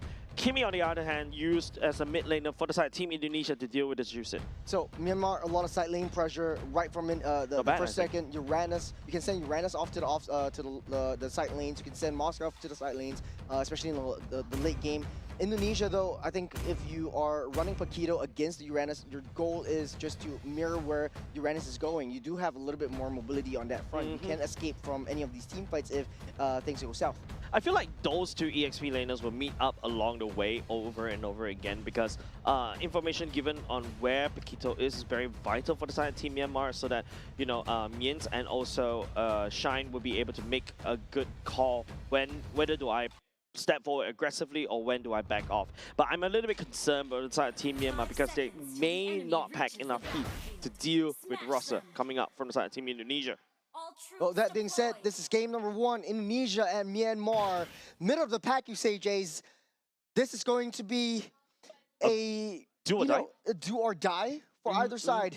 Yeah, this is a very important game for both of these two teams, right? Of course, I feel like if you want to talk about region pride, the fact that you are carrying the flag of an MPL and also an M7, this is alter ego that we're talking about, I think it's a more important game for the side of Team Indonesia, right? You don't want to drop and then get the risk to be disqualified away from Nagoya. Don't forget, you already dropped out from the MPL ID playoffs. The next thing you want is to really drop out from Nagoya. Extremely annoying duo. We've always seen this quite a bit, Juicin and the Khalid. Juicin typically falls off on the ban priority and always leak through in that front. Mid side, a little bit of a touch and go action from both sides. What's the matchup like for Paquito? Do you think in the early game, it doesn't look like there is any proxy going on? I would expect a little bit more aggression across the jungles and into the invasion for at least the Uranus. Shaoki would be in the losing end at least until he gets his level 4. I feel like you just answered your own question right there, Churros. Fair. Yeah, but I agree. Yeah, exactly. I was expecting more proxy wave coming off of Paquito and also the Uranus. Maybe you see a split. But I think it's also because you also have to take into consideration that you got Team Myanmar. Ooh, Dingarai down low. Able to get safer now. Total spawning on the next 13 seconds though. Currently, it's just a member from the side of Team Indonesia. I think just making sure that they got the key items up. Level 4 for the Uranus as compared to a level 4 of the Paquito. I think a lot more damage, a lot more priority given over to Paquito. Oh, that's the Goon Squad. Galvin used the jetpack to get out of there, though, but Indonesia able to get out safe for now. Uranus going to be showing a lot of trouble as of this point. Shaoki keeping the pressure at bay. Use that flicker to get out safe. Getting pulled back. Shaoki in a spot bother. Will he be able to get out this first blood going into Hein? And then even though the damage coming off on Delvin on this Kimi was not good enough to basically push down Hein as well. First blood given over side Team Myanmar, not only just that, the first turtle as well. And immediately you see the rotations coming in from the side of Team Myanmar. They are already hard invading right there, and it's not looking good for a start for the side of Team Indonesia. Not only that, the turtle didn't go in the way of Indonesia on the bottom side as well. Look at where Dingarai is underneath that turret. The damage from Mia on this Khalid is just too much to handle right from the early game. And even the lane priority is shifting towards the favor of Moskov. As gold laner, how do you deal with that? You're both late game heroes. Who do you think would have more priority in this early game? I think priority-wise, it's going to be a skill matchup. That's a lockdown. On to Tuya. Will be slain by Delvin. Yeah, a good pickup coming up from the side of Team Indonesia. That's just a consolation prize. I feel it's going to be a skill matchup. Speaking of skill matchup. Going hour or late down, but not enough reach for Indonesia. Big ultimate as well. Not only just the fact that, you know, Dingarai couldn't actually jump into lest he gets stunned himself by that golden hour as well. But I spoke about this, right? It's going to be a skill matchup. It's all about whether Dingarai was able to stack up the Art of Thievery. If Dingarai has maxed out Art of Thievery in the early game, he should be able to deal with the Moskov, but the Moskov can easily disengage with Spear of Misery. He's also taxing a wave for this Claude. Very difficult to get even remotely close, but then again, he's always in this position where, or Claude is always in this position where you will suffer in the early game just a little bit. In the late game, finding the right position will be crucial for their success. In mid lane, a little bit of a taunt act spread. And getting pulled back upon using a spin. Trying to push Fredrin back underneath the base. You get the Appraiser's Wrath, but it will not be enough as Han goes down.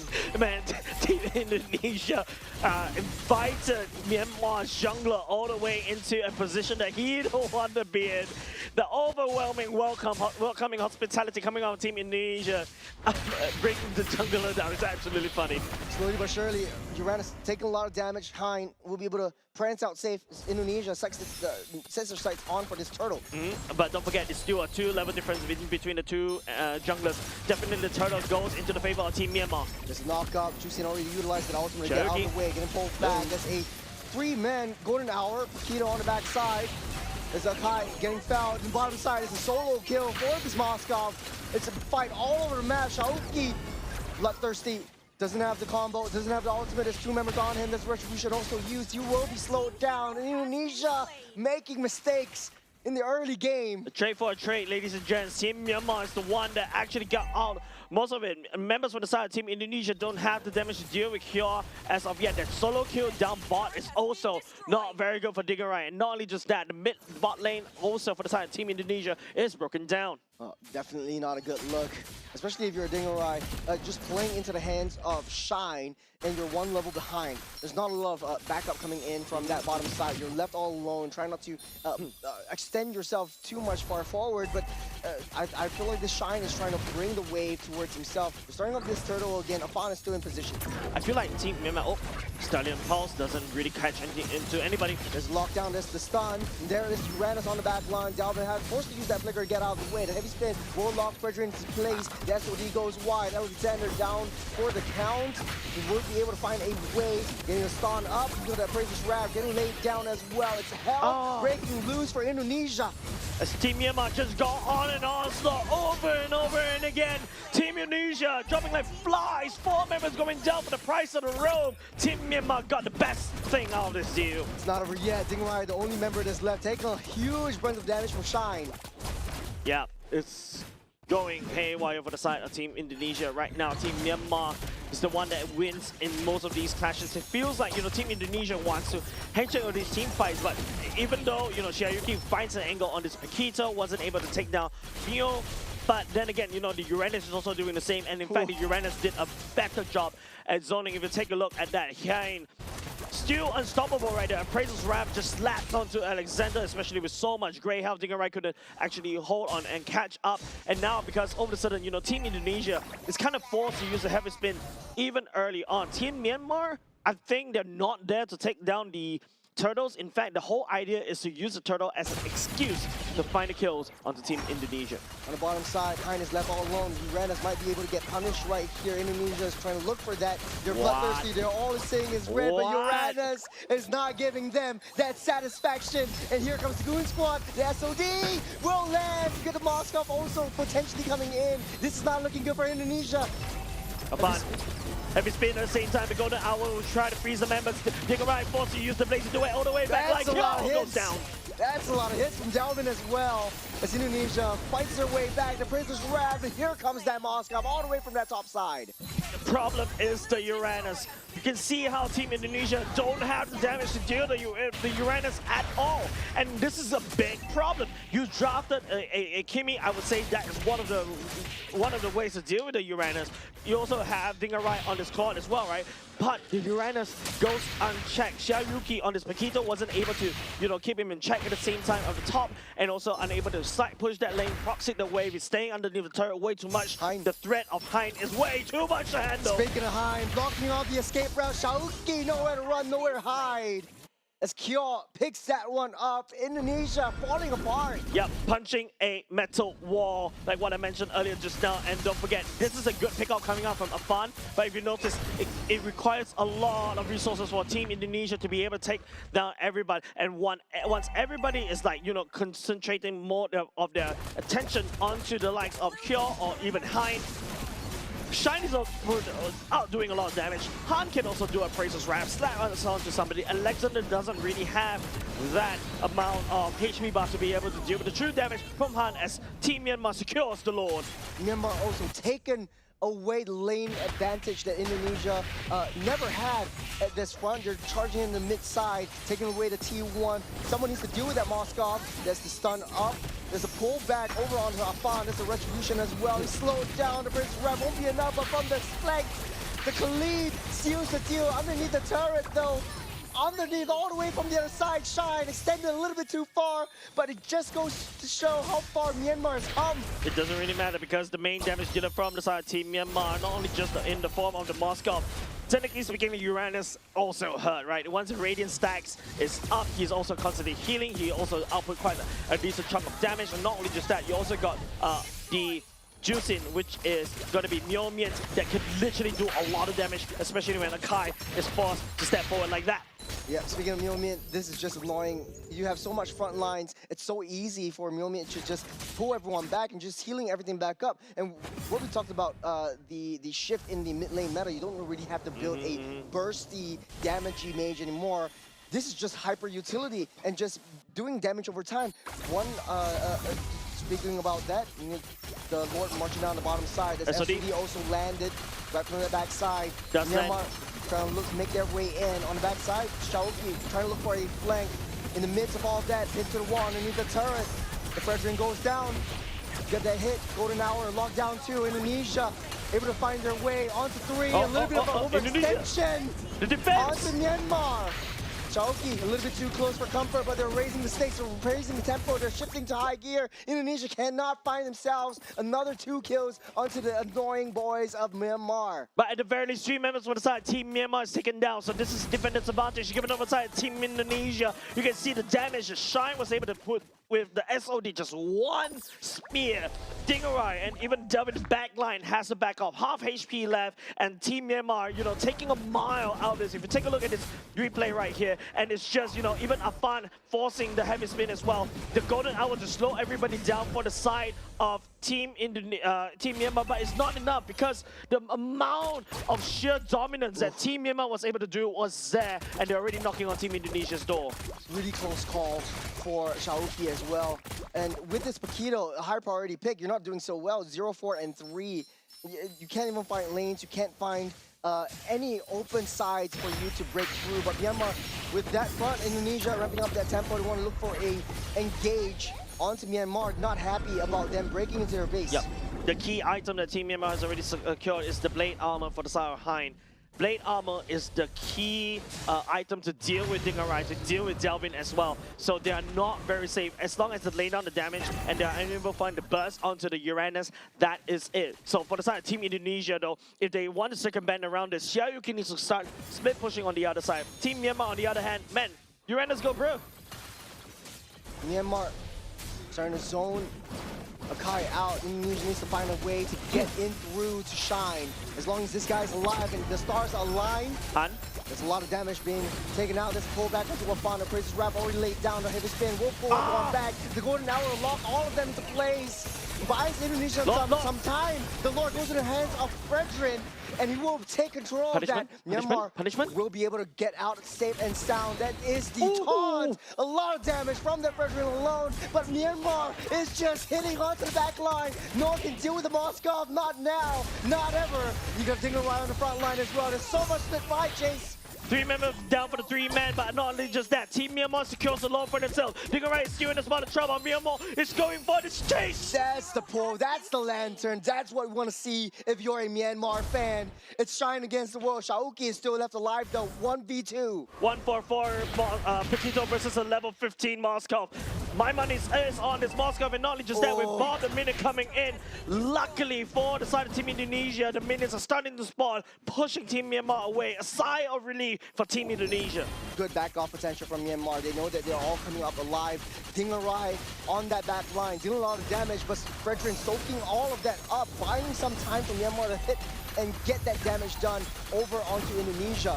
The damage is starting to come from the side of Team Indonesia. Afan! Yep, the spin won't be enough to push Myomin back. Alexander popping the Golden Hour, but won't land onto anyone. The Golden Hour sorry, Churros. I feel like the Golden Hour feels like a bit of an opposite. It's the opposite of help for the side of Team Indonesia. If you notice, the Golden Hour once it's set, and then after that, the rest of the team cannot find, and that's the bonk from the side of Fredrin.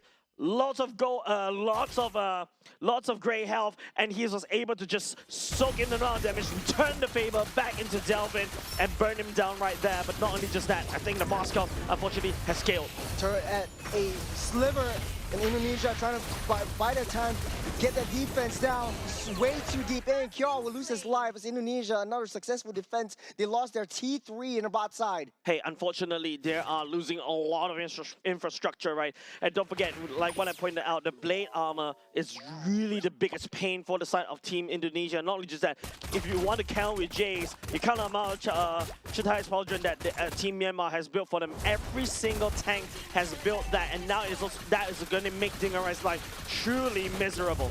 They don't really have to deal with not only have to deal with the Claw, they have to deal with the Kimmy.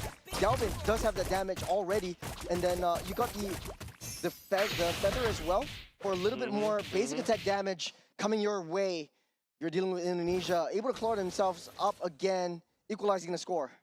You know, this is a time where I feel you need something like a Sea Halberd already. I know it's not a regular item for the side of Dingarai, or I would even argue, even Delvin picks it up, because you need to do a lot of damage against tanks like Han, like Han as well, and also to a certain extent Kyo at the same point, right?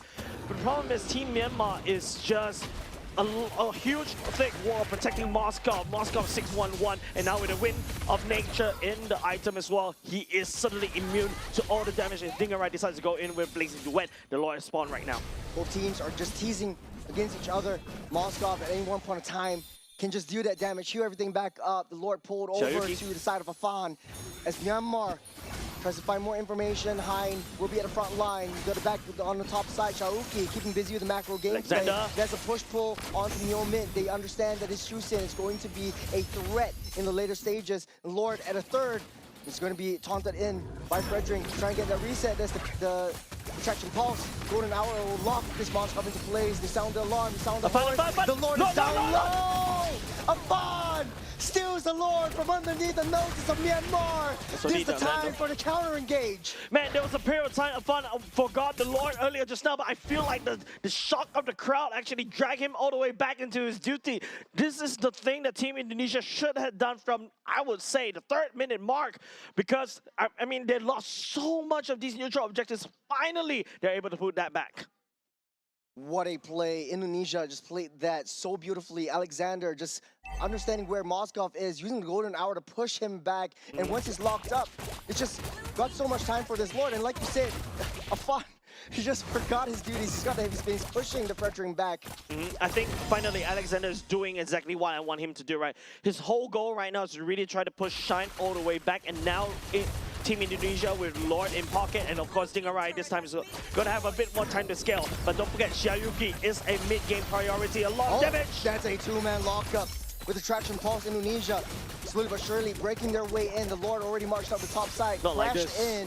Myanmar, there's a Golden Hour, 2-man lockup. Might not have time for an engage. Chaoki trying to find a flank. There's 2-man stun. There's a lot of damage. Down goes Hein. No more Uranus. Fredrin, there's a 2-man energy eruption. There's a taunt coming in as well. It's still all 5 members up for the side of Indonesia. And down goes Myanmar. A counter engage. What a game that Indonesia has built for themselves. Team Indonesia far from the break. It's not over yet. And now they're going to try to push 4-man down for the side. Team Myanmar already as Team Indonesia looking for the win with 1 super minion, 1 siege minion. It is not for naught as Indonesia clawed their way back up into the game. All the way, they fought from the bottom. They fought from the back. And now we're here. And this is exactly why I admire the Team Indonesian spirit, right? It's not over until it is over. For a period of time, we are literally playing at the base of Team Indonesia. But one slip up, one perfect Golden Hour, creating that golden opportunity to push the Moskov away. Not enough damage coming up from the side of Team Myanmar. I did say that earlier just now, right? Like, this is a roster that is meant to protect the Moskov. If the Moskov is not available in the front line to be able to dish out the damage, the whole team just stop and stand still. Yes, you got a lot of HP pass to go with, but Alexander did a wonderful job isolating that Moskov earlier just now. You know, you pointed out one thing. The entire side of Myanmar bought a Chassis Pauldron just to slow the attack speed from the Claude, but they forgot about the Kimmy. Kimmy's just free hitting from the back line. The traction power is very, very non-committal. You close up to, and they overturn that situation. So Indonesia, very hard-fought defense, very hard-fought engage, re-engage with the Lord over to take this win. Yeah, but I think also the Kimmy, I think that item from the side of Uranus is the blade armor, right? It's just constantly a big nuisance over the Kimmy because Kimmy has a lot of attack speed built in that's not scaling based on attack speed because of how Kimmy works. If you guys play the game, you know, right? But the problem is because of the blade armor, the Kimmy actually do a lot of damage to herself as compared to doing to the Uranus. So MVP goes over to Dingarai, rising up at the last minute. Also, secondary kudos over the side of Alexander on this Marcel that was able to isolate down the Moskov. The Moskov was the main damage dealer from the side of Team Myanmar. It was the hyper carry. It was denied by the side of Alexander, but the main damage in order to deal with the Fredrin, the Uranus, and also to a certain extent, the Khalid has to be done by this Claude. Yeah, Dingarai suffered a little bit in the early game, especially against this Moskov. He's always getting pushed back. He doesn't have that farm. He was at 1.2 levels behind the Moskov. But at the end of the day, Claude is a late game monster. Yep. Different, same animal, different beast. That's why I said if there is a tier above S tier, I will put him there, right? Because the Claude is such a strong pick right now in this current patch. Trust me, next patch, you expect the Claude to get nerfed because of the fact that, someone showed us the fact that if you bring a Claude with the fighter emblem, you're just going to absorb so much HP from your Blazing Duet. But if you take a look through these emblems, this is exactly what I mentioned, the fact that, Dingarai rack up with the fighter emblem. The fighter emblem on the Moskov, I would say, a bit iffy. I feel like it's still beneficial if it goes back into the marksman emblem. Maybe, hopefully, it's the collateral damage that allows him to stay in lane even longer. I like one thing that you point out within the game as well. The Golden Hour is basically a double-edged sword. It is. The way that Alexander used it in the earlier parts of the game was it was not to their favor. He's trapping his own teammates. He's buying time not for their own team, but for Myanmar. Myanmar could be able to stack up all these spears, all these energies. You see a lot of burst damage coming in just because of the Golden Hour if it's not placed right. He made a little bit of adjustments in the later stage of the game where you said it right and you called it out, where he should be able to use that Golden Hour to just zone out Shine. If you take a look, blade armor, exactly. There's not a lot of Athena shield on the side of Team Myanmar as well. That's where, you mentioned this, Delvin is like literally free hitting, shredding through the likes of Han, shredding through the likes of even to an extent Hein at the same time, right? Yes, you got an Oracle, it's good for personal healing, but not exactly the item to go for if you want to deal with this Kimi that's just constantly sending magic bullets at your face. Myanmar was able to create that lead, and the issue was they couldn't hold on. I felt like they should play more of the macro game instead of trying to force the team fights and handshake it in within the main objectives.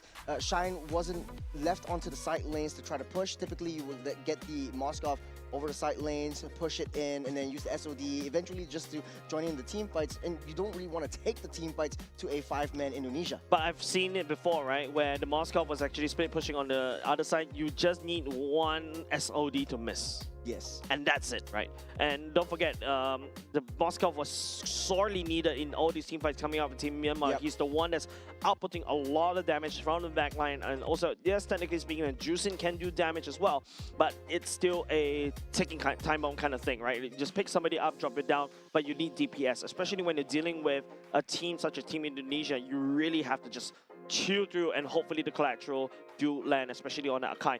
I feel like also another thing is from the side of Alexander, right? I think the Marcel pick, I was just toying with the idea, maybe, just have to try to use a way to use the Golden Hour to cut away the backline, force the backline towards the front line, and then after that, you try to just push them into a place that they don't want to be. But if you notice earlier part, you mentioned it, the adaptation from the side of Alexander was great. And I think it's also, you know, a fun fight, remembering that his job is to actually not only just to push the Frisian away, but to also retreat that Lord. That's also something that he did quite well as well. Yeah, and I want to circle back to your point just really quickly about the Moskov. It is a conundrum, especially for Myanmar. They played it off very well in the early game, but in the late game, it's kind of like you want to send the Uranus onto the side lanes, or you want to send the Moskov. And like you said, you needed the Moskov in the skirmishes in order to get that damage. Yep. A lot of them are building like high utility. Even the Juicin doesn't really have a lot of heavy damage. It's all mostly DOT. But then you only need one SOD to miss. And you also have that opportunity to potentially break open a lot of the turrets through the bases though. I feel for the side Team Myanmar, if you notice how they have been playing this so far, it's that they'll do the 4+1 thing, but you know, of course, that you see Moskov on the side lanes, right? Another person that could also potentially fill up that slot for Moskov is the Uranus, right? You got decent wave here. You can also rush down into coming into the flank to start threatening the back line as well. Don't forget, Uranus does a lot of damage, especially with the Radiant stacks. You should try it. It's actually very scary. There's this once, right, when I ran as a max stacks, just one punch onto the Farsa, half HP is gone, and the Farsa has to fly away. So that's also a potential threat that the Uranus could potentially do as well for the side of Team Myanmar. But hey, Team Myanmar was in the driver's seat all throughout the whole game until the last 2 minutes, until they made a mistake. Team Indonesia capitalized on it, and then after that start shoving all the damage in. Yeah, tipping point was definitely on that last Lord fight that Afan. Essentially Afan using the heavy spin to push that Fredrin back out of the way, and even Alexander using the golden hour to just zone shine out of the way as well, freezing him in time, and he just can't get into position as and when he wants. That is where, you know, Indonesia actually comes back into it. They still got the spirit, they still got that fight in them, and it's still one game up against Myanmar. Like we said, this is the middle of the pack battle, and I think Indonesia one step closer. There is some shaky issues that they need to fix. There is some mistakes that they have made in the early game, especially on a lane-to-lane matchup. I think that Myanmar mechanically understands how to play around with the economy lead in the side of the Moskov and the Claude. If you notice how Myanmar plays, it's the same as similar playstyle as Cambodia as well. They like to fight as 5. They're not used to the macro playstyles that, you know, some of the MPL regions start to boast, right? You start to see Team Malaysia was almost able to just send Raziv all the way to side lanes, threaten onto the side lanes, and then after that, win through minions, right? Team Philippines, you know, they are great at this, right? Yep. They identify the timings, being able to split push and join the fight at the right timing. I think that's the key difference between the MPL regions versus the other regions as well. But not looking down on them, not discounting them out, because their team fights can get really, really strong. Myanmar, Exhibit A. Yeah, this is just a really good showing of where Myanmar can go, but this is the issue that we see with a lot of teams in Group A. They can make that lead, but it's always very difficult to close them out. And a lot of teams are starting to drive very defensively, circa, you know, Indonesia, which has very, very high base defense. Right now, game number 2, Expanding Rivers, is the environment of choice. I think Indonesia definitely likes this quite a bit more because of the rotation. No, Myanmar starts the rotations quite faster. Yep. I feel like, I think early game, Team Indonesia was trying to bite more than they could chew as well. So I hope they kind of fix that up just a little bit. Be a little bit more decisive. I feel like there's still slight hesitation from the side of Team Indonesia. Whereas for Team Myanmar, if they decide to fight, they will fight. They will fight you. Like you owe them money or something. Now, there wasn't any major hero that in the previous game that they should fear. I think both teams really played to the T. The Hellcat we banned out right here. I think still what's open is the Freya as well as the Kido. Myanmar in the first pick. Don't want to leak out the Freya to them. I feel it is up to Team Indonesia to ban the Freya. The Juicin, I feel like it's not really scary. The gold laner for the side of Team Myanmar was really well protected, so that's why Shine could truly shine, no pun intended, right there for him. Then after that, you know, the Moskov just unleashing a tremendous amount of damage, especially towards the later parts of the game, especially when it's splash damage as well. I feel right now it's Team Myanmar they're selecting what they want to pick first, right? Choosing first pick is great because, you know, you can always use the choosing to deal with that Akai. Myanmar going back into the same bands as well, Phobias, Yves and Kalia is the same exact bands as we saw as game number 1. Last ban will be the Freya. Akira is still open. Claude as well. Myanmar if they want to go B1 Claude, that Yep, could also be the possible. case. Possible it would be juicing once again. If it ain't broke, don't fix it. Myanmar's just executional issues. I think everything should stay ceteris paribus, so to speak. But Indonesia, that would be basically Akai coming in again alongside Claude. I mean, I even though right now the flavor of mine is the Akai, but Akai going up against Juicin, that's something that, you know, you see how annoying it is. Even to a certain extent, Team Philippines and Pomucheno, Seno actually also find a lot of problems drafting Akai into a Juicin. He's constantly getting picked up. He's constantly, you know, being thrown around. And the worst case is when the Juicin throw a tanky hero back to your front line, then all of a sudden you do a lot of damage to them as well. So, yep. Team Indonesia has to bite the bullet. They have to give it to Kai. You don't want to give it over to Team Myanmar as well. Yeah, 100% agree with this draft so far. No changes as of now. I think the only thing that Indonesia should fear is the Khalid once again. For Myanmar, it worked out extremely well for them just because the Khalid has so much damage and so much vision play that it brought over to their side that Indonesia cannot really handle the early game damage. Seems like we're going back into the same exact draft. I'm I'm the kind of guy that likes the variations when it comes to see when I'm watching MLBB. Seems like Team Myanmar is stepping forwards back into that Fredrin, Juicin, Moskov. What's next? You also got your what's it called? Your Khalid. Then after that, your Uranus as well from the side of Team Myanmar. Once again, protect the Moskov. The only slight variation coming off the side of Team Indonesia will be delving onto the Lilia instead. And now, based on this, Lilia can burst. Lilia is a lane bully. Against the Juicin as well? Faster. Yep, against Juicin. But not the fastest clear. Is the fastest clearer. And also you hit power spike at level 1, right? But not known to really take down tanks. Seems like, you know, from game number 1, Team Myanmar is gravitating over to a really thick body to be able to deal and protect the Moskov. Seems like, you know, Team Indonesia picked that up. They are going to take away the Khalid as well. Yeah, I talked about this, and I think Khalid was a very, very big threat in Indonesia's draft earlier on, especially when you want to run something like a Marcel. You want to be able to run through and run past your enemy to know where they are, give information to your team. But the Khalid is always in the way. He's dealing that damage, and then before you know it, you blink your eye, you're at half health, and then you are finding yourself running back without any information whatsoever. So it's just a waste of time if you have to deal with that Khalid. Also, the Cho creates so much annoyance, and Indonesia just doesn't want to deal with that. Yep. A lot of roams are getting taken off the board as well. Both these two teams haven't selected a roam just yet. Belleric is a good idea for both of these two teams can potentially use it as well. But I have a lot more hopes coming up from the side of Indonesia Afan as well on the Akai. I feel like the Akai was really just slightly underwhelming, even though, you know, yeah, I did say that there's a Juicin to really be annoying right there, and the Kai wasn't able to do a lot of things because he's constantly getting picked up. But I feel like there's certain cases where Akai could have used a heavy spin to kind of really push and disengage away and pin somebody to the wall so that you be able to do the damage. But hey, enough said. That's game number 1. We go to game number 2 right now. Akai, I hope that Team Indonesia will be able to pilot this Akai a lot better. Midfielder Airlines coming in from the side of Team Indonesia. Taking a page out of Philippines' book.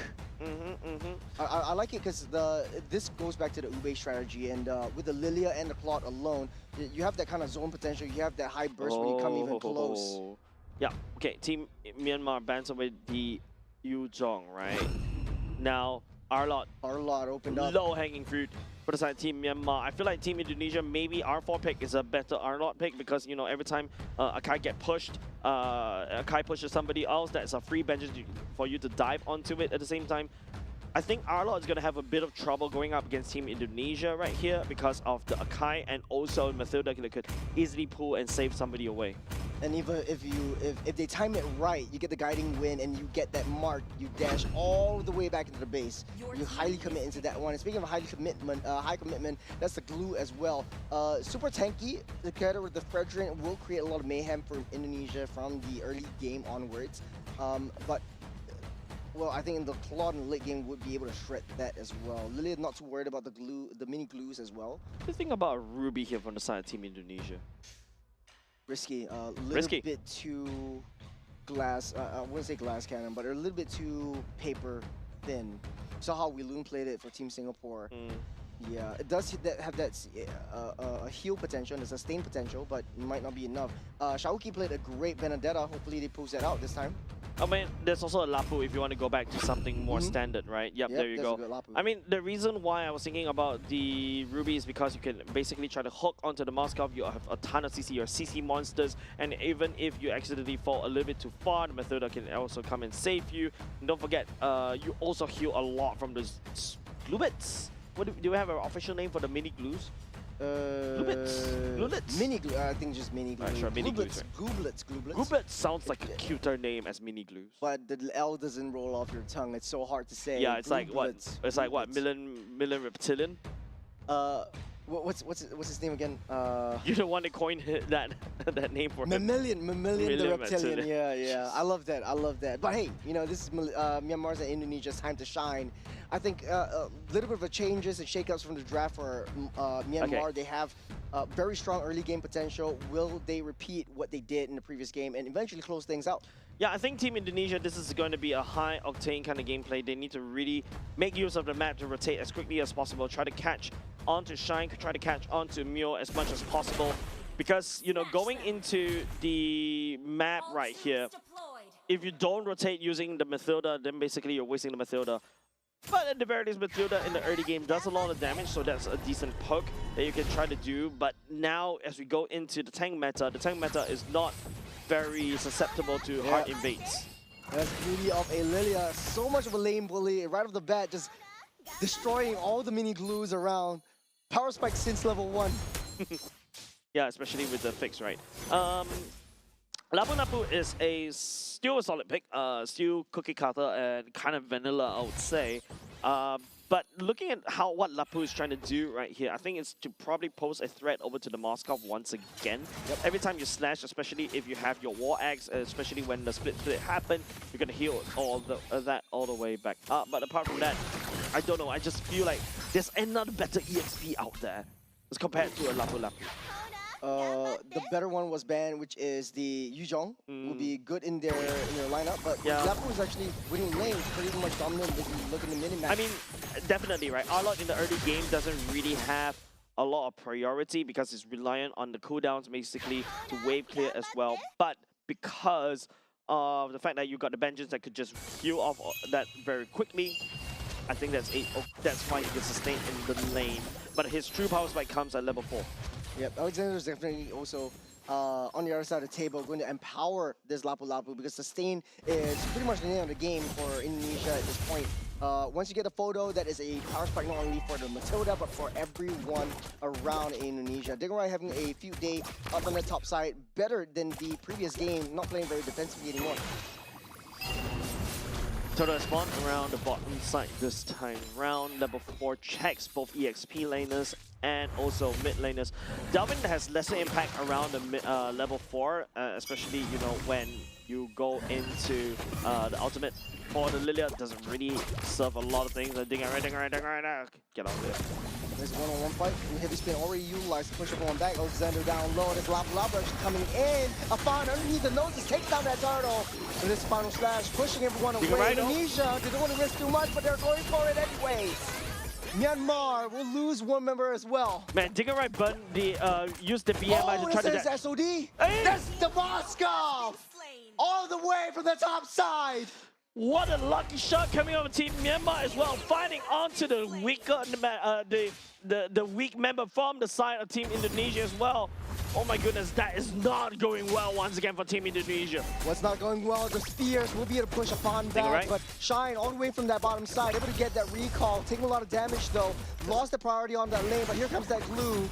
Upon does have the heavy spin to keep everyone safe and sound for now. Purify also used up by Dingerai, able to get pulled over. Underneath that turret they go. The Goon Squad won't be able to extend their reach. No support coming in from that glue. That's why. Upon picks up that kill. That's why I'm not a very big fan about this glue, right? Because especially it's the same thing as you see from other teams, especially Sport the glue. But if you take a look, Xiaoyuki, yep, sorry for calling you vanilla because you are doing a great job trying to stun up Han so that Afan was able to secure the turtle right there. However, the amount of damage that the team Myanmar was able to do, especially Arlot, does have a lot of nutty numbers, was able to do quite a decent chunk of damage. And of course, you know, you got the Spear of Destruction landing at just the right timing. Yeah, a beautiful aim, beautiful three-point shot from that Moskov, to say the least.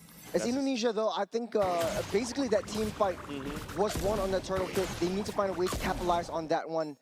There was a little bit of a quick rotation from Dingarai down to the pit as well. At least you had the Blazing Duet from that fight for additional damage. Next turtle will be spawning up in 10 seconds on the gold lane.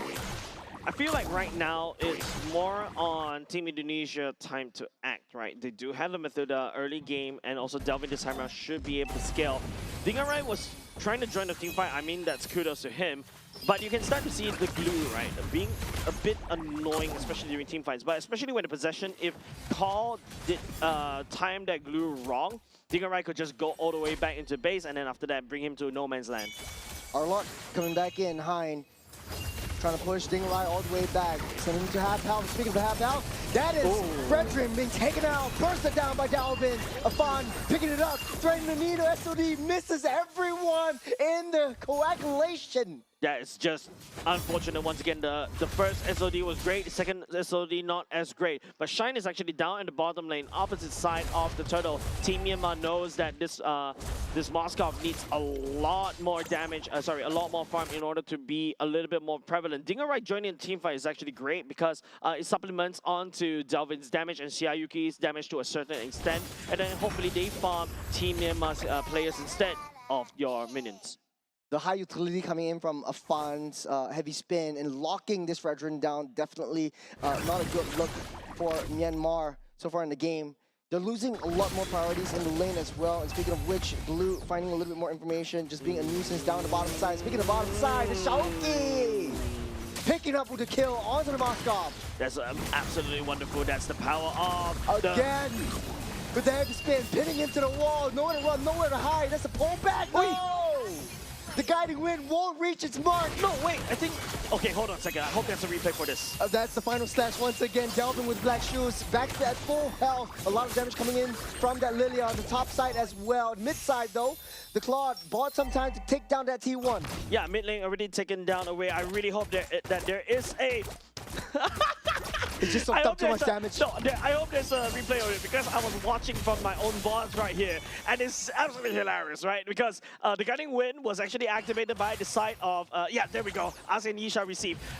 Take note on Yeah. He's making his way down. Alexander in the river. Yeah, I think all eyes on Alexander, right? Alexander using the guiding wind already to try to dash, hopefully try to save Afan, but Delvin took it instead. Delvin took it. Oh, okay. I thought that was a guiding wind. We were able to pull him back out. That guiding wind was supposed to basically punch Afan out. Don't forget, Delvin does have the ultimate to try to back off. Instead, well, we have like a lot of... Okay, we're back. Okay, we are back into the turtle pit. Turtle at half. Hold over to Afan's side. Xiaoki taking a little bit too much damage. Millman at the position to push the EXP lane away. Indonesia is fighting a 3-on-4 in the mid side. This final slash on the two. Delvin will use the black shoes to get into deep. Take a little bit too much damage. The heavy spin will keep him up and alive. Pull the glue away. The blazing duet will not reach its mark, but take a lot of damage in the mid side. As Indonesia will be hitting a lot of, will be taking a lot of damage and will be dealing a lot of damage onto Myanmar. But everyone is safe and sound. No one's falling as of now. Moskov's up top, just shoving against Team Indonesia as well. While Team Indonesia for the side of Fan working on the turtle instead. Good damage being poured over to Myon, was able to push him away. The flicker also committed as well. So it's just how Team Indonesia is constantly handshaking Team Myanmar in terms of these 5v5 fights. They love it and they crave for it. Even the rapid boots for the side of Dingarai was also built as well so that he can rotate all the way down to assist and fight S5 because they know Moskov will be on the other side trying to farm up. If the Moskov lands an SOD, okay, fine, we'll fight 5v5. But if it doesn't, hey, we will have 5v4. That's the engage. Alexander will be able to use the guiding wind all the way back out. The BMI, that's a Purify also used up, so the spear won't connect. Yep. And that's the thing, right? If Team Myanmar wants to fight 5v5 and you're packing on Moskov as well, you need to find a way to confirm that landing of that spear as well. So it's also up to how, you know, the rest of the team members from the side Team Myanmar communicate, right? I think the easiest one is from Han's taunt, so that once the taunt happens, Shine can just send down the SOD right at Fredjin. So I think it's a lot about communication, but it's a lot of displacement tools coming up inside Team Myanmar as well, right? The final slash and also the glue can bring Team Indonesia into the awkward position, causing Shine to miss the SOD. Now as we're seeping into the first lore of the game, we stand to see quite a bit of adjustments into the gameplay from Myanmar especially. You're sending Shine to the side lanes to try to deal with the pressure and try to build up a slow minion wave to try to push into Indonesia, which is what Indonesia kinda is unable to handle at this point of time. Teasing a little bit more on the jungle on the top side. Trying to push in the turrets, no one is initiating anything more. But the longer the time goes, right, Team Myanmar should have a solid foothold. If you notice the location of Shine, not joining the team fights as of yet. Hein on this Arlot is able to dish out quite a considerable and respectful amount of damage. Team Indonesia though, sending Shiayuki all the way down bot to basically deal and fix that wave before joining is still okay, but that means that, you know, you do not have somebody like a secondary peeler for Dingarai. Technically speaking, Delvin has the magic shoes to basically go all the way back, helping him just a little bit. The Mathilda as well, but I feel like right now you just need a lot more solid CCs that the Lapu can offer.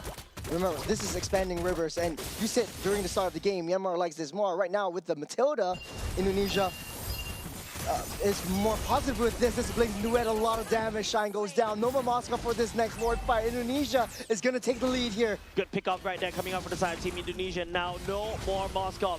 And now I think it's just Team Indonesia definitely going to make a beeline all the way to the Lord right here. Team Myanmar has to fight this Lord pit with a bit of a disadvantage. Upon is still right into the Lord, trying to pull it out. The health is still relatively healthy as Han tries to walk his way in. Heavy spin already utilized way too earlier on. He's trying to push the pressure away. The glue brings him back into the fray. Upon falls. No more Kai. The final slash on the 3.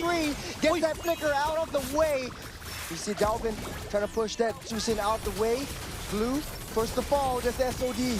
Moskov joins in the fight. There's a lot of damage coming in from this team, and they take a lot of damage themselves. They're trying to zone everything out, but here comes Dingarai. A little bit of a silver lining for that one. He want to steal onto this thing. Oh. Yeah, Alexander will fall, but hands of Shine. It's a one-on-one.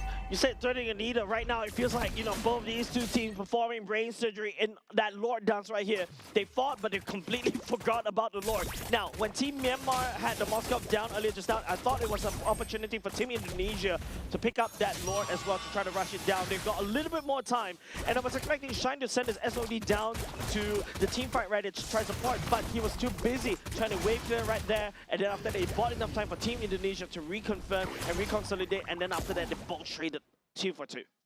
Indonesia also knew that Afan was down, so there's no point just forcing this Lord fight. Wait for Afan to come back up, right? And Indonesia trying to play that macro game, sending Delvin instead of Dingarai because they know that Dingarai has that damage right now. Delvin is actually sorely needed though. Speaking of which, there's the guiding wind. There's certainly Eagle won't be able to take Shine out. Moskov again finds himself in trouble. Moskov is not able to play the game for the past 1 minute. He was just like literally revived for less than 15 seconds, and Alexander was sent alongside with Delvin just to burst him down, and this opens up a lot of opportunity for Team Indonesia to pick up the Lord.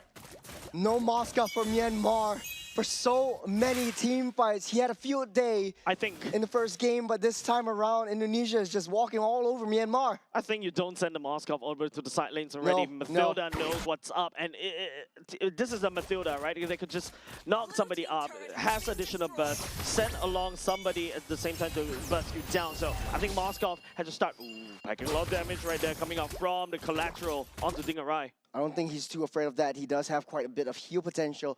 Itemizations-wise, it's the Holy Trinity already built up by Shine. He has the damage, but he's taking so much. The glass cannon on this Moskov. I mean, you don't build tanky on this Moskov at all, right? But if you notice, Hein, building a Rose Gold Meteor is definitely required, but now the Lord's marching in against Team Myanmar.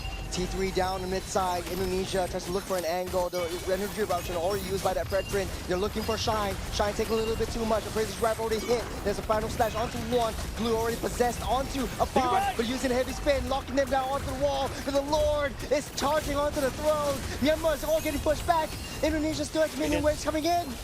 Right now, just Team Myanmar desperately trying to wave clear right here. They do have the Moskov to also push in. The Spear of Misery will land onto Dingerai right here as Team Myanmar desperately trying to wave clear. Dingerai up on the top side, bottom side in shambles. Dalvin's taking care of business. Dingerai taking a lot of damage by healing everything back up once again. You got Arlon is manhandling this Claude, but he does everything. You can't take him out. Dingerai! This is late game Indonesia we're talking about. The death ball cannot be broken for now. Glue coming back up, activated concealed play. Teams of at the very least, Team Indonesia know they may be overextended just a little bit, pulling back because they lost a Fawn. And you can see the Nagoya, 404. The damage is definitely found right there. Not going to agree with his KDA, but you can imagine, right, the amount of defense coming out of Team Myanmar. They're still in the game because of Shine with the collateral damage all across the board to wave clear. A great fight, good cycle from 2K gold lead all the way into 8 just with that one push alone as Myanmar finds himself in a defensive position. Taking a look at the replay, it was just Dingerai healing everything so fast and coupled with the Matilda as well. And then also, luckily the Moskov is still alive. I think great positioning for him. And the bonk coming out from Han was able to find onto Afan as well to basically put him down to also persuade Team Indonesia to back off my lawn. The Lord spawns up in the next 20 seconds. Myanmar sitting heftily in their base. Indonesia taking control of the map. This is their playground right now. To go with Alexander and the expanding rivers, they're going to make full use of it. Dingerai, 4 kills, 0 deaths. Having a great game on this Claude. Yeah, now the Lord spawned, but Team Myanmar got their hands pretty packed, pretty busy. Alexander has vision on this Fredrin. He's making a beeline towards this Lord Afan. Wants to try to pull them away from the bottom side. They need to be able to try to find Shine and take him out. Indonesia knows that is main where the damage comes from. A third of their health. Lord is down low. Fredrin tries to go in. Dingerai seals up that Lord. They're going in way too deep, forcing a lot of ultimates coming out from Myanmar. No Moskov, no damage from Myanmar. It's exciting and losing battle. It goes wide. You don't have that Moskov right in the midst. Indonesia, they're leading the charge. They're happy about it. They're happy and they're hungry. Man, if Shine actually land on the SOD, maybe there could be a return kill over to that side of Team Indonesia. But now Team Myanmar has a 3 open base. That Lord is marching down mid, and there's nobody from the side. Team Myanmar was able to hold because this is going to be a 4v5. It's a 4v5. That's the circling eagle on top of that Fredrin, blazing through onto the back line. You got immortality for Dingerai. He's getting safe. He's getting out. He's got a guiding win. He's sitting onto the throne. The Lord will help as well. It's a 4v5 in Indonesia. Wants to seal the deal with a 2-0 sweep. Team Indonesia 2-0. Perfect gameplay so far, I would say. In game number 2, a lot more stable as compared to game number 1. Game number 1 was really iffy, but definitely knocked the wins out of the sails of Team Myanmar. Team Indonesia, I think this game was a lot more tighter as compared to game 1. Yeah, a very, very solid game all the way from the early game. And all of them knew what to do. In game number 1, Dingerai had a lot of issues with Shine. Mechanically, or during the lane, he's getting a solo killed by this Moskov. In the second game, though, 0 deaths. He understands how Shine wants to play, and that is the adjustment that basically Dingerai needed. Claude definitely showed up onto this one. Yeah, I think this is a lot more stable as compared to game number 1. Like, I feel like there's a lot of times where Team Myanmar was also already making very questionable moves, and immediately, Team Indonesia start punishing them. But Akai coming in really clutch right here. Like, a lot of times where there's these objective takedowns, he was able to just push people away, and there's a lot more discipline, a lot more communication was made. However, Team Myanmar, I think, there's a lot of times where the SOD does not land properly and then, unable to join the fight as Dingerai just dives into the damage. 505 is KDA, GPM 879. He's farming up the Storm. He's also dishing out the Storm as well. Not only that, you got the rotations coming in from this Claude. down into a lot of the major objectives right from the second turtle of the game.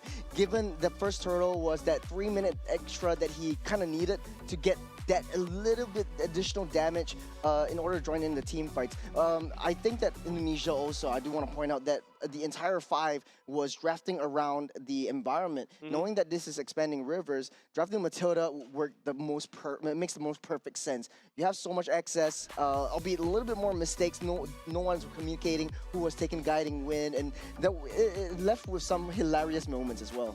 Yeah, and yeah, the Matilda was kind of sus for that one game, for that one sequence only, but the rest after that, Alexander executing down to the T. And of course, especially if your enemy is packing a Matilda along the way, you don't send the Moskov, you don't send anybody towards the side lanes, because the side lanes is pretty vulnerable unless you're Uranus, right? I feel like for Team Myanmar, the Uranus was really a low-hanging fruit. But maybe it's just that they realize that, hey, they need to pack a lot more damage. Therefore, the Arlot comes, if you notice his item is Fairy Hammer, half build that I think is on the way into a Hunter Strike as well. The Arlot is able to dish up quite a considerable amount of damage, but there's also another problem for the side of Team Myanmar, right? Because the Lapu is already scaled. You also got Delvin who can just land bombs over and over again. Alexander can pull and save anybody if he overextends. Heck, even Afan, the heavy spin, I think also acts against what the Arlot wants to do, right? Arlot can get very squishy if you constantly land the CCs onto him. If the Arlot wasn't able to dash, he's unable to heal. You don't really have a lot of iframes as well, so if you dash on top of Dingarai, he has quite a bit of potential to still hit you as he dashes through you in order to heal him up. And coupled with the fact that Matilda was right there, you got the Blast of the Oasis, you got the Favor as well, you heal everything back up. Every one of the members of Myanmar got the anti-heal, but at the end of the day, it's just not enough for Myanmar to take this game. Yeah, I think it's also it's the same as game number 1, right? Game number 1, I feel like the first parts of the game where as long as the Moscow Shine was able to join the fights, they are able to win the games. But after that, you know, if the team members from side of Team Indonesia identified their weakness of this kind of roster, if Moscow isn't able to join the game, there's not a lot of damage coming out. Jushin, yes, does damage, but after a while, once the mana runs out, you don't really have a lot of damage anymore. And now you gotta have to rely on a lot onto this Arlot, but there's also a high tall order, right? Because there's so many CC, so many knocks up to really stun up this Arlot and not able to do any form of damage. Yeah, and speaking of which, you know, Matilda was doing a very good job. You know that Shine was always up in the side lanes. Matilda was bringing at least one member up. It might be Dalvin, it might be Dingarai, but that was a beautiful execution coming in from the Matilda. Even if you can't really kill the Moskov, and the Moskov already has the main core trinity, you can still back off with the Guiding Wind. So it's sort of like a no-lose kind of situation. Damn if you do, well, heck it if you don't. I think it's, even though if you don't kill off the Moskov, you half HP it means that Moskov has to back away. Then after that, you just rotate back into the Lord fight, right? Because when Matilda appears right there, you only have like what 20 seconds, 10 seconds to react to that. If the communication between the team is not there, then the whole team communication kind of crumbles, and the whole team fights around the Lord Dance just crumbles. Well, in the battle of the mid-range in Group A, Indonesia makes it up on top, putting Myanmar down one slot below. But Group A is not over yet. It's going to be Philippines versus Singapore. Yeah, with that said, ladies and gents, don't go away, because another exciting match coming up right next after a short break, and that will be between Team Philippines and Team Singapore.